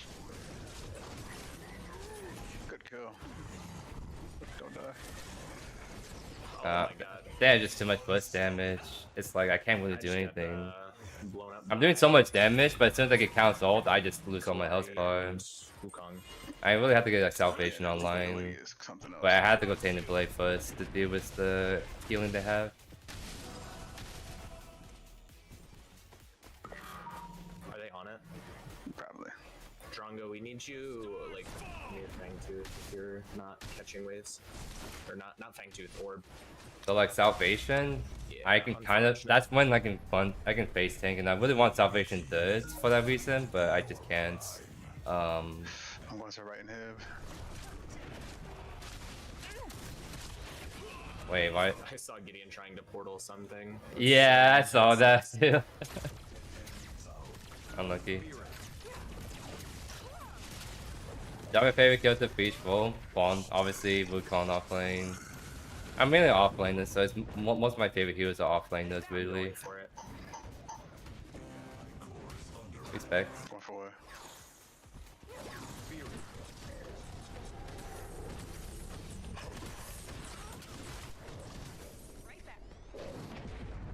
What? Good kill. Nice. He died from what? Like, I'm confused what Kalari was trying to do there.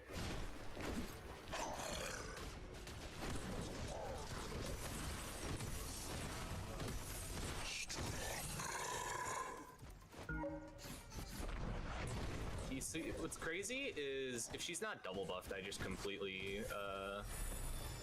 eat her alive there. You're cooking your bill, yeah. And then she also Watch has out, right? Grux to help.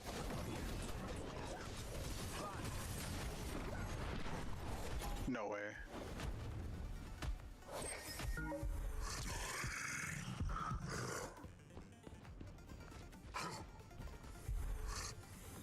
Bro, the ego on this Wukong is so massive, they try to solo me with double buffs. And he still lost. Yep, he blinked away. He literally ran away from a fight that he started with double buffs. Yeah, this guy is making us Wukong players look like wimps. He's making Wukong look balanced. True. I'm the same level as Gideon. That's wait, what the heck? Kira does just like one-shot people at this point. Bro, I left for 1 second. I'm coming.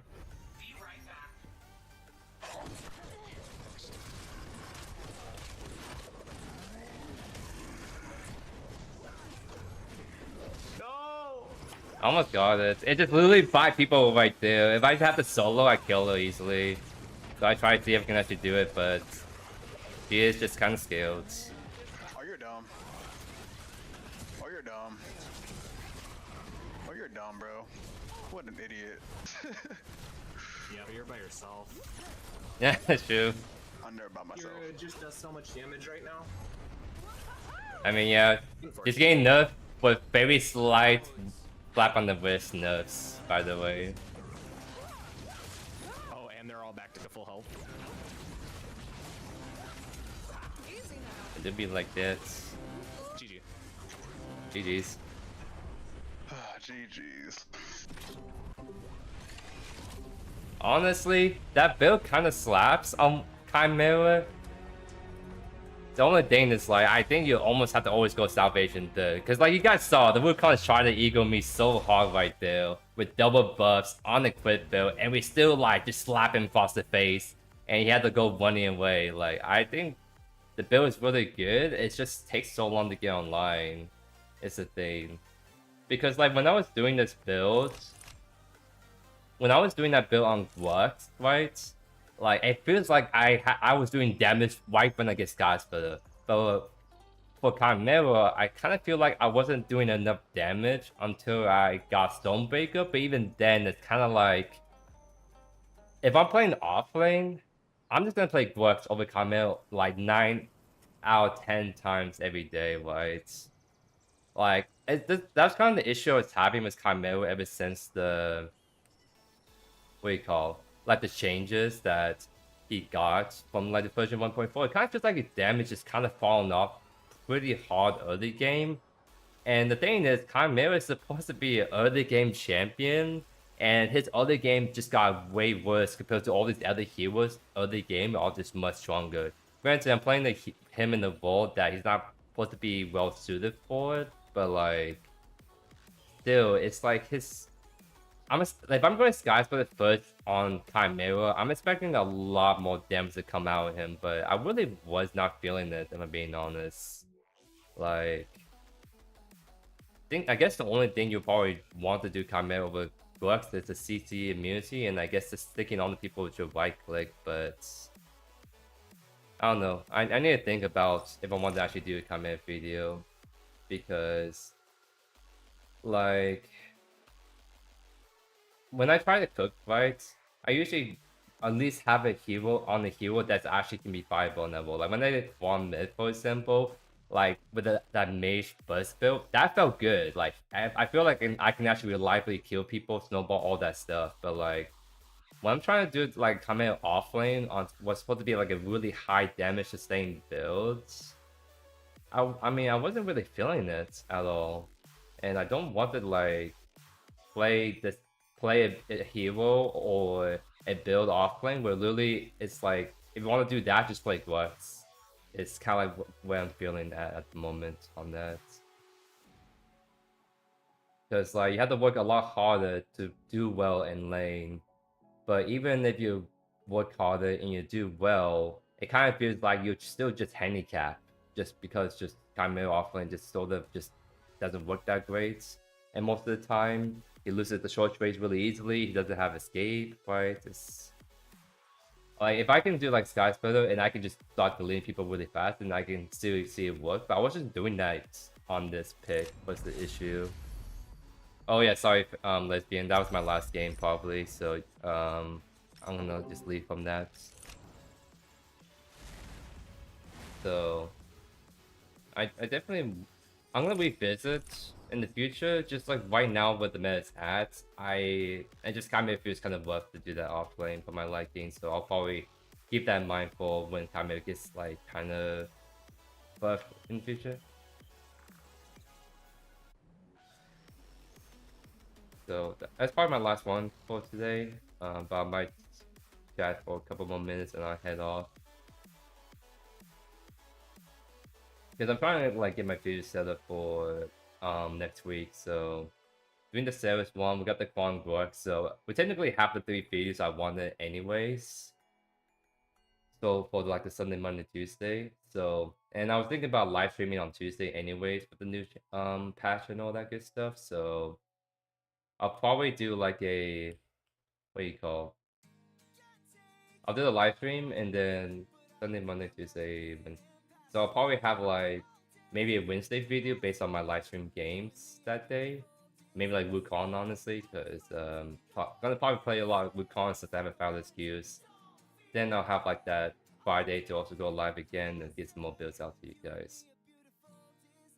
Do I prefer this build over tanky builds on Chimera? Yeah, I do, because I think Overlord Chimera just kind of like super baits. Like, when you see Chimera jungle, you see him with like Sky's Feather first most of the time. Although like his wave clear is pretty bad even with like Q max. And that's supposed to be his main way to clear in jungle. The Overlord can help with that, but honestly, if I'm doing wave clear on Chimera, I'll probably do something else that's not Overlords. Like, it's gonna sound pretty weird, but I think Mind Waves unironically might be a good item to do on Chimera.